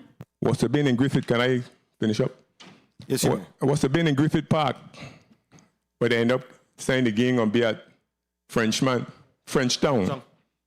Walking over there, and when I look inside of the gut by the post office, I set myself back. I said, geez, I'm bread. People eating them crab there. I'm sent out of this wall, and I surprised that that ain't an active thing that we want to fix, that we have raw waste running around. But again, everybody choose which battle they want to take on. I'm just saying, if we're talking environmentally safe, let's try to make it all inclusive. Thank you, Mr. Chair. Thank you very much, Senator Joseph. I still playing some tuition myself. Senator Ray Fonseca, you're recognized for your 4 minutes. Yes, thank you, Mr. President, and a pleasant good evening to all in the community. Especially to the St. Thomas residents and the Bovoni residents. We have with us today the Bovoni president, Ms. Felicia Blyden, here in the audience. They've waited it out. Also, Don Henry, former DPNR commissioner. Ladies, I think I'm going to have to buy a dinner tonight. Today, we face a serious challenge. The legislature has special ordered Bill number 360232 to bypass the normal legislative process to change existing VI law, Act 8018 will be changed, to allow green waste burning at the landfills using ACIs. So let it be clear, I will never vote to change Act 8018. Burning is not permitted under current VI law, but the legislature makes laws and they can also change laws. Those ACIs are machines used to burn large amounts of wood, brush, land clearing debris. A powerful fan blows air across the fire and increases the temperature, and it reduces the visible smoke. Yes, it does. And they do burn more efficiently than open fires. But those ACIs still have several potential dangers and concerns, such as increased air pollution and toxic waste. And the Madam Rules Chair has already let us know that Bovoni is a community.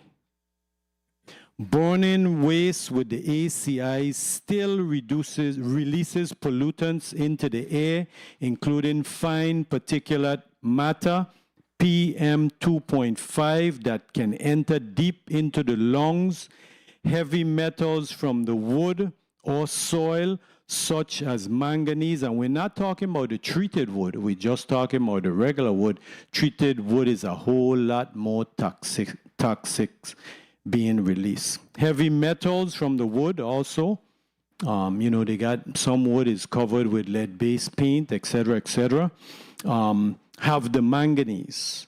Organic pollution and toxic chemicals can be there depending on what is burned. We have to rely on the Waste Management Authority to clean this waste. So if you have a whole truckload of green waste and you got a little piece of PVC slip in, we're going to rely on the Waste Management Authority to take out that PVC.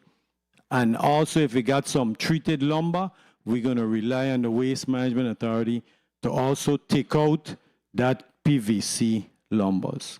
But these pollutants can contribute to respiratory problems, asthma, bronchitis, lung irritation, increased risk of heart disease and cancer in the long term, and health risk to the nearby communities. And in the Bovoni community, you can walk straight across the street and in 5 minutes, at 30 least seconds. 1,000 persons are in the dump. As a matter of fact, there's a video going around where they got people living 25 feet from the dump.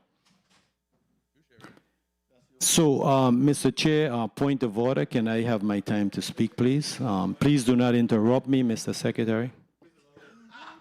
Please allow Senator Fonseca to. Thank you, Mr. Chair. Environmental damage. Air curtain incinerators can also impact the environment. Greenhouse gases, CO2, and other gases are released during burning. Air pollution can travel long distances before settling. Ash residues that may contain toxic substances if not handled properly. Finally, and most importantly, we need a Waste Management Authority to concentrate. Mr. Chair, I'll wrap up real quickly. You may wrap up, Senator. Thank you. To concentrate on the chipping and the mulching and start composting, because, in the end, our farmers need this organic material because we have poor soil. So thank you, and I support all the other measures. Thank you, Mr. President. Thank you very much, Senator Ray Fonseca. Senator Marvin A. Blyden, you're recognized for your 4 minutes. Thank you so much, Mr. President, and good evening again to my colleagues and those viewing and listening. I write in support of most of the bill in this block. And I want to first start by thanking all the sponsors for bringing these bills forward. They are all impactful in some way, shape, or form.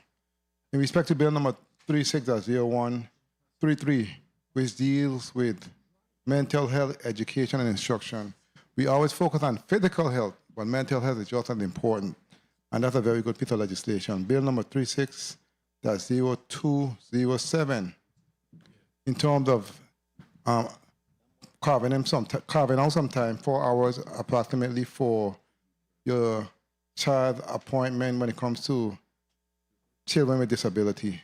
And these two bills deal with our children, and they are the most important thing that we have in terms of nurturing and assuring that they grow up to be good, law-abiding citizens and healthy individuals that's well-rounded.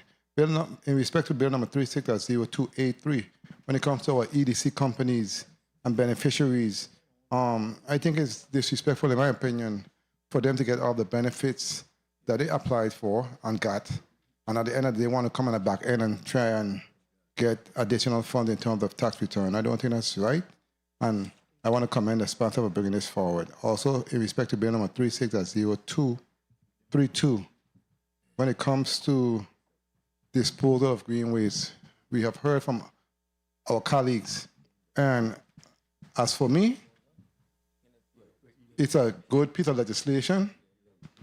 I believe it still needs a little more tweaking in terms of amendment. I do not want to stop it from moving forward because the funding is in jeopardy, and I believe the sponsor do have the votes, but I will be bringing an amendment at the next session in a couple weeks to actually improve the bill. And I will support it at a time, but as for now, I cannot support it as it's drafted at this point. In respect to bill number 36.0292, when it comes to appropriating $2.1 million to the Water and Power Authority for providing submarine electrical transmission cables to the island of St. John, Love City. I must say in this day and age, it's unacceptable for us to have what happened to our brothers and sisters on the small island of St. John occur in this day and age. I don't think that's acceptable. As for me, that's the reason why even before this occurred, I myself working with other non-for-profit organizations like Caribbean Climate Change and others in respect to giving those individuals in St. John and St. Thomas generators, cords, flashlights, gas tanks. I even gave some of them gas because I understand the importance of those individuals, especially our seniors, when it comes to some medical equipment and medicine, etc. So it is high time that they are independent when it comes to emergency power. And it's very important that we provide that for them. And my colleagues and I saw it fit to assure that we found those funds to give to those individuals. In respect to bill number 36.0296, of course, the scholarship revolving fund for the university. My colleagues always say education is the greatest equalizer, and he's so correct. And 30 seconds. I encourage many of the students who have not been taking advantage of this program to really do so because it only benefits you in the long run and the community as a whole. So that's a very important program. Also, in closing, bill number 36.02. Well, we're not there yet. Mr. President, I want to thank you for the time. Thank you. Thank you very much, Senator Marvin A. Blyden. Senator Kurt A. Viale, you're recognized for your 4 minutes. Thank you, Mr. President. I rise in support of bill number 36.0133. It can only help to continue to increase awareness in reference to mental health. And after we vetted the bill, it was clear that it's a good measure and it is something that is needed. And hopefully it will help the community moving forward. Bill number 36.0207 seeks to help parents with children with disabilities. I really like that bill a lot.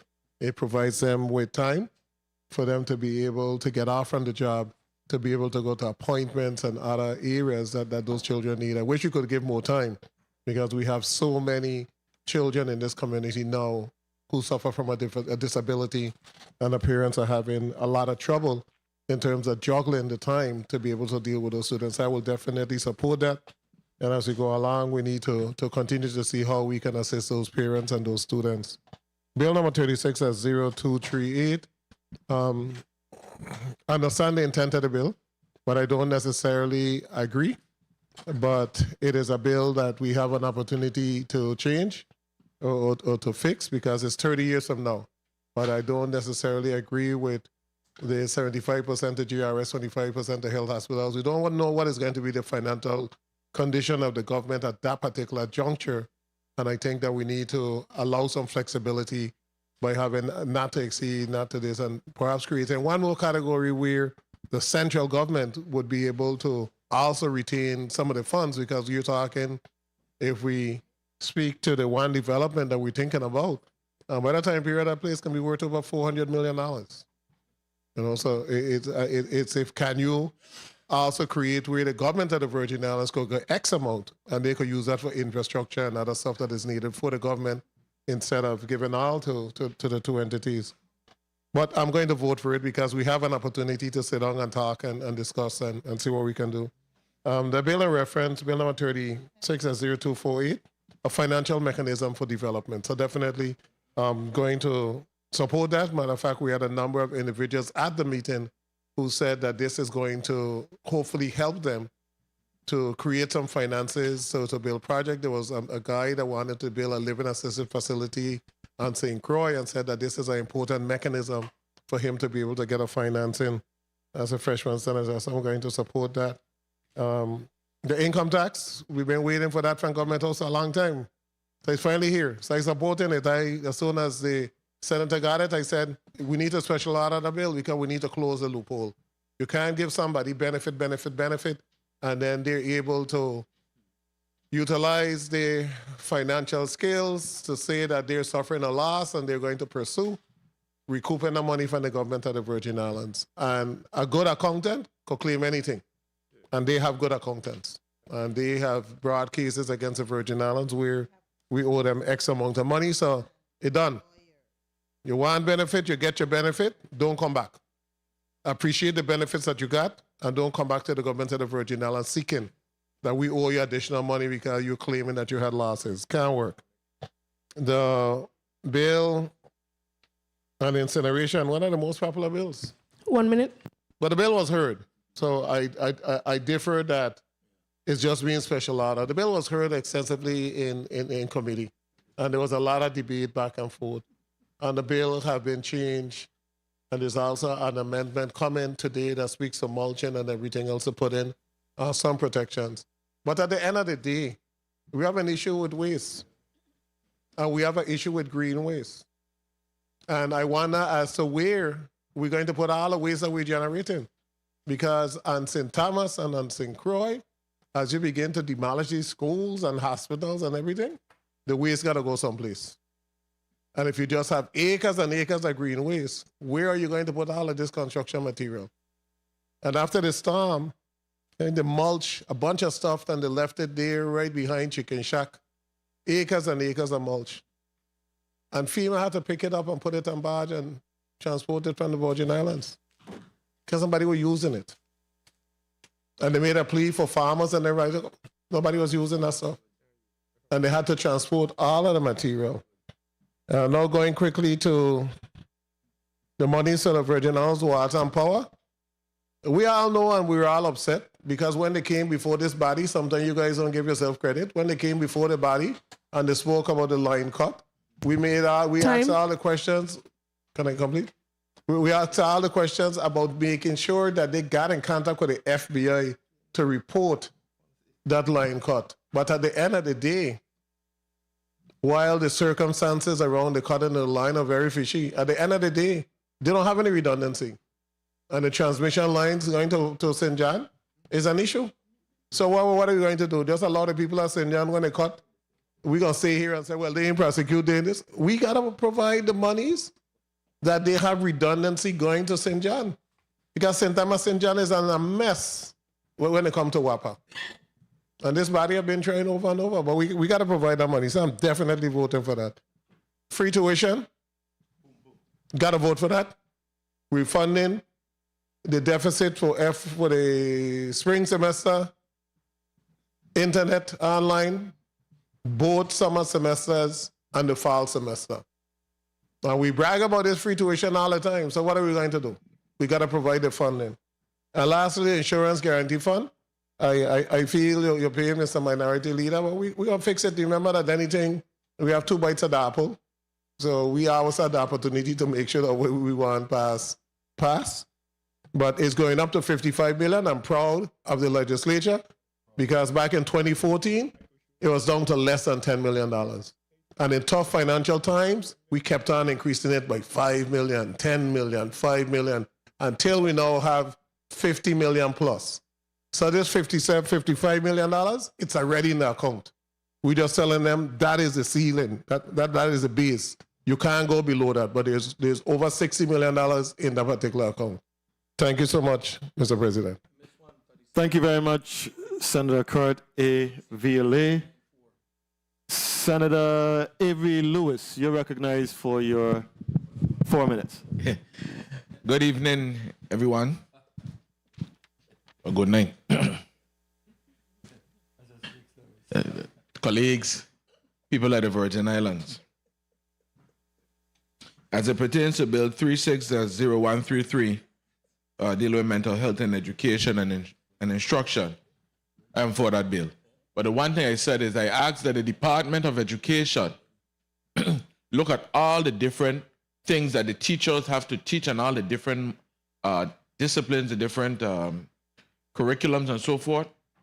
And let's start taking away some stuff, make sure we're not duplicating things, and just put in additional work and teachers and instructors and so forth before we start implementing these new things.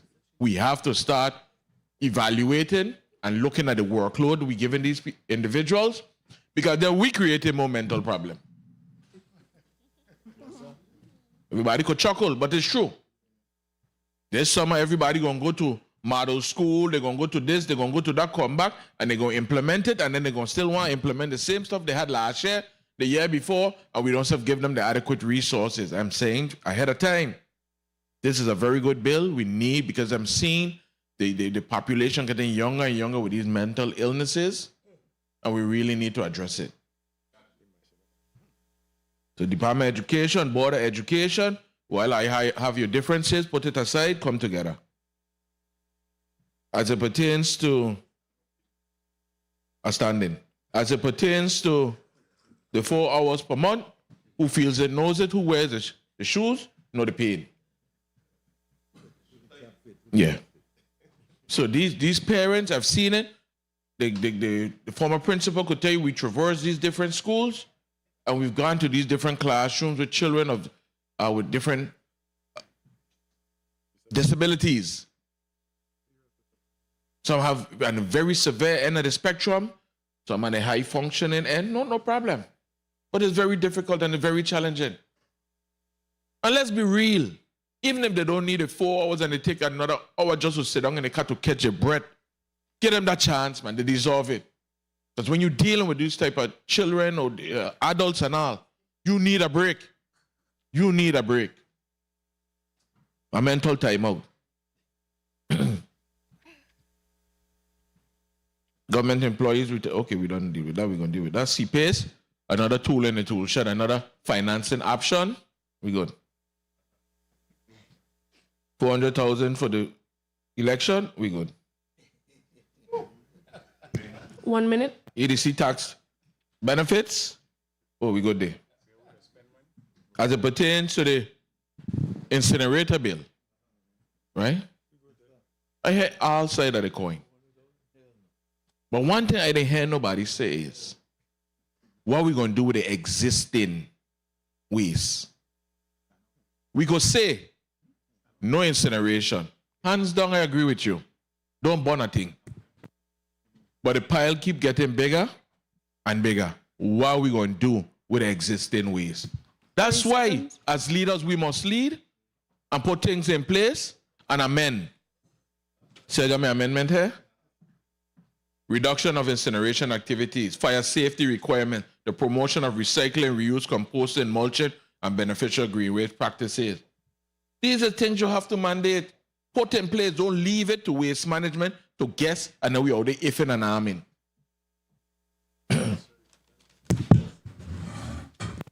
2.1 million. I just read an article within the state testing the generator. Time. Remember when we had that meeting, Mr. President, just bear with me, please. When we had the meeting with WAPA, Mr. Knight said, whether it's a used or a new generator, we're going to get something for St. John. I called him the next day. That didn't resonate well or sleep well with me. You ain't giving St. John nothing used.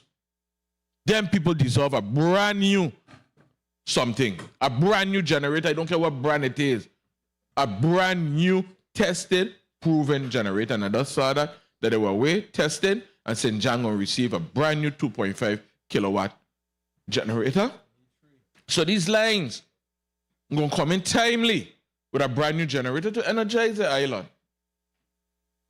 And there's no way, while we're looking out for St. John, none of us, none of the islands should be here in this day and age with candle and flashlight and rechargeable fan and all kind of thing.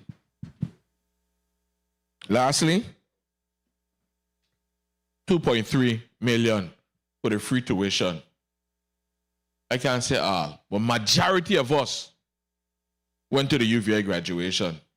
Clapping hard. Be disingenuous for you to be the clapping, and you don't want to promote free tuition. Give them something. The one thing we could give our children is a free higher education. Thank you, Mr. President. Thank you very much, Senator Avery Lewis. Senator Kenneth Gittins, you're recognized for your 4 minutes. Thank you, Mr. President. I hope I could walk in those shoes as the secretary who just stood up tall. Thank you, Mr. Secretary. Mr. President and colleagues, while I support most of the measures before us in Block 3, I especially want to emphasize the importance of Bill number 36 as 0133 regarding mental health education and instruction. You know, this is critically needed in today's society, and I commend the effort to bring greater awareness and support to mental illness issues affecting us in our community. I also strongly support Bill number 36-0207, which would require employers to provide parents or legal guardians of a child with a diagnosed disability 4 hours of paid leave each month to attend medical appointments. You know, parents should never have to risk losing income or their employment because they're caring for their young ones. We need to look out for their essential needs. Additionally, I support Bill number 36-0238, redirecting hotel development net bond proceeds to GRS and our hospitals and health facilities. However, I must again express serious concerns regarding the practice of withholding employee deductions for GRS and other third parties on pay stubs, only for employees to later realize or discover that those payments were never remitted. In my opinion, this is totally unacceptable and potentially fraudulent. So again, I want to caution not only the hospital, but any other agency that would be saying that you have remitted those payments and they have not been. Well, Sapupa, and Bill number 36-0232. You know, you could always tell when it's an election season. When a bill that's been publicly heard at least 3 to 4 times that could suddenly be described as bypassing the legislative process. You know, respectfully, I find those comments totally reckless, and not actually reflecting the actual legislative record. We've heard these hearings at least 3 to 4 times. So to say that we bypass the process, that is not the truth. 1 minute. I also support and signed on as a primary sponsor to Bill number 36-0292, appropriating some $2.1 million to the VI Water and Power Authority for the repair or replacement of the submarine electrical transmission cables serving the island of St. John. I encourage at the same time WAPA to move forward without any unnecessary delay on this project in St. John. 30 seconds. And unlike the delays that we see at Bobby Hole and St. Croix, and I'm asking them to address that post haste as well. And if it's that the monies have not been released, we're asking that those monies be released because the legislature have acted. Lastly, I also signed on to Bill number 36-0296, appropriating funding to the University of the Virgin Islands for free tuition. Time. You know, we must continue. May I conclude, Mr. President? We got to continue supporting our people and investing in our university. And at the same time, I want to ask you all, for my colleagues, for support on 2 amendments that I'll be offering to the non-germane bill. Where is it here? My apology. One that speaks to the increasing the campaign contribution limits that have not been updated in our legislative code since 1990, and also establishing uniform standards regarding convicted felons seeking elected public offices. Thank you. At the appropriate time, I'm looking forward to supporting these measures. Thank you. Thank you very much, Senator Kenneth Gittens. Colleagues, I rise in support of the vast majority of the bills in this final block. Beginning with Bill number 36.0133, a measure that I'm proud to have authored. Mental health is foundational to student success, without question. Embedding mental health education in our schools really equips our young people, our young Virgin Islanders, with the tools to recognize, to manage, and to seek help for mental health challenges at an early stage. This is a long overdue investment in their well-being. I think a lot of what we see on the streets among our young adults is really a manifestation of lack of mental health awareness and instruction at an early age. So this is really an opportunity for us to make a difference in eradicating the stigma of mental health in our schools, among our young people. And if we are to change the trajectory in our community, it must start with our young people. Bill number 36.0207, paid leave for parents of children with disabilities, I support. Parents of children with disabilities, they face unique demands, including frequent medical appointments that often require taking unpaid leave or risking their employment. 4 hours of monthly leave is a modest amount. Humane protection that supports these families without placing an undue burden on the employer. With regards to Bill number 36.0248, CPACE Act, this really enables private property owners to invest in energy efficiency and renewable energy upgrades with no upfront costs, repaid through property assessments. For a territory burdened by high energy costs and hurricane vulnerability, CPACE is an essential tool for economic resilience and energy independence. Can support Bill number 36.0294, the $400,000 appropriation for the election system. We all know that a functioning democracy depends on a well-resourced election system. This appropriation ensures that the election system of the Virgin Islands has the operational capacity to administer elections with integrity, transparency, and efficiency. Bill number 36.0283, limit tax refunds for EDC beneficiaries. Employee development, economic development program beneficiaries receive a substantial income tax benefits in exchange for investing in this territory.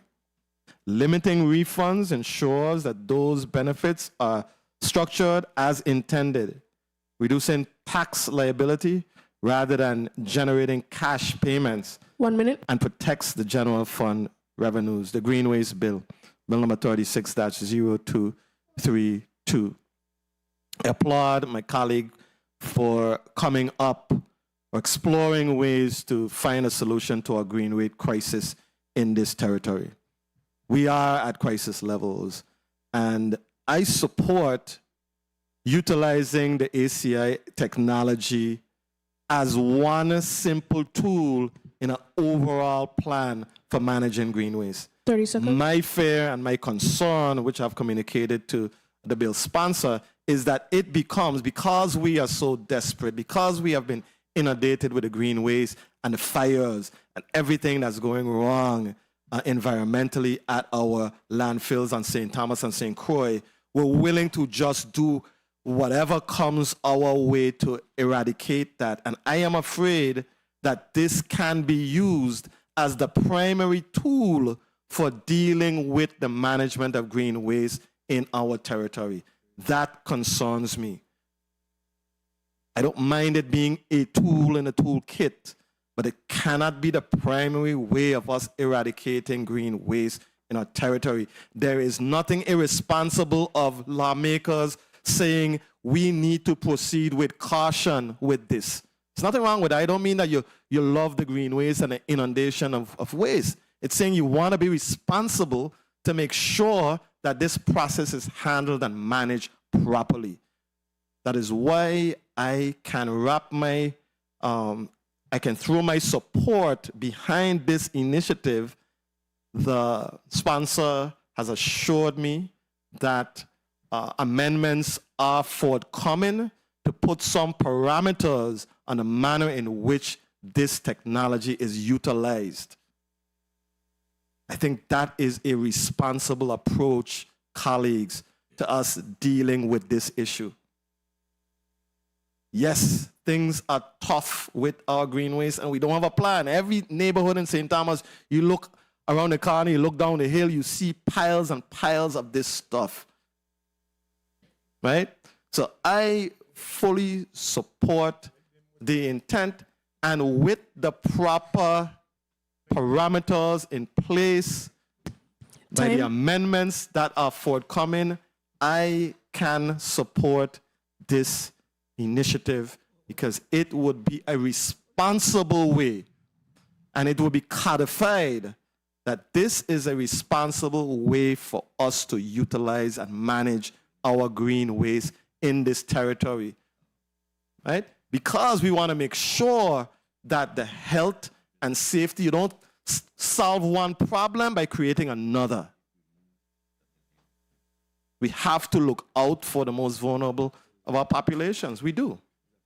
I am in support of this legislation, providing that we have the proper parameters in place via the amendments that it is my understanding is forthcoming. Colleagues, we've exhausted 40 amendments. I hope not, Mr. Vice President. Colleagues, we have exhausted our debate time on this matter, on this block. Madam Clerk, can we proceed with you calling up the first item in block 3? Block number 36-0133. Bill number 36-0133. An act amending Title 17, Virgin Islands Code, Chapter 10, Section 111, Subsection A, Subsection 1, providing mental health education and instruction. Roll call, please. Senator Marvin A. Blyden. Senator Blyden, yea. Senator Angel L. Bolkes Jr. Senator Bolkes Jr., yea. Senator Dwayne M. DeGraff. Senator DeGraff, yea. Senator Ray Fonseca. Senator Fonseca, yea. Senator Novell E. Francis Jr. Senator Francis Jr., yea. Senator Alma Francis Heiliger. Senator Francis Heiliger, yea. Senator Hubert L. Frederick. Senator Frederick, yea. Senator Kenneth L. Gittins. Senator Gittins, yea. Senator Maurice C. James. Senator James, absent. Senator Franklin D. Johnson. Senator Johnson, yea. Senator Carla J. Joseph. Senator Joseph, yea. Senator Clifford A. Joseph Sr. Senator Joseph Sr., yea. Senator Avery L. Lewis. Senator Lewis, yea. Senator Milton E. Potter. Yes. Senator Potter, yea. Senator Kurt A. VLA. Senator VLA, yea. Mr. President, we have 14 yeas, 1 absent. Thank you very much, Madam Clerk. Colleagues, bill number 36-0133, an act amending Title 17 Virgin Islands Code, Chapter 10, Section 111A1, providing mental health education and instruction, has been favorably voted upon by this body and will be forwarded to the governor for further consideration and action. Please call up the next item. Bill number 36-0207, an act amending Title III, Virgin Islands Code, Chapter 25, Subchapter 6, by adding Section 590D and Title 24, Virgin Islands Code, Chapter 1, by adding Section 24, requiring employers to grant parents or legal guardians of a child with a diagnosed disability 4 hours per month of paid leave to attend the child's medical appointments. Roll call, please. Senator Marvin A. Blyden. Senator Blyden, yea. Senator Angel L. Bolkes Jr. Senator Bolkes Jr., yea. Senator Dwayne M. DeGraff. Senator DeGraff, yea. Senator Ray Fonseca. Senator Fonseca, yea. Senator Novell E. Francis Jr. Senator Francis Jr., yea. Senator Alma Francis Heiliger. Senator Francis Heiliger, yea. Senator Hubert L. Frederick. Senator Frederick, yea. Senator Kenneth L. Gittins. Senator Gittins, yea. Senator Maurice C. James. Senator James, absent. Senator Franklin D. Johnson.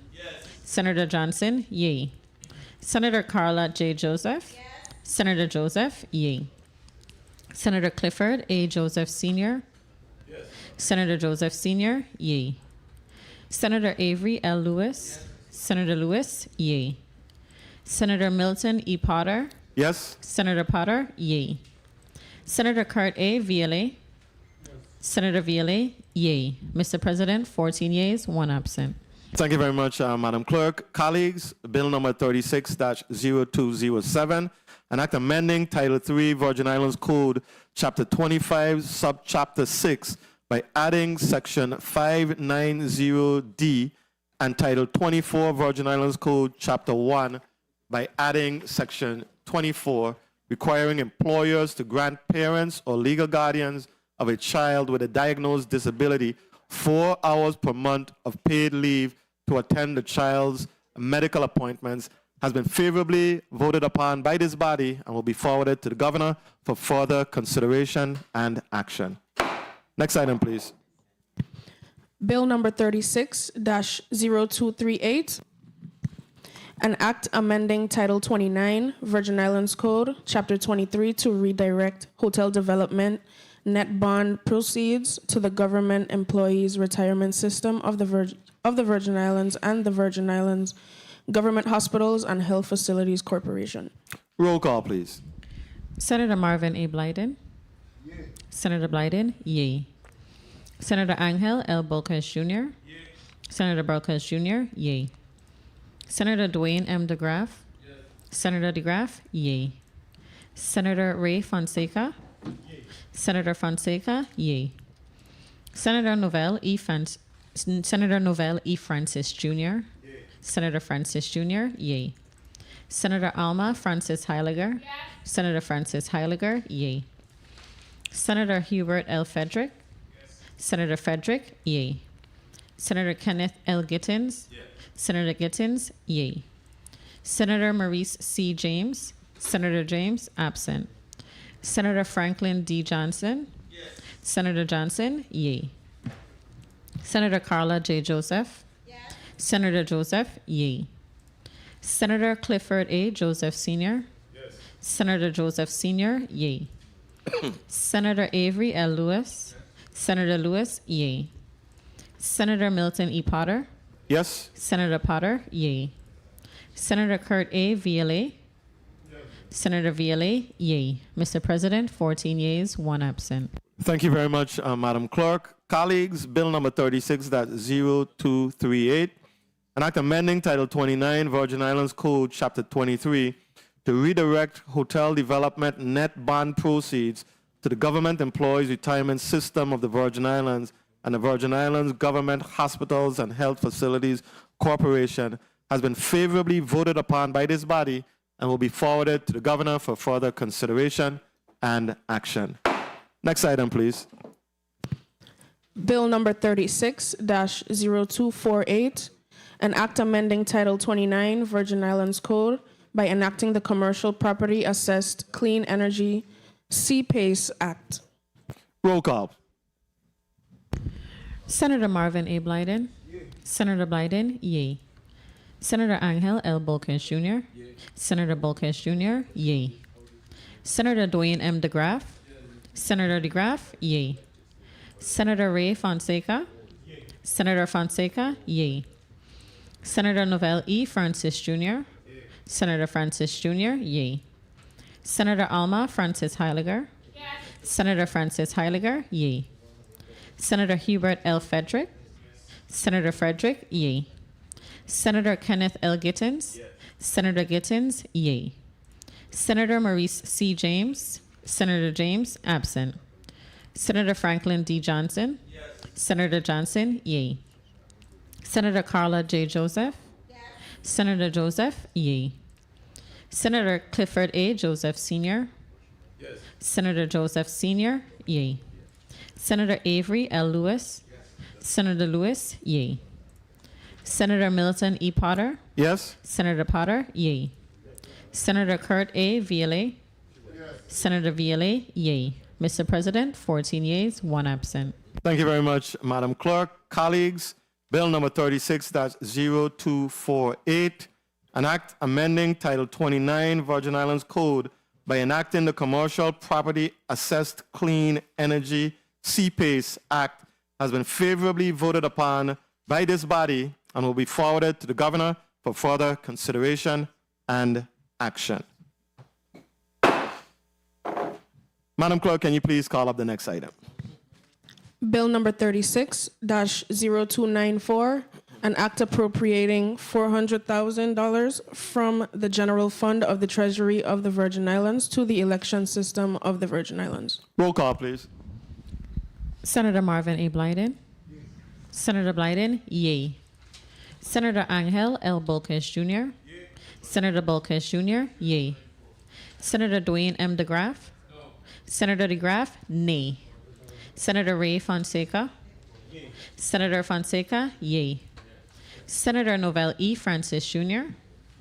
Senator Francis Jr., yay. Senator Alma Francis Heiliger.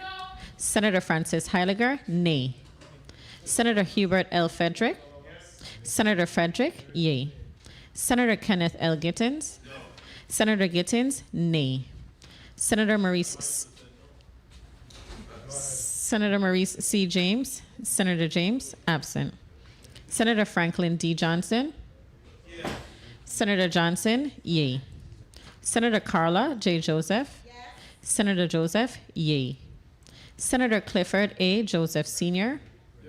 Senator Joseph Sr., yay. Senator Avery L. Lewis.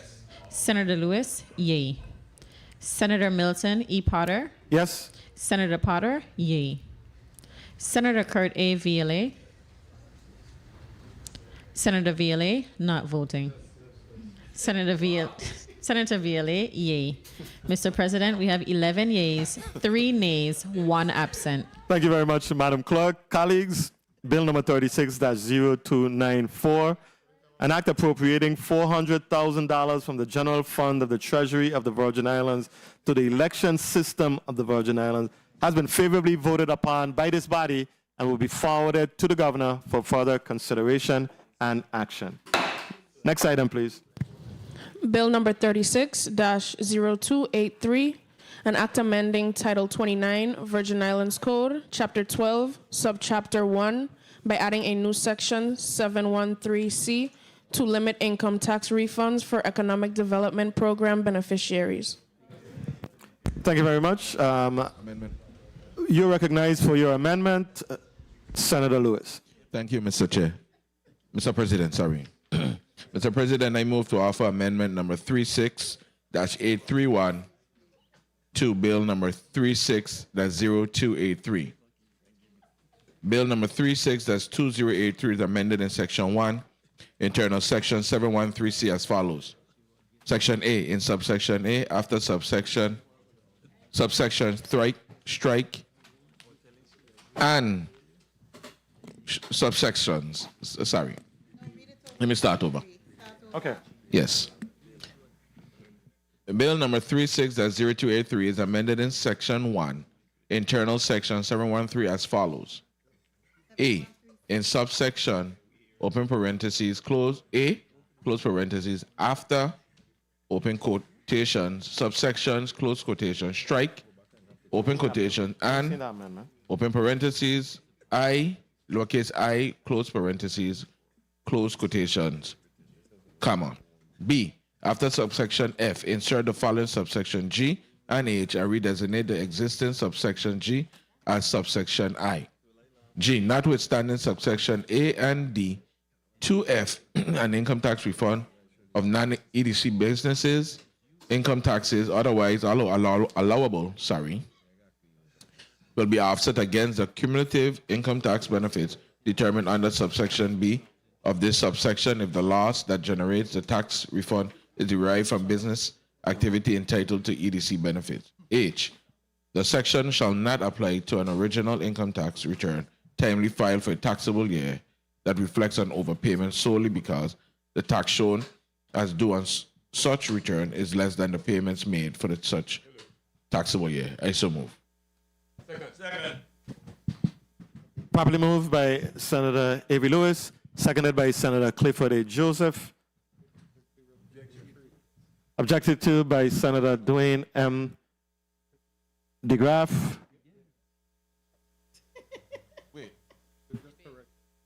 We will have a 2-minute debate. Wait, 2-minute debate time. I think I made a, I was told I was made a correction. Instead of saying 36-283, I said 238, sorry.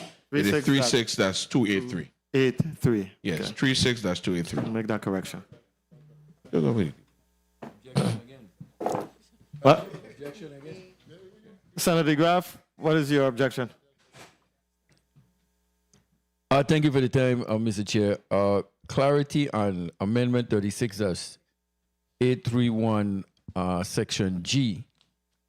If we could have legal counsel explain Section G, notwithstanding Section A and D to F, an income tax refund and non-EDC benefit income taxes otherwise allowable will be offset against the cumulative income tax benefit determined under Section B and this subsection if the loss that generates the tax refund is derived from business activity entitled to B EDC benefits. I reserve the balance of my time. Thank you very much. What's the remaining time for, thank you. What's the remaining time for Senator DeGraff? 1 minute, 25 seconds. Thank you. Senator Lewis. Legal counsel. Through the chair to Senator DeGraff, what this section does is that it allows those businesses, those EDC businesses that may have other businesses that are non-EDC businesses or subsidiaries of that business to be able to have the offset of income taxes. However, the EDC companies would not be able to gain that offset for previous years.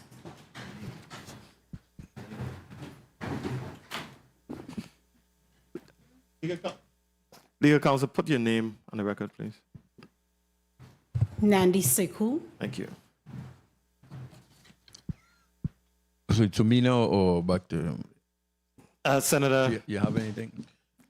Well, Avery Lewis, you basically, had- I was going to repeat the same thing she said. We have some EDC companies that have businesses that don't receive non-benefit, but they do include somewhere there's a loophole there is in there that they could go back and attach those businesses. So this would just close a loophole that they cannot go back to offset from the losses from those businesses to add to this to the income tax.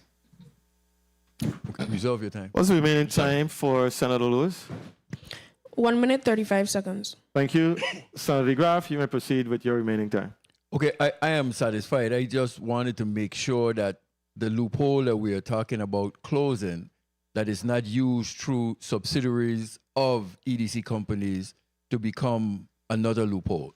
That's what I wanted to make sure. And in clarification from legal counsel, it seemed like that entire loophole will be closed permanently. Correct, legal counsel? through the chair to the president to legal counsel. Legal Through the counsel. president to Senator DeGraff, that is correct. I'm satisfied, Mr. President. I return the balance of my time. Okay, you're not withdrawing your objection. You're returning the balance of your time. Okay. Hmm?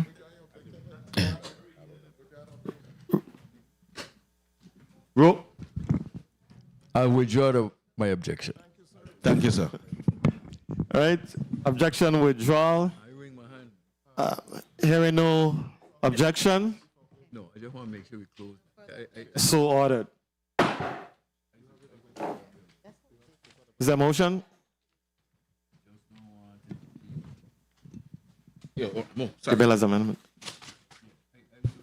I thought you were going to roll call. Sorry. Mr. President, I move bill number 36.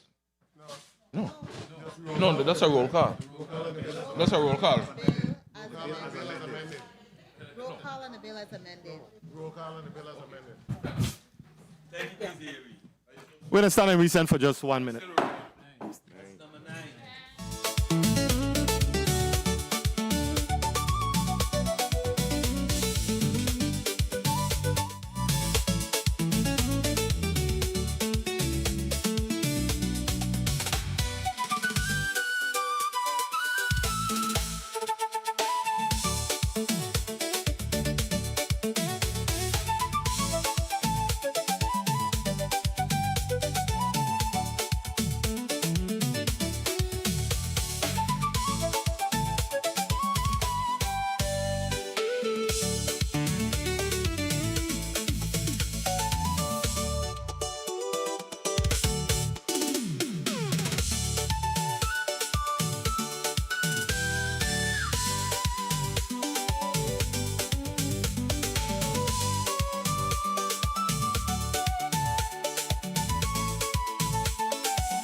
The session is back on the record. Roll call on the bill as amended. Senator Marvin A. Blyden. Senator Blyden, yay. Senator Angel L. Bolkes Jr. Senator Bolkes Jr., yay. Senator Dwayne M. DeGraff. Senator DeGraff, yay. Senator Ray Fonseca. Senator Fonseca, yay. Senator Novell E. Francis Jr. Senator Francis Jr., yay. Senator Alma Francis Heiliger. Senator Francis Heiliger, yay. Senator Hubert L. Frederick. Senator Frederick, absent. Senator Kenneth L. Gittins. Senator Gittins, yay. Senator Maurice C. James. Senator James, absent. Senator Franklin D. Johnson. Senator Johnson, yay. Senator Carla J. Joseph. Senator Joseph, yay. Senator Clifford A. Joseph Sr. Senator Joseph Sr., yay. Senator Avery L. Lewis. Senator Lewis, yay. Senator Milton E. Potter. Yes. Senator Potter, yay. Senator Kurt A. Violet. Senator Violet, yay. Mr. President, 13 yeas, 2 absent. Thank you very much, Madam Clerk. Please record Senator Hubert Frederick's vote as yes. Senator Frederick, yay. Mr. President, 14 yeas, 1 absent. Thank you, colleagues. Bill number 36-0283, an act amending Title 29, Virgin Islands Code, Chapter 12, Subchapter 1, by adding a new Section 713C to limit income tax refunds for economic development program beneficiaries, as amended, has been favorably voted upon by this body and will be forwarded to the governor for further consideration and action.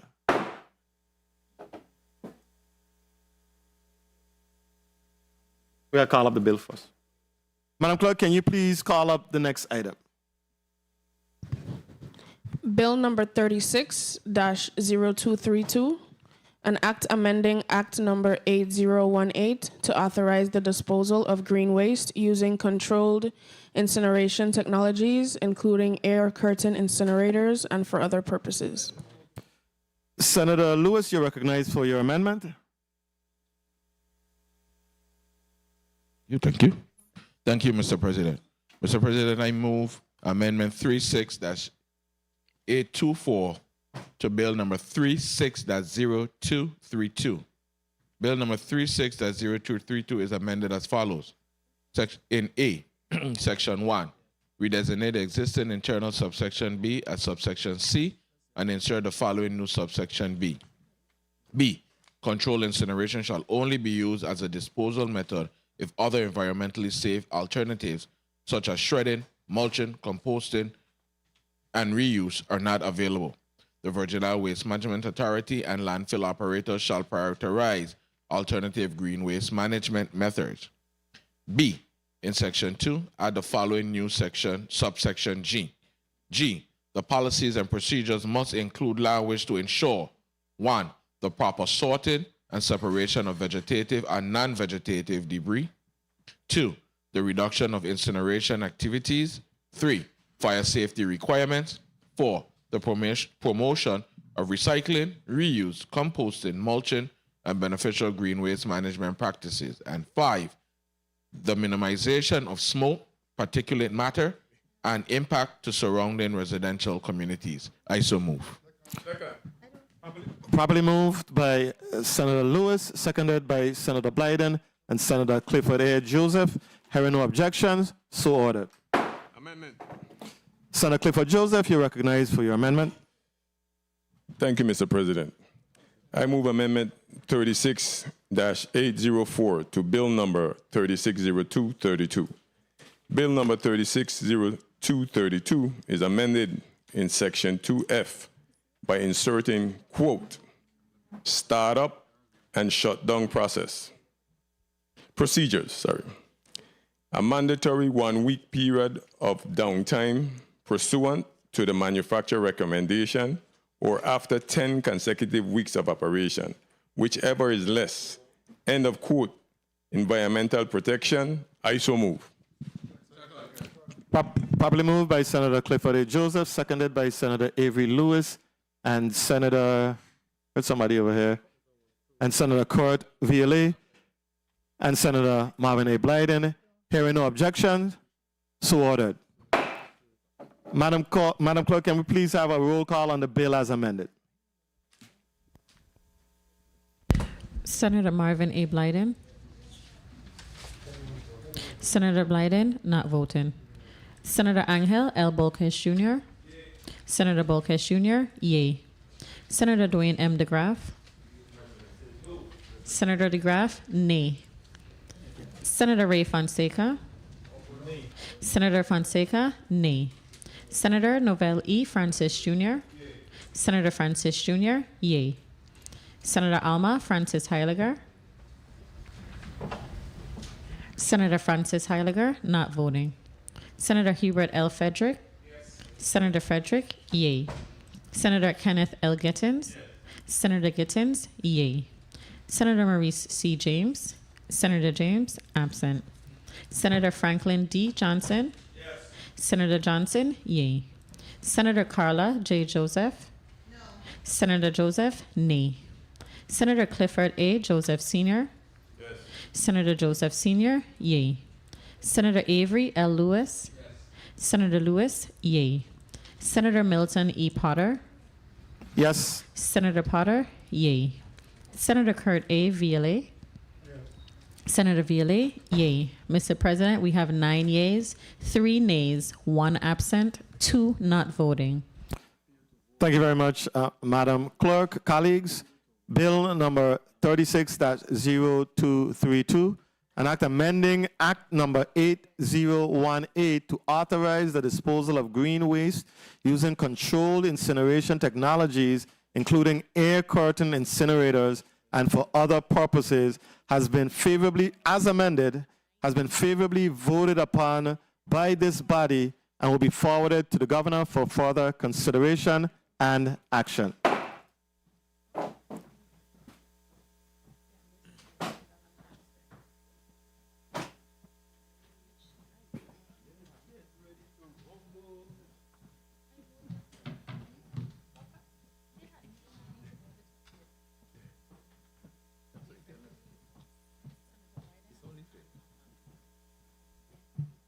Madam Clerk, can you please call up the next item in the block? Bill number 36-0292, an act appropriating $2,100,000 to the Virgin Islands Water and Power Authority for the repair or replacement of the submarine electrical transmission cables that provides electricity to St. John and for other related purposes. Thank you. Roll call, please. Senator Marvin A. Blyden. Senator Blyden, yay. Senator Angel L. Bolkes Jr. Senator Bolkes Jr., yay. Senator Dwayne M. DeGraff. Senator DeGraff, yay. Senator Ray Fonseca. Senator Fonseca, yay. Senator Novell E. Francis Jr. Senator Francis Jr., yay. Senator Alma Francis Heiliger. Senator Francis Heiliger, yay. Senator Hubert L. Frederick. Senator Frederick, absent. Senator Kenneth L. Gittins. Senator Gittins, yay. Senator Maurice C. James. Senator James, absent. Senator Franklin D. Johnson. Senator Johnson, yay. Senator Carla J. Joseph. Senator Joseph, yay. Senator Clifford A. Joseph Sr. Senator Joseph Sr., yay. Senator Avery L. Lewis. Senator Lewis, yay. Senator Milton E. Potter. Yes. Senator Potter, yay. Senator Kurt A. Violet. Senator Violet, yay. Mr. President, 13 yeas, 2 absent. Thank you, Madam Clerk. Please record Senator Hubert Fredericks' vote as yes. Senator Frederick, yay. Mr. President, 14 yeas, 1 absent. Thank you very much. Colleagues, Bill number 36-0292, an act appropriating $2,100,000 to the Virgin Islands Water and Power Authority for the repair or replacement of the submarine electrical transmission cables that provides electricity to St. John and for other related purposes, has been favorably voted upon by this body and will be forwarded to the governor for further consideration and action. Please call up the next item. Bill number 36-0296, an act amending Act number 9028 to include a $2,300,000 appropriation for the University of the Virgin Islands Scholarship Revolving Fund and amending Title 17, Virgin Islands Code, Chapter 15, Section 190DD, subsection J, subsection 2, by changing the funding source of the University of the Virgin Islands Scholarship Revolving Fund. Roll call, please. Senator Marvin A. Blyden. Senator Blyden, yay. Senator Angel L. Bolkes Jr. Senator Bolkes Jr., yay. Senator Dwayne M. DeGraff. Senator DeGraff, yay. Senator Ray Fonseca. Senator Fonseca, yay. Senator Novell E. Francis Jr. Senator Francis Jr., yay. Senator Alma Francis Heiliger. Senator Francis Heiliger, yay. Senator Hubert L. Frederick. Senator Frederick, absent. Senator Kenneth L. Gittins. Senator Gittins, yay. Senator Maurice C. James. Senator James, absent. Senator Franklin D. Johnson. Senator Johnson, yay. Senator Carla J. Joseph. Senator Joseph, yay. Senator Clifford A. Joseph Sr. Senator Joseph Sr., yay. Senator Avery L. Lewis. Senator Lewis, yay. Senator Milton E. Potter. Yes. Senator Potter, yay. Senator Kurt A. VLA. Senator VLA, yay. Mr. President, 13 yeas, 2 absent. Thank you. Please record Senator Hubert Frederick's vote as yes. Senator Frederick, yay. Mr. President, 14 yeas, 1 absent. Thank you very much, Madam Clerk. Colleagues, Bill number 36-0296, an act amending Act number 9028 to include a $2,300,000 appropriation for the University of the Virgin Islands Scholarship Revolving Fund and amending Title 17 Virgin Islands Code, Chapter 15, Section 190DD-J2 by changing the funding source of the University of the Virgin Islands Scholarship Revolving Fund has been favorably voted upon by this body and will be forwarded to the governor for further consideration and action. Madam Clerk, can you please call up the next item in this block? Bill number 36-0236, an act amending Title 33, Virgin Islands Code, Subtitle 3, Chapter 111, Section 3061, by increasing the amount of money that is to remain in the Virgin Islands Insurance Guarantee Fund before any interest can be deposited into the general fund, to allow non-germane amendments. Thank you very much, Madam Clerk. Senator Gittins, you're recognized for your amendment.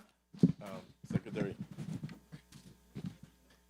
Thank you, Mr. President. Mr. President and colleagues, good evening. I rise to offer amendment number 36-760, which was circulated, an amendment strengthening the integrity of public office. This amendment is offered by, I am so sorry, Senators Milton Potter, Avery Lewis, Kurt A. VLA, Novelli Francis Jr., Marvin Blyden, Carla Joseph, Angel Bolquez Jr., Ray Fonseca, Dwayne M. DeGraff, Franklin D. Johnson, Clifford Joseph, Hubert Frederick, and yours truly. Bill number 36 blank is amended by adding the, that's 0236 is amended by adding the following appropriately numbered section. Section blank, Title 18, Virgin Islands Code, Chapter 12, Section 263 is amended by inserting the following subsections D through I, open quote, D, ineligibility for public office. 1, notwithstanding any other law, a person who has been convicted of A, a felony offense, or B, crime involving moral turpitude shall be ineligible to qualify for, be elected to, or hold any public office in the Virgin Islands unless the person has received a full pardon restoring civil rights.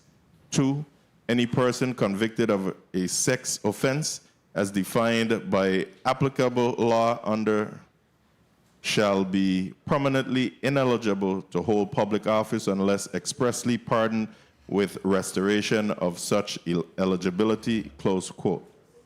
E, the supervisor of elections shall, 1, establish procedures for submission and review of background checks and affidavits. 2, verify completeness of candidate filings prior to certification and deny certification to candidates who fail to meet eligibility requirements.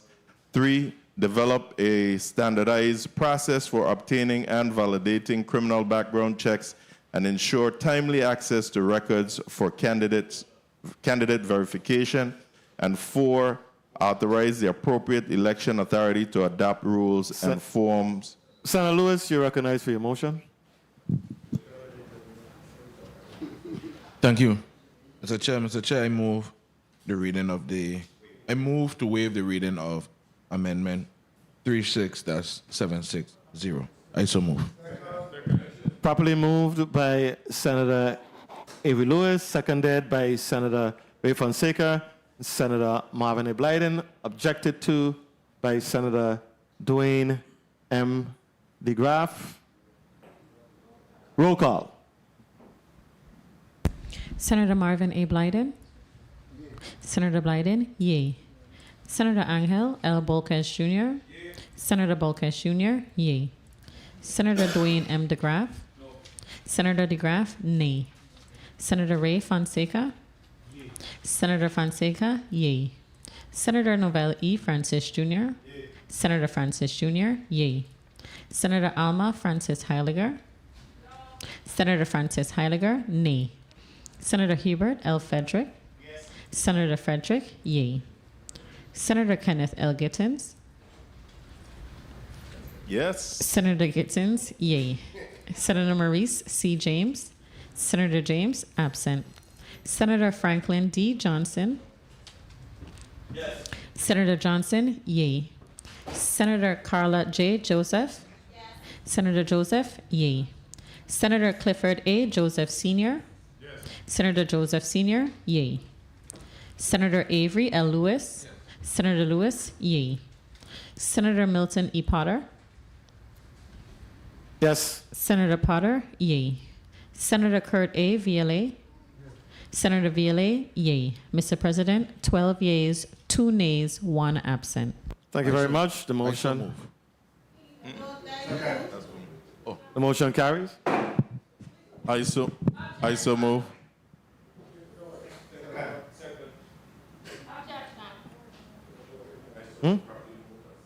Properly moved by Senator Kenneth L. Gittins, seconded by Senator Ray Fonseca, Senator Noel E. Francis Jr., Senator Kurt A. VLA, objected to by Senator Alma Francis Heiliger.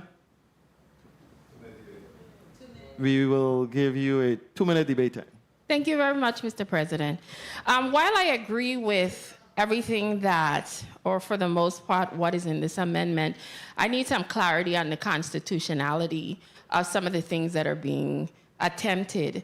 I know based on the Revised Organic Act, when it comes to the position of governor and lieutenant governor, the moral turpitude is not attached to that section.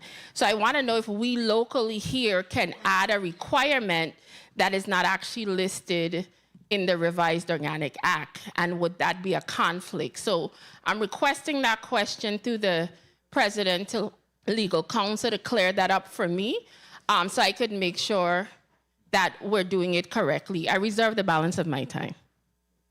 Thank you very much. What's the remaining time for Senator Francis Heiliger? 1 minute, 10 seconds. Thank you very much. Attorney Nandi Sekou, Legal Counsel. Yeah. Well, one second. Okay. Very good. The council. Okay, we're gonna stand in recess for 9 minutes.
Session is back on the record.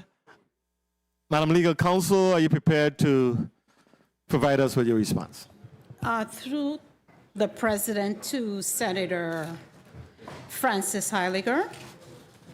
Okay, the Virgin Islands Revised Organic Act of 1954. I believe your question was that in the Revised Organic Act, there's a provision in there for senators saying that no person shall be eligible to be a member of the legislature who has been convicted of a felony or a crime of moral turpitude, and that there's no such provision for the governor. Is that correct? Okay, so in section 6 of section B, for the qualifications for senators, it says in pertinent part that no person shall be eligible to be a member of the legislature who has been convicted of a felony or of a crime involving moral turpitude and has not received a pardon restoring his civil rights. The section as it pertains to the qualification for governors does not have that specific language. However, that does not preclude the legislature from passing legislation in terms of providing that no one should be eligible for this office if they have been convicted of a felony or a crime of moral turpitude. What the Organic Act, what it does is it provides the basic requirements. In other words, this body could not make legislation that is in opposition to the basic requirements that are in the Revised Organic Act.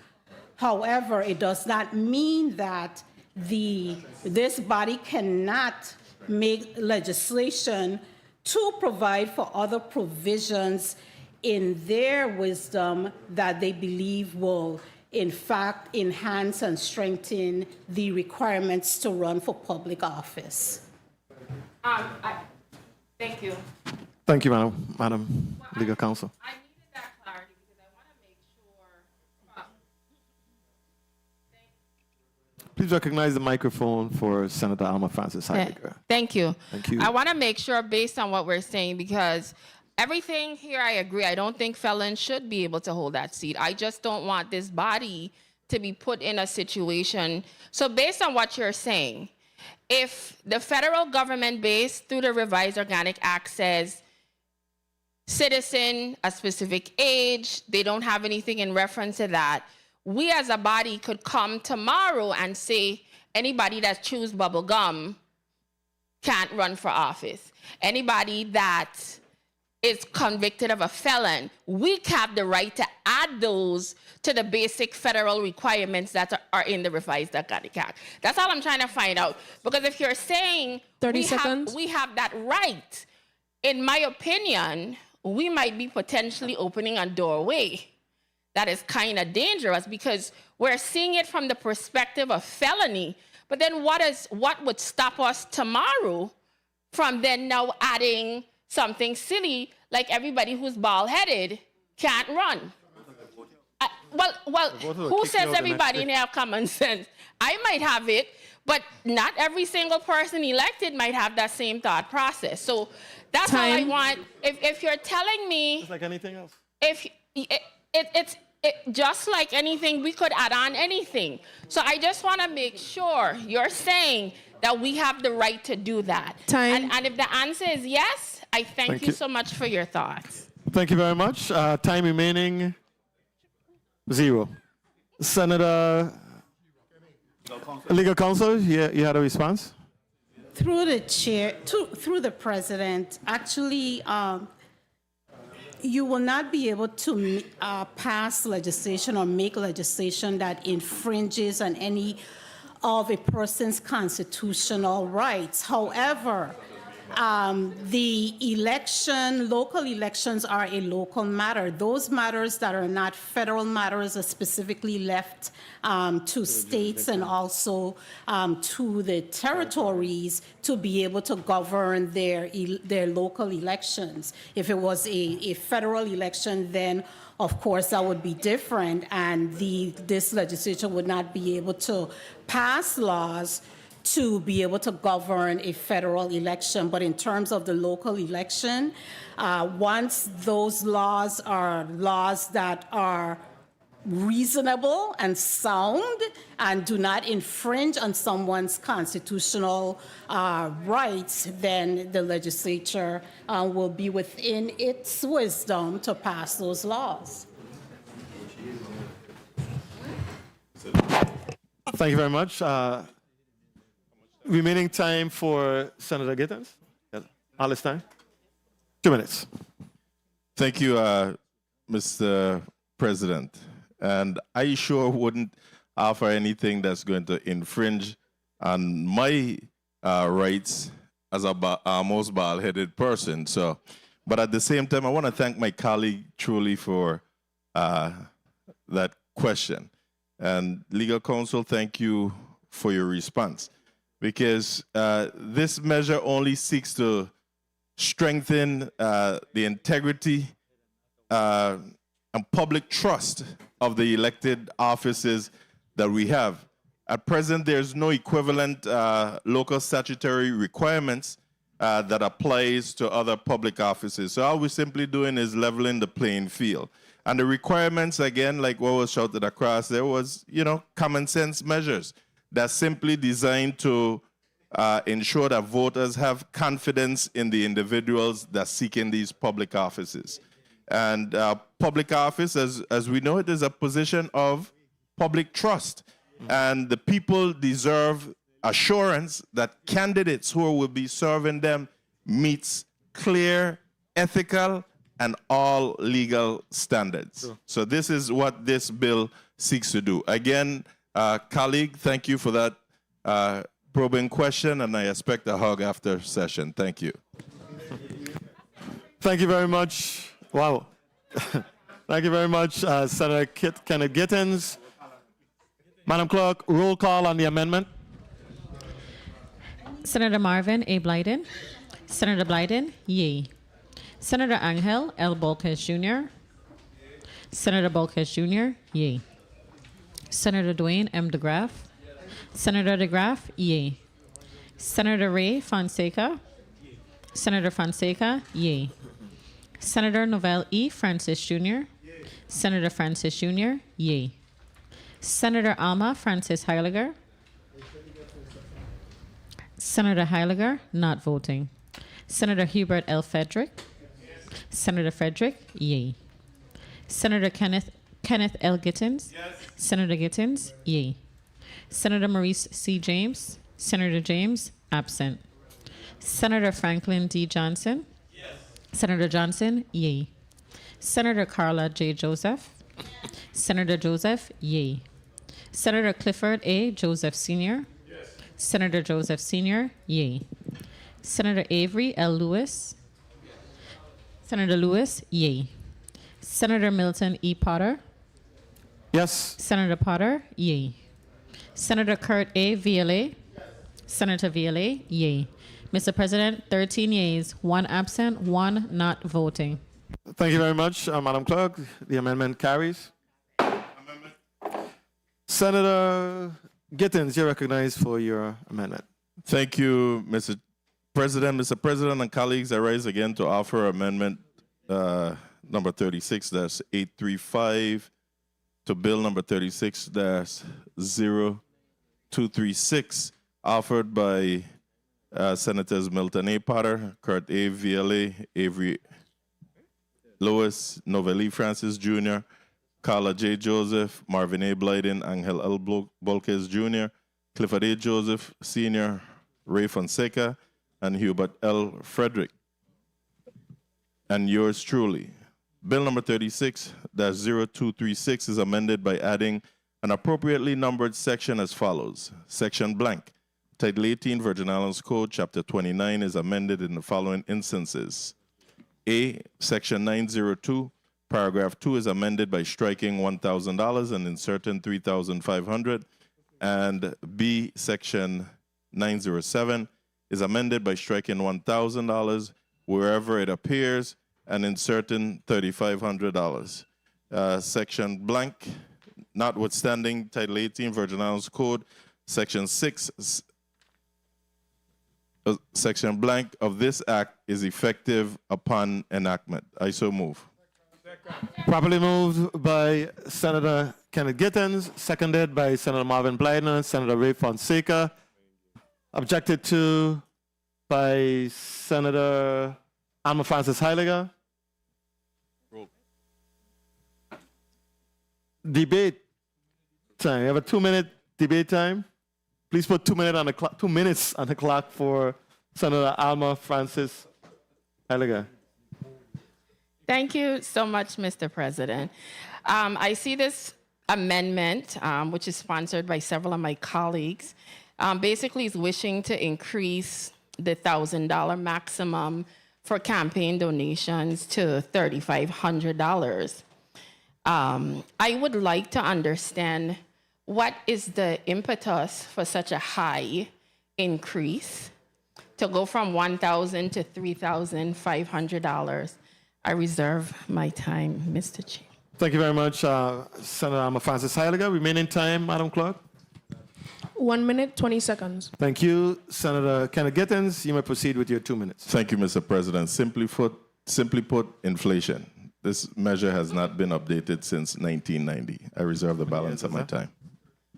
I distinctly remember when I brought a piece of legislation. Senator. Oh. What is the remaining time for Senator Kenneth L. Gittens? 1 minute, 55 seconds. Thank you very much. Senator Alma Francis Heiliger, you may now proceed. So I'll give you a little extra 3 seconds. I appreciate You may it. now proceed with your remaining time. I distinctly remember when I offered a piece of legislation to increase a bill where for $25,000, the residents of this territory who were hurt by the government to increase it to $150,000 for benefits and liability because of inflation, because it had not changed since the 70s. Many of y'all just held it and didn't want to move it up. But to get campaign monies, you're going to tell me about inflation. You know, I find it quite interesting. Now, don't get me wrong. I don't have a problem if you want to get a little bit of extra money while you're fundraising. But I personally think to jump from $1,000 to $3,500 is a bit much. And my thing is, if you want to tell me about inflation, maybe you should have that same passion on behalf of the 30 people. seconds. And please raise the $25,000 to at least $100,000. Because since 1976, it hasn't been changed at all. I reserve the balance of my time. Thank you, Senator Alma Francis Heiliger. Remaining time for Senator Francis Heiliger. 20 seconds. 20 seconds remaining. Senator Kenneth L. Gittens, you may proceed with your remaining time. Look at these fruit trees, apple and oranges. It's been 36 years. So we know that inflation has risen. And everything for campaign contributions has to be declared or reported to the election system. So there's a verification process in this whole thing. I reserve the balance of my time. Thank you very much. Remaining time for Senator Gittens. 1 minute, 30 seconds. Thank you. Senator Alma Francis Heiliger, you may proceed with your remaining, I think, 20 seconds. Again, it's been over, 50 years? So the local people should not get an increase if we do them something, but we don't have a problem getting an increase to get campaign funds because of inflation. You know, who are we really representing here? And it's that simple for me. Time. Thank you. Thank you. All time exhausted for Senator Francis Heiliger. Senator Kenneth Gittens, you may proceed with your remaining time. Kenneth Gittens represents the people of the Virgin Islands, that's for sure. But I will yield the balance of my time to the majority leader, Senator Viale.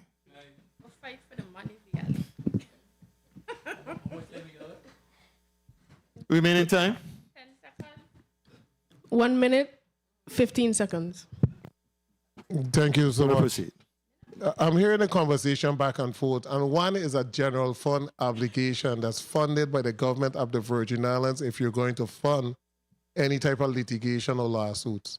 This bill doesn't speak to any funding from the government of the Virgin Islands. It speaks to campaign donations from individuals that are donating to somebody that is running for office that must be reported to the Board of Elections. So you can't equate, you can't conflate those two issues where you're talking about contributions going to somebody that is running with the government of the Virgin Islands providing monies for tort claim. It's totally different. And the 3,500 is in line with the 30 federal seconds. requirements that we presently have. It's been that way for 36 years. Sometimes we paint the picture in this body like individuals that are running for Senate are just not supposed to do anything. They're said are good for nothing. They're this. It hasn't changed. This recommendation came from members of the board itself and from members of the system that says it's time to equalize and to move it from where it was 36 years ago. So to mix it and say, well, you don't care about the people, why you don't give the people, that's a false argument. Time. Because this doesn't take any money from the government of the Virgin Islands. Thank you so much, Mr. President. Thank you very much. All time expired. Roll call on the amendment. Senator Marvin A. Blyden. Senator Blyden, yea. Senator Angel L. Bolkes Jr. Senator Bolkes Jr., yea. Senator Dwayne M. DeGraff. Senator DeGraff, nay. Senator Ray Fonseca.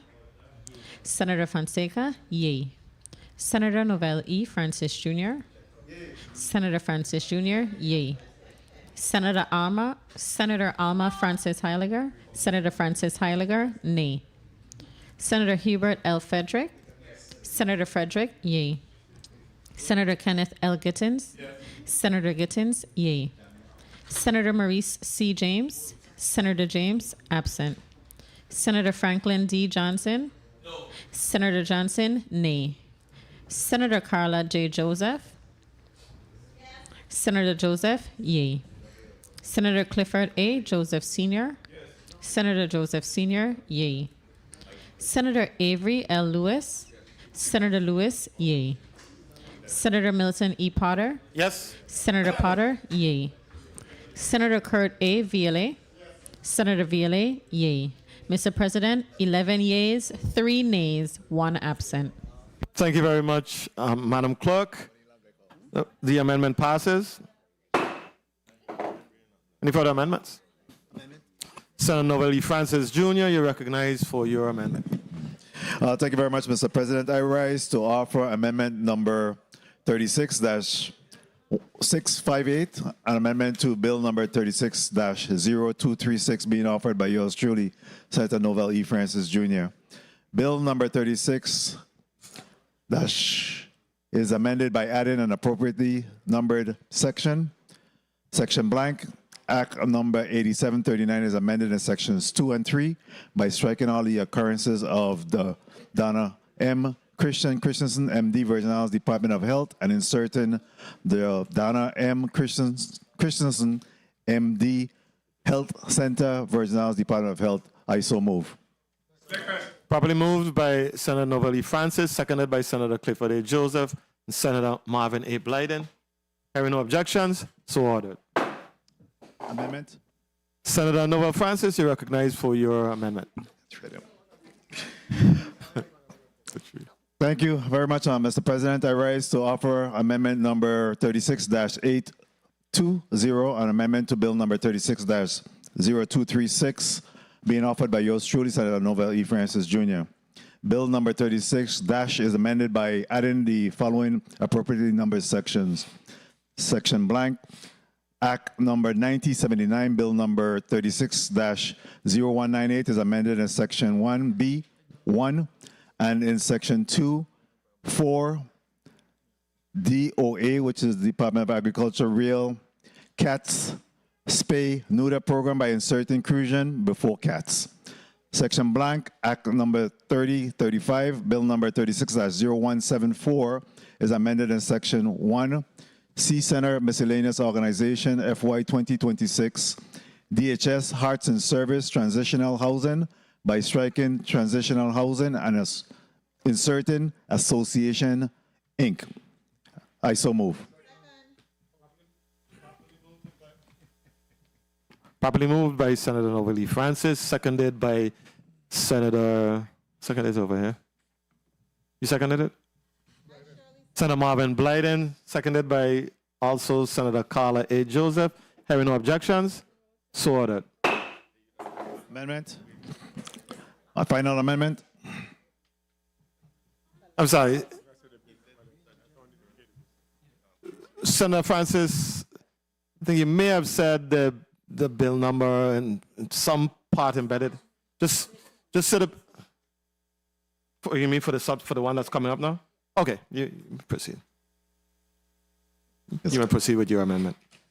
I rise to offer amendment number 36-656, and that'll be amendment to bill number 36-0236, being offered by yours truly, Senator Nova E. Francis. Bill number 36-0236 is amended by adding the appropriately numbered section blank in accordance with Title 20 Virgin Islands Code, Part 1, Chapter 1, Section 3A. The Commissioner of the Department of Public Works may accept on the behalf of the government of the Virgin Islands for incorporation into the public road system a dedication. Senator Gittins, you're recognized for your motion. I move to waive the remainder, the balance of the reading. I so move. Properly moved by Senator Kenneth Gittins, seconded by Senator Marvin Blyden and Senator Clifford A. Joseph. Objected to by Senator Dwayne M. DeGraff. Roll call. Senator Marvin A. Blyden. Senator Blyden, yay. Senator Angel L. Bolkes Jr. Senator Bolkes Jr., yay. Senator Dwayne M. DeGraff. Senator DeGraff, nay. Senator Ray Fonseca. Senator Fonseca, yay. Senator Novell E. Francis Jr. Senator Francis Jr., yay. Senator Alma Francis Heiliger. Senator Francis Heiliger, nay. Senator Hubert L. Frederick. Senator Frederick, yay. Senator Kenneth L. Gittins. Senator Gittins, yay.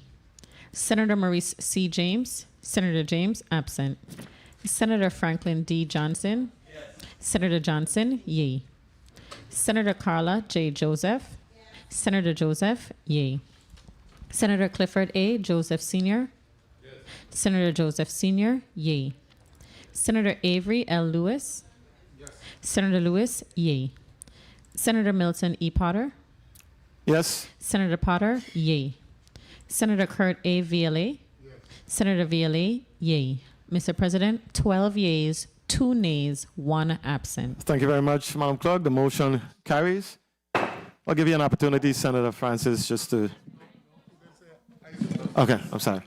So move. Probably moved by Senator Novalee Francis, seconded by Senator Kenneth L. Gittins. Objected to by who objected to? You know, who's the objector? You know. Senator Dwayne DeGraff. Huh? We're going to put 2 minutes on the clock for each debater. Senator Kurt VLA, you may proceed with your 2 minutes. Thank you so much, Mr. President. Mr. President, I would like for the proponent of the amendment to give a full explanation as to what the amendment entails. Thank you very much. I reserve the balance of my time. Are you giving the proponent? Hmm? I did. I said I reserve the balance of my time. You reserve the balance of your time. You're asking the proponent of the bill. You may proceed, Senator. Thank you, Mr. President. This amendment seeks to adapt into the public inventory those roads in an affordable housing developments that are included in the Virgin Islands Housing Finance Authority 3-year affordable plan as per Act 8770. It's a number of roads that was done under that plan to include Byron Spot, Strawberry, Cyan Hill, Estate Orange Grove, near Cyan Hill, Estate Rattan, and Estate La Valley and the Belvedere area. All of these roads will then be entered into the public road system. And if there is any need for infrastructure improvement at that time, because they become public roadway, of course, the government will be responsible or able to support and assist those road repairs if necessary. I have reserved the balance of my time. Thank you very much for your explanation, Senator Novalee Francis. Reserve the balance of my time. Okay. What's the remaining balance for Senator Novalee Francis? 1 minute, 20 seconds. Okay. Senator Viola, you may proceed. Thank you so much. With the recommendations that were given from the Housing Finance Authority, do they also have a set of recommendations that we're going to adapt later for the St. Thomas District? I reserve the balance of my time. Thank you. Remaining balance? 1 minute, 30 seconds. Thank you. That is correct. There is a list that's being compiled for the St. Thomas District that also falls within the 3-year plan that will be also included for the purpose of being entered into or adapted into the public road system inventory. That'll be forthcoming subsequent. I reserve the balance of my time. Remaining balance for Senator Francis? 1 minute. Okay. Senator Viola?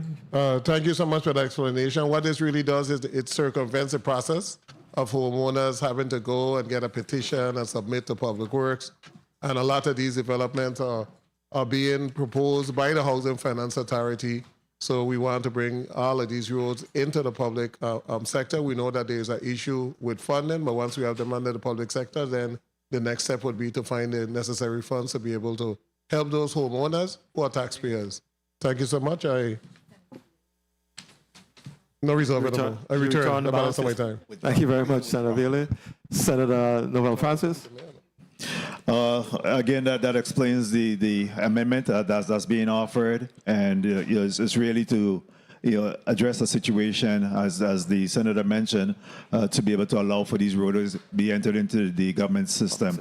And without this, then certainly we'll have to go through a petition process, and the government wouldn't have the authority then to do the road repairs outside of that petition process and going through the same thing of turning the roads over to the government of the Virgin Islands. 30 seconds. I reserve and return the balance of my time. Thank you very much. Understood. Roll call on the bill. Roll call on the amendment. Sorry. Senator Marvin A. Blyden. Senator Blyden, yay. Senator Angel L. Bolkes Jr. Senator Bolkes Jr., yay. Senator Dwayne M. DeGraff. Senator DeGraff, yay. Senator Ray Fonseca. Senator Fonseca, yay. Senator Novell E. Francis Jr. Senator Francis Jr., yay. Senator Alma Francis Heiliger. Yes. Senator Francis Heiliger, yay. Senator Hubert L. Frederick. Yes. Senator Frederick, yay. Senator Kenneth L. Gittins. Yes. Senator Gittins, yay. Senator Maurice C. James. Senator James, absent. Senator Franklin D. Johnson. Yes. Senator Johnson, yay. Senator Carla J. Joseph. Yes. Senator Joseph, yay. Senator Clifford A. Joseph Sr. Yes. Senator Joseph Sr., yay. Senator Avery L. Lewis. Yes. Senator Lewis, yay. Senator Milton E. Potter. Yes. Senator Potter, yay. Senator Kurt A. Viola. Yes. Senator Viola, yay. Mr. President, 14 yeas, 1 absent. Thank you very much. The amendment carries. Senator Marvin Blyden, you're recognized for your motion. Thank you, Mr. President. Mr. President, I move amendment number 36-827 to bill number 36-0236, offered by yours truly.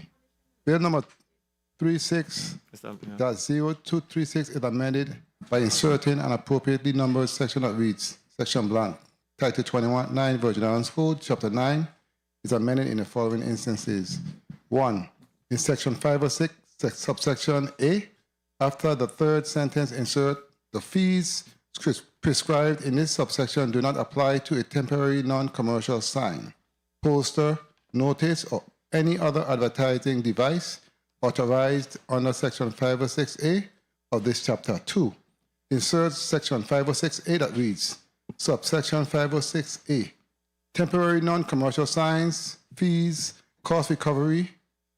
A, the term temporary non-commercial sign as used in this section means poster, notice, or other advertising device that 1, is temporarily in nature, 2, does not propose a commercial transaction, and 3, communicates a message concerning an election, candidate, political committee, ballot question, referendum, public Senator question. Viole, you're recognized for your motion.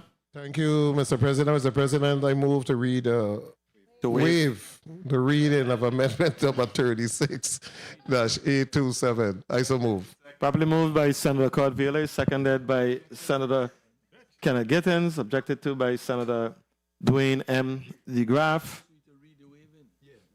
We'll have a... Huh? Roll call. Senator Marvin A. Blyden. Senator Blyden, yay. Senator Angel L. Bolkes Jr. Senator Bolkes Jr., yay. Senator Dwayne M. DeGraff. Senator DeGraff, nay. Senator Ray Fonseca. Senator Fonseca, yay. Senator Novell E. Francis Jr. Senator Francis Jr., yay. Senator Alma Francis Heiliger. Senator Francis Heiliger, yay. Senator Hubert L. Frederick. Senator Frederick, yay. Senator Kenneth L. Gittins. Senator Gittins, yay. Senator Maurice C. James. Senator James, absent. Senator Franklin D. Johnson. Senator Johnson, yay. Senator Carla J. Joseph. Senator Joseph, yay. Senator Clifford A. Joseph Sr. Senator Joseph Sr., yay. Senator Avery L. Lewis. Senator Lewis, not voting. Senator Milton E. Potter. Yes. Senator Potter, yay. Senator Kurt A. Viole. Senator Viole, yay. Mr. President, 12 yeas, 1 nay, 1 absent, 1 not voting. Thank you very much. The motion carries. I so move. I so move. I so move. Properly moved by Senator Marvin Blyden, seconded by Senator Novell Francis, objected to by Senator Dwayne M. DeGraff. We have a 2-minute debate time. Senator DeGraff, you have your 2 minutes. Thank you, Mr. President. Good evening, colleagues and everyone. Again, this is a measure that could potentially take revenue from the territory. So I would like you to explain to it exactly where to resolve the balance of my time. Remaining balance for Senator DeGraff. 1 minute, 40 seconds. Thank you. You may proceed, Senator Thank Biden. you, Mr. President. It does not do that. What this amendment basically does is amend Title 29, Chapter 9 of the Virgin Islands Code governing temporary non-commercial signage, including signs for political campaigns. The amendment corrects constitutional and policy deficiencies introduced by Bill number 32.0059, enacted as Act number 8051 in 2018. And what it does, what the bill basically does is protects non-commercial speech because it's protected by the First Amendment. So when we did it in 2018, we made a lot of errors by doing that in the first place. We basically did our colleague a favor, you know, and I'm correcting that. I am correcting that that wrong that we did. And I voted for it. I voted for it, but we are correcting it. You know, and basically what it does also, the government retains authority to recover actual enforcement and removal costs from violators, which means they can still charge for administrative fee and for enforcement, basically. But it does not affect the government in no way, shape, or form. I resolve the balance of my time. Thank you. Remaining balance for Senator Blyden, please. 1 minute. 1 minute. Senator Dwayne DeGraff, you may proceed with your remaining time. Yeah, so I didn't think it was a wrong that needed to be righted. I just thought it was in terms of if we're going to be losing revenue based on the revenue that's collected during election time and different things, temporary signage around the place, you know, would it still collect any revenue for any of the processes going forward in your bill? Yes, I yes, it reserve the will. balance of my time. Yes, it does. Remaining time for Senator DeGraff. 1 minute, 20 seconds. Thank you. Senator Blyden, you may proceed. Yes, it does, and we must understand, though, it's critically important to understand that commercial speech and non-commercial speech, especially political speech, are not treated equally under the U.S. Constitution. Political speech lies at the core of First Amendment protections and restrictions, including signage fees on such speech are subject to the most exacting scrutiny, which means it's all about protecting your First Amendment rights. And I feel strongly that we should do such because it's the right thing to do. I reserve the balance of my time. Thank you very much. Madam Clerk, remaining balance for Senator Blyden. 30 seconds. 30 seconds. Senator DeGraff, you may proceed with your remaining time. Thank you, Mr. President. So just in closing, does it address the distances that road signs and stuff could be placed on properties, persons' properties going forward? I reserve the balance of my time. Remaining time for Senator DeGraff. 1 minute. Senator Blyden, you may Thank proceed you. with Thank your you for remaining that question.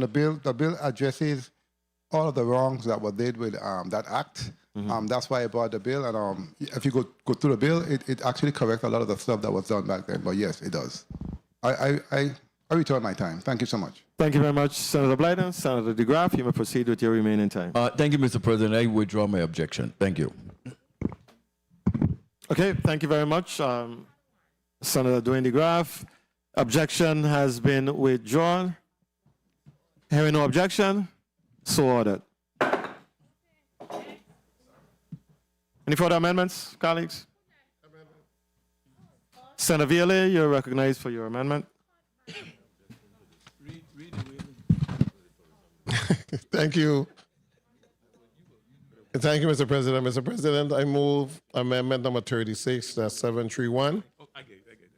Bill number 36, that's 0236, is amended by inserting two appropriately numbered sections. Section blank A, the sum of $2,150,000 is appropriated in the fiscal year ending September 30th, 2026 from the Southern Trust Company Settlement Fund established in Section 1A of Act number 8920 to the Bureau of School Construction and Maintenance for the maintenance of school facilities.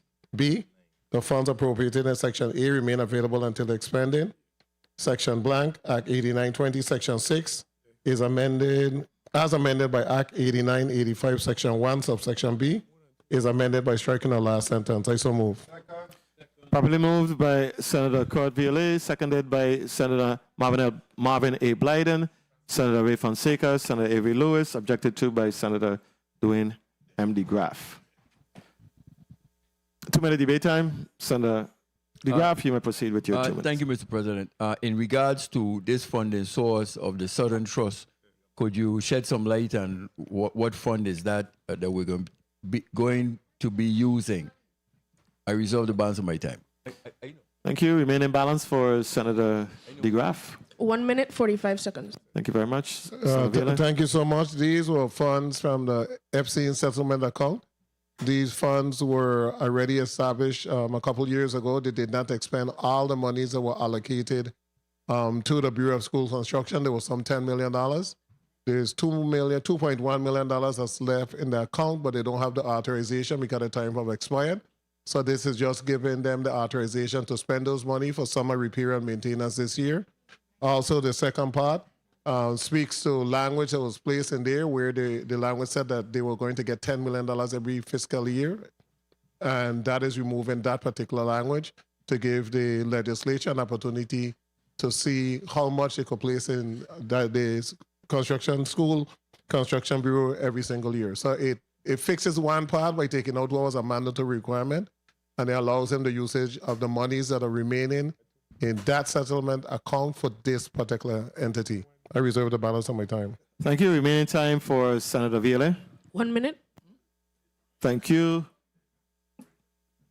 Senator Dwayne DeGraff, you may proceed with your remaining time. Thank you, Mr. President. I am aware that the Epstein funds was actually where it had the $10 million for St. Croix, $10 million for St. Thomas for building a senior, going toward a senior facility, and the $2.1 million was reserved, was actually what was left and I had earmarked that money for something else. So I yield to you in regards to us having this for the school construction to make that a reality going forward. So I am satisfied with what it is, and I withdraw my objection, Mr. President. Thank you very much, Senator Dwayne DeGraff. Senator Viola, you may proceed with your remaining time. Well, thank you so much. And the bill is sponsored by myself, the amendment, myself, Senator Marvin Blyden, and Senator Dwayne DeGraff. I withdraw the balance of my time. Thank you. All time expired or withdrawn, I should say. Hearing no objection, the amendment carries. Amendment. You may proceed with your amendment, Senator Viola. Mr. President, I move amendment number 36, that's 797. Bill number 36, that's 0236, is amended by adding the following appropriately numbered section. Section blank, the sum of 100,000 is appropriated in the fiscal year ending September 30th, 2026 from the Tourism Revolving Fund to the Department of Sports, Park and Recreation for the expenses associated with the Virgin Islands Senior National Women's Basketball Team, participation in the Federation Internationale de Basketball Amateur, FIBA, aka the International Basketball Federation Tournament in Berlin, Germany, from September 4 to September 13, 2026. I so move. Properly moved by Senator Cord Viola, seconded by Senator Marvin Blyden, Senator Ray Fonseca, Senator Clifford A. Joseph, objected to by Senator Dwayne M. DeGraff. Oh, sorry. Objected to by Senator Angel Volquez Jr. 2 minutes, Senator Volquez, you may proceed with your 2 minutes. Thank you, Mr. President. Mr. President, just to be clear, I don't have a specific issue with appropriating the funds for sports or for the team as was relayed by the proponent. What I have an issue with is that this fund, this particular fund, is or has to be audited. It has to be it has to be reconciled. It's a lot of reckless spending in this particular fund, whether it's by the Department of Tourism or otherwise. And I believe that the Finance Committee should bring in the Department of Finance to find out what is going on with this fund, because back in 2023, I had a bill to provide monies to the Taxicab Commission for technology. The bill never saw the light of day in the 35th legislature of the Virgin Islands. Brought it back in the 36th, and then I finally got it heard in November 4, 2025 with the current finance chair, and there were issues pertinent to the reconciling of that specific fund and what was available or not available in the fund. And I just believe that it comes across as fiscally imprudent. 30 seconds. In the sense of what is going on with that particular fund. Again, I'm not against supporting sports teams. My concern specifically is the Tourism Revolving Fund and the inaccuracies surrounding it and the way that it's being used to appropriate funds. Thank you for the time, Mr. President. I reserve the balance of my time. Thank you very much, Senator Angel Volquez Jr. Remaining balance of the time? Exhausted? Time has been exhausted, Senator. Yeah. Senator Cord Viola, you may proceed with your... Thank you so much. The Women's National Basketball Team serve as an ambassador for the Virgin Islands. Definitely showcase the colors of the Virgin Islands wherever they play. They are gold medalists in the last competition, and now they're moving on to the next level. However, for this particular fund, in looking at the collections in this particular fund for this fiscal year, it's roughly $7 to $9 million above collection last fiscal year. So it's trending literally more than we projected. Now, the issues that you spoke about in the audit, I totally 100% agree. That was reckless spending by the executive branch. And I think that the current Commissioner of Tourism is controlling that reckless spending. But when you could give a football team over $10 million, we need to fund our local basketball team, our national team, $100,000. In reference to the Taxicab Commission, I have no issue in helping the entity, but the issue I have is that the entity does not help themselves When we got into this legislature, they were collecting $1 million, close to $1 million. They're now collecting $300,000 because they didn't have adequate enforcement officers. They're not collecting taxi medallions. They're not collecting fees. They're not depositing monies.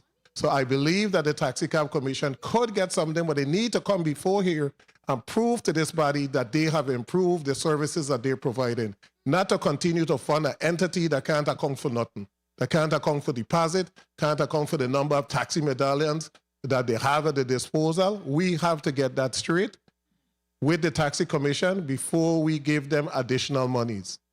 Additionally, do they even have the tech staff for the 400,000 implementation? We really 30 got to, seconds. but I do agree with all your concerns. I withdraw the balance of my time. Thank you so much. Thank you very much. Madam Clerk, all time has been either expired or returned. Can we have a roll call on the amendment, please? Senator Marvin A. Blyden. Senator Blyden, yay. Senator Angel L. Bolkes Jr. What? Senator Angel L. Bolkes Jr. Senator Bolkes Jr. not voting. Senator Bolkes Jr., yay. Senator Dwayne M. DeGraff. Senator DeGraff, yay. Senator Ray Fonseca. Senator Fonseca, yay. Senator Novell E. Francis Jr. Senator Francis Jr., yay. Senator Alma Francis Heiliger. Senator Francis Heiliger, yay. Senator Hubert L. Frederick. Senator Frederick, yay. Senator Kenneth L. Gittins. Senator Gittins, yay. Senator Maurice C. James. Senator James, absent. Senator Franklin D. Johnson. Senator Johnson, yay. Senator Carla J. Joseph. Senator Joseph, yay. Senator Clifford A. Joseph Sr. Senator Joseph Sr., yay. Senator Avery L. Lewis. Senator Lewis, yay. Senator Milton E. Potter. Senator Potter, yay. Senator Kurt A. VLA. Senator VLA, yay. Mr. President, 14 yeas, 1 absent. Thank you very much. Madam Clerk, the amendment carries. Amendment. I got one more. Amendment. One more. Then. Senator Viola, you may proceed with your amendment. Then we'll go to Senator Angel Bolkes Jr.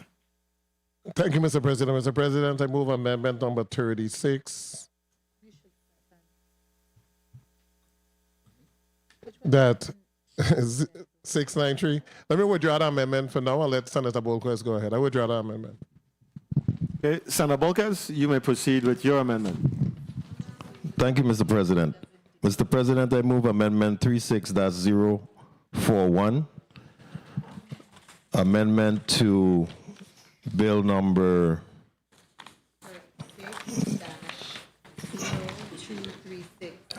36-0236.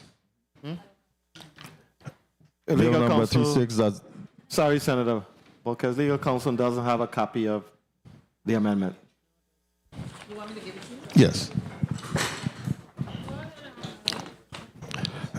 Bill number 36-0236 is amended by adding the following appropriately numbered section.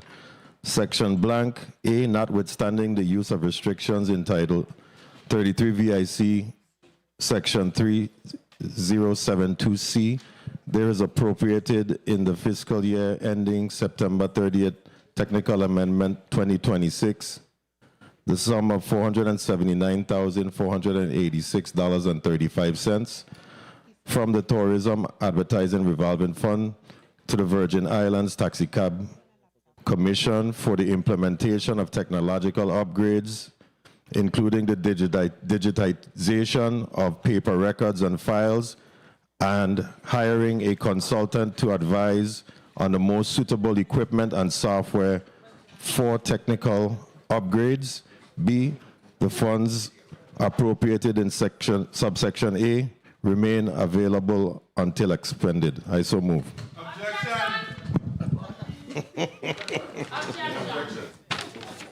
Properly moved by Senator Angel Bolkes Jr., seconded by Senator Marvin A. Blyden, objected to by Senator Kenneth Gittins. I think it's only one objection, right? Because I don't know if that's technically proper. Well, we're gonna take a we're gonna take a brief recess. We're gonna take a brief recess. I don't think legal counsel may not have had their amendment, the appropriate amendment. A session will stand in recess for 3 minutes. This is what you just read.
Colleague, session is back on the record.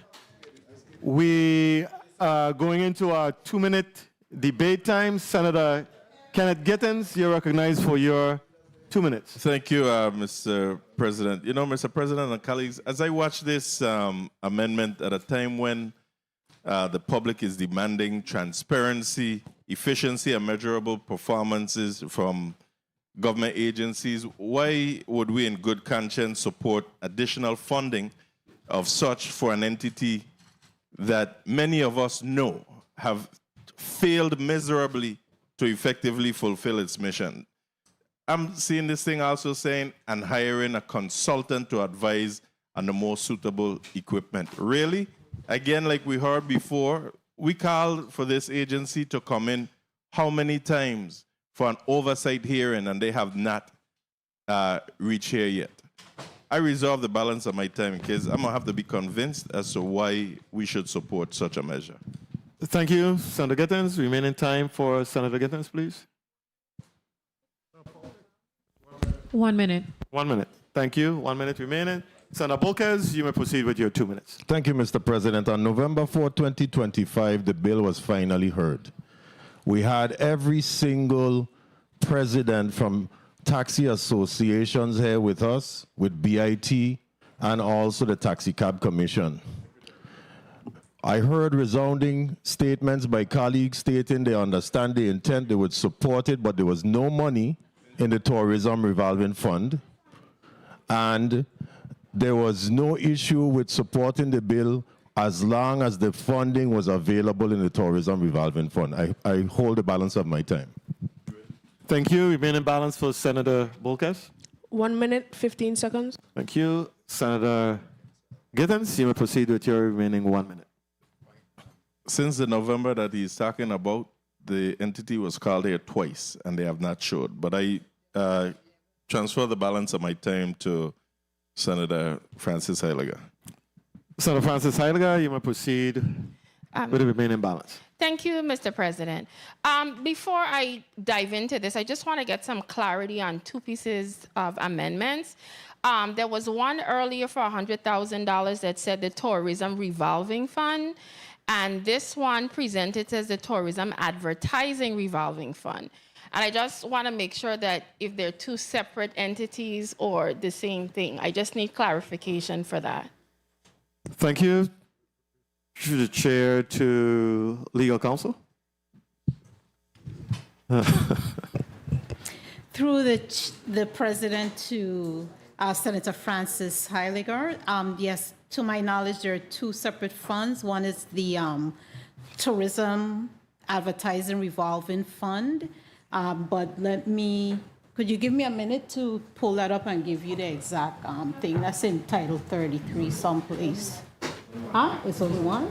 Okay. Okay.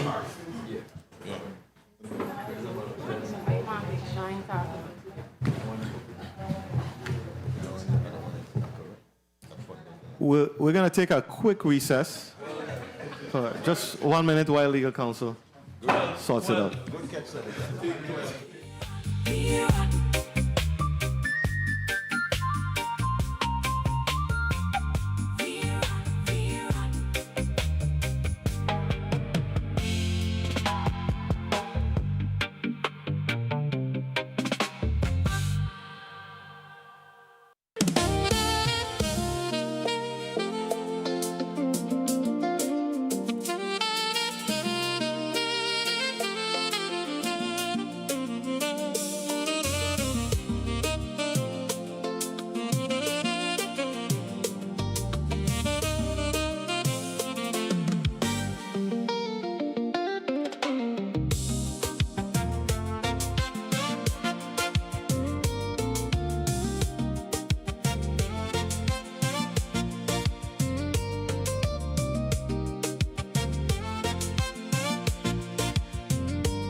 Colleagues, session is back on the record. Madam Legal Counsel. Francis, through the President to Senator Francis Heiliger. There's only one tourism advertising revolving fund, and that is in Title 33, Section 3072. It's tourism Advertising revolving fund. So would this name difference affect the previous amendment that was passed with just the tourism revolving fund if they're Technical the amendment. same thing, or do we have to go back and make a technical amendment?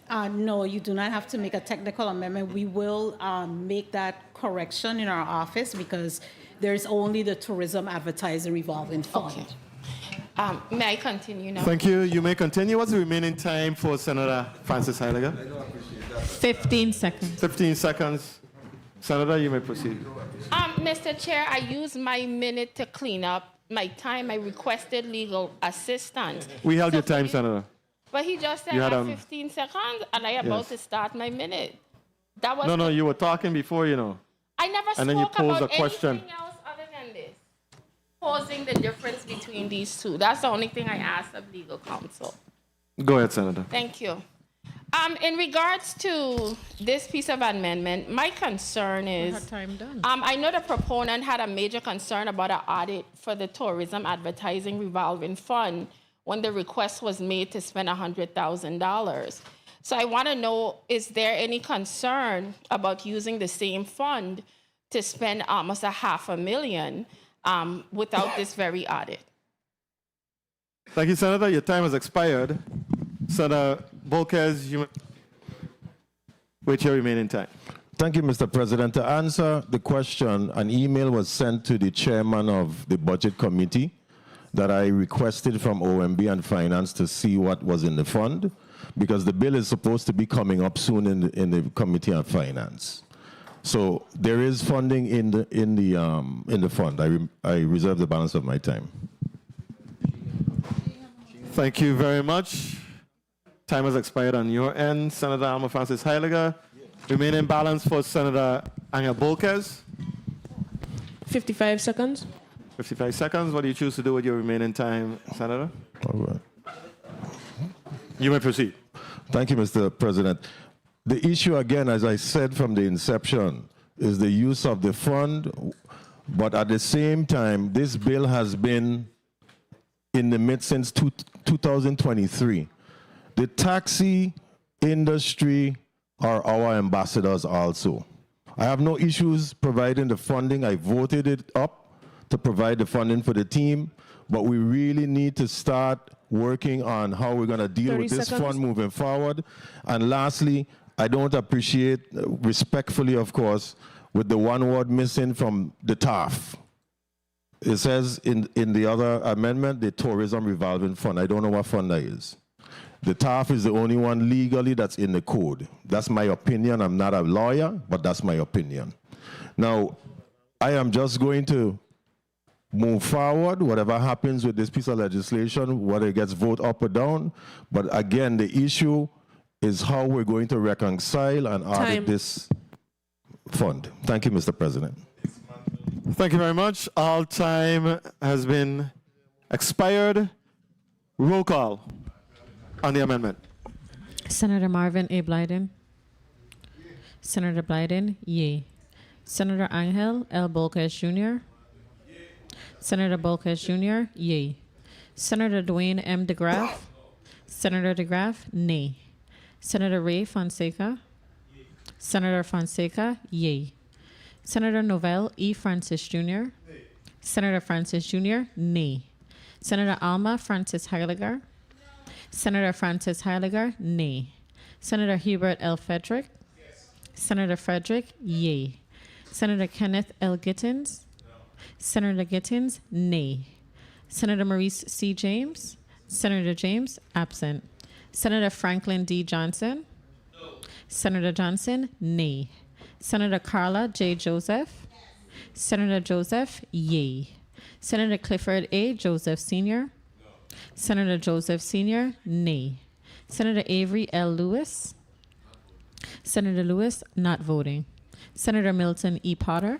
Yes. Senator Potter, yea. Senator Kurt A. Viale. Senator Viale, nay. Mr. President, 6 yeas, 7 nays, 1 absent, 1 not voting. Thank you, Madam Clerk. The motion fails. The amendment fails. Any further amendments? Senator Viale, you're recognized for your amendment. Mr. President, I move amendment number 36, that's 693. Bill number 36 as 0236 is amended by adding the following new section. Section 2, Title 18, Virgin Islands Code, Chapter 5, Section 94A is amended as follows. A, by inserting the following language at the end of subsection B. Provided, however, that early voting shall conclude no later than the close of business on the day immediately preceding election day. I so move. Properly moved by Senator Kurt Viale, seconded by Senator Marvin A. Blyden. Objected to by Senator Dwayne M. DeGraff. We'll do a 2-minute debate time. Senator Dwayne DeGraff, you may proceed with your 2 minutes. Thank you, Mr. President. I'm trying to find out is when I sponsored the bill for allowing for the election system supervisor to name the dates and place and time for early voting, what impact would this have on the early voting based on the supervisor being able to call the name, dates, and place for it? I reserve the balance of my time. Thank you. Remain in balance for Senator DeGraff, please. 1 minute, 25 seconds. Thank you. Senator Viale, you may proceed with your 2 minutes. And looking at election cycles across the mainland and in over 40 states, early voting doesn't end 1-2 weeks before the actual election. So it's an anomaly in the Virgin Islands where the voting ends 2 weeks before, at times a week and a half. In most states, early voting ends the day before election or the morning of the actual election. So this is just correcting the long period of time between individuals voting and the machine sitting there in the Board of Election for at times more than a week before the actual election day comes. So for the general election, early voting will be up until the day before election, like it's done in just about every state. I reserve the balance of my time. Thank you. Remaining balance for Senator Viale, please. 1 minute. 1 minute. Okay, Senator Dwayne DeGraff, you may proceed with your remaining time. I understand the argument, and I think it's a very good argument. I'm just saying, though, then we're saying the early voting would go from the day before the election back, I guess, however long, then the supervisor of election determines at that point. I reserve the balance of my time. Yeah. Thank you. Remaining time for Senator DeGraff. 1 minute, 15 seconds. Thank you, Senator Viale. You may proceed with your remaining time. Thank you so much, Mr. President. The changes ended. And I have a technical amendment to the particular measure. I'll do the technical amendment after the debate time. But what it's really trying to do is to just stop this process of the machine sitting. And then you're worrying about security being hired. You're worrying about the integrity of the whole election cycle. You're worrying about accountability. 30 when seconds. in just about every state, it is right there close to the actual election day, whether it is the morning, the day before, or the Sunday before the Tuesday. So this here just literally gets rid of that period of time, and I'm looking at the wording, and perhaps the wording so said no earlier than. So I'll have to strike the word later, because later would give them too much flexibility, no earlier than the day before. So I will make that technical amendment when this debate time is over. Time. Well, again, okay, well, you finish up. You can finish. Senator, remaining time, I guess Senator Viale's time has expired. Madam Clerk, just confirmation on that. Yes. Thank you. Senator Dwayne DeGraff, you may proceed with your remaining time. Okay, so then we're just saying that it has an effect on the end date and not the beginning date of the early voting, which I think would be fair But in terms of the technical amendment we're talking about of not later than, is what he said? Not earlier than the last day. So then, as long as it doesn't affect, given the supervisor of election, that time frame going forward, preceding before it. Thank you for the time. I withdraw the balance of my time. Withdrawal time. Our time has expired. We will take a quick 2-minute recess. 12, 13.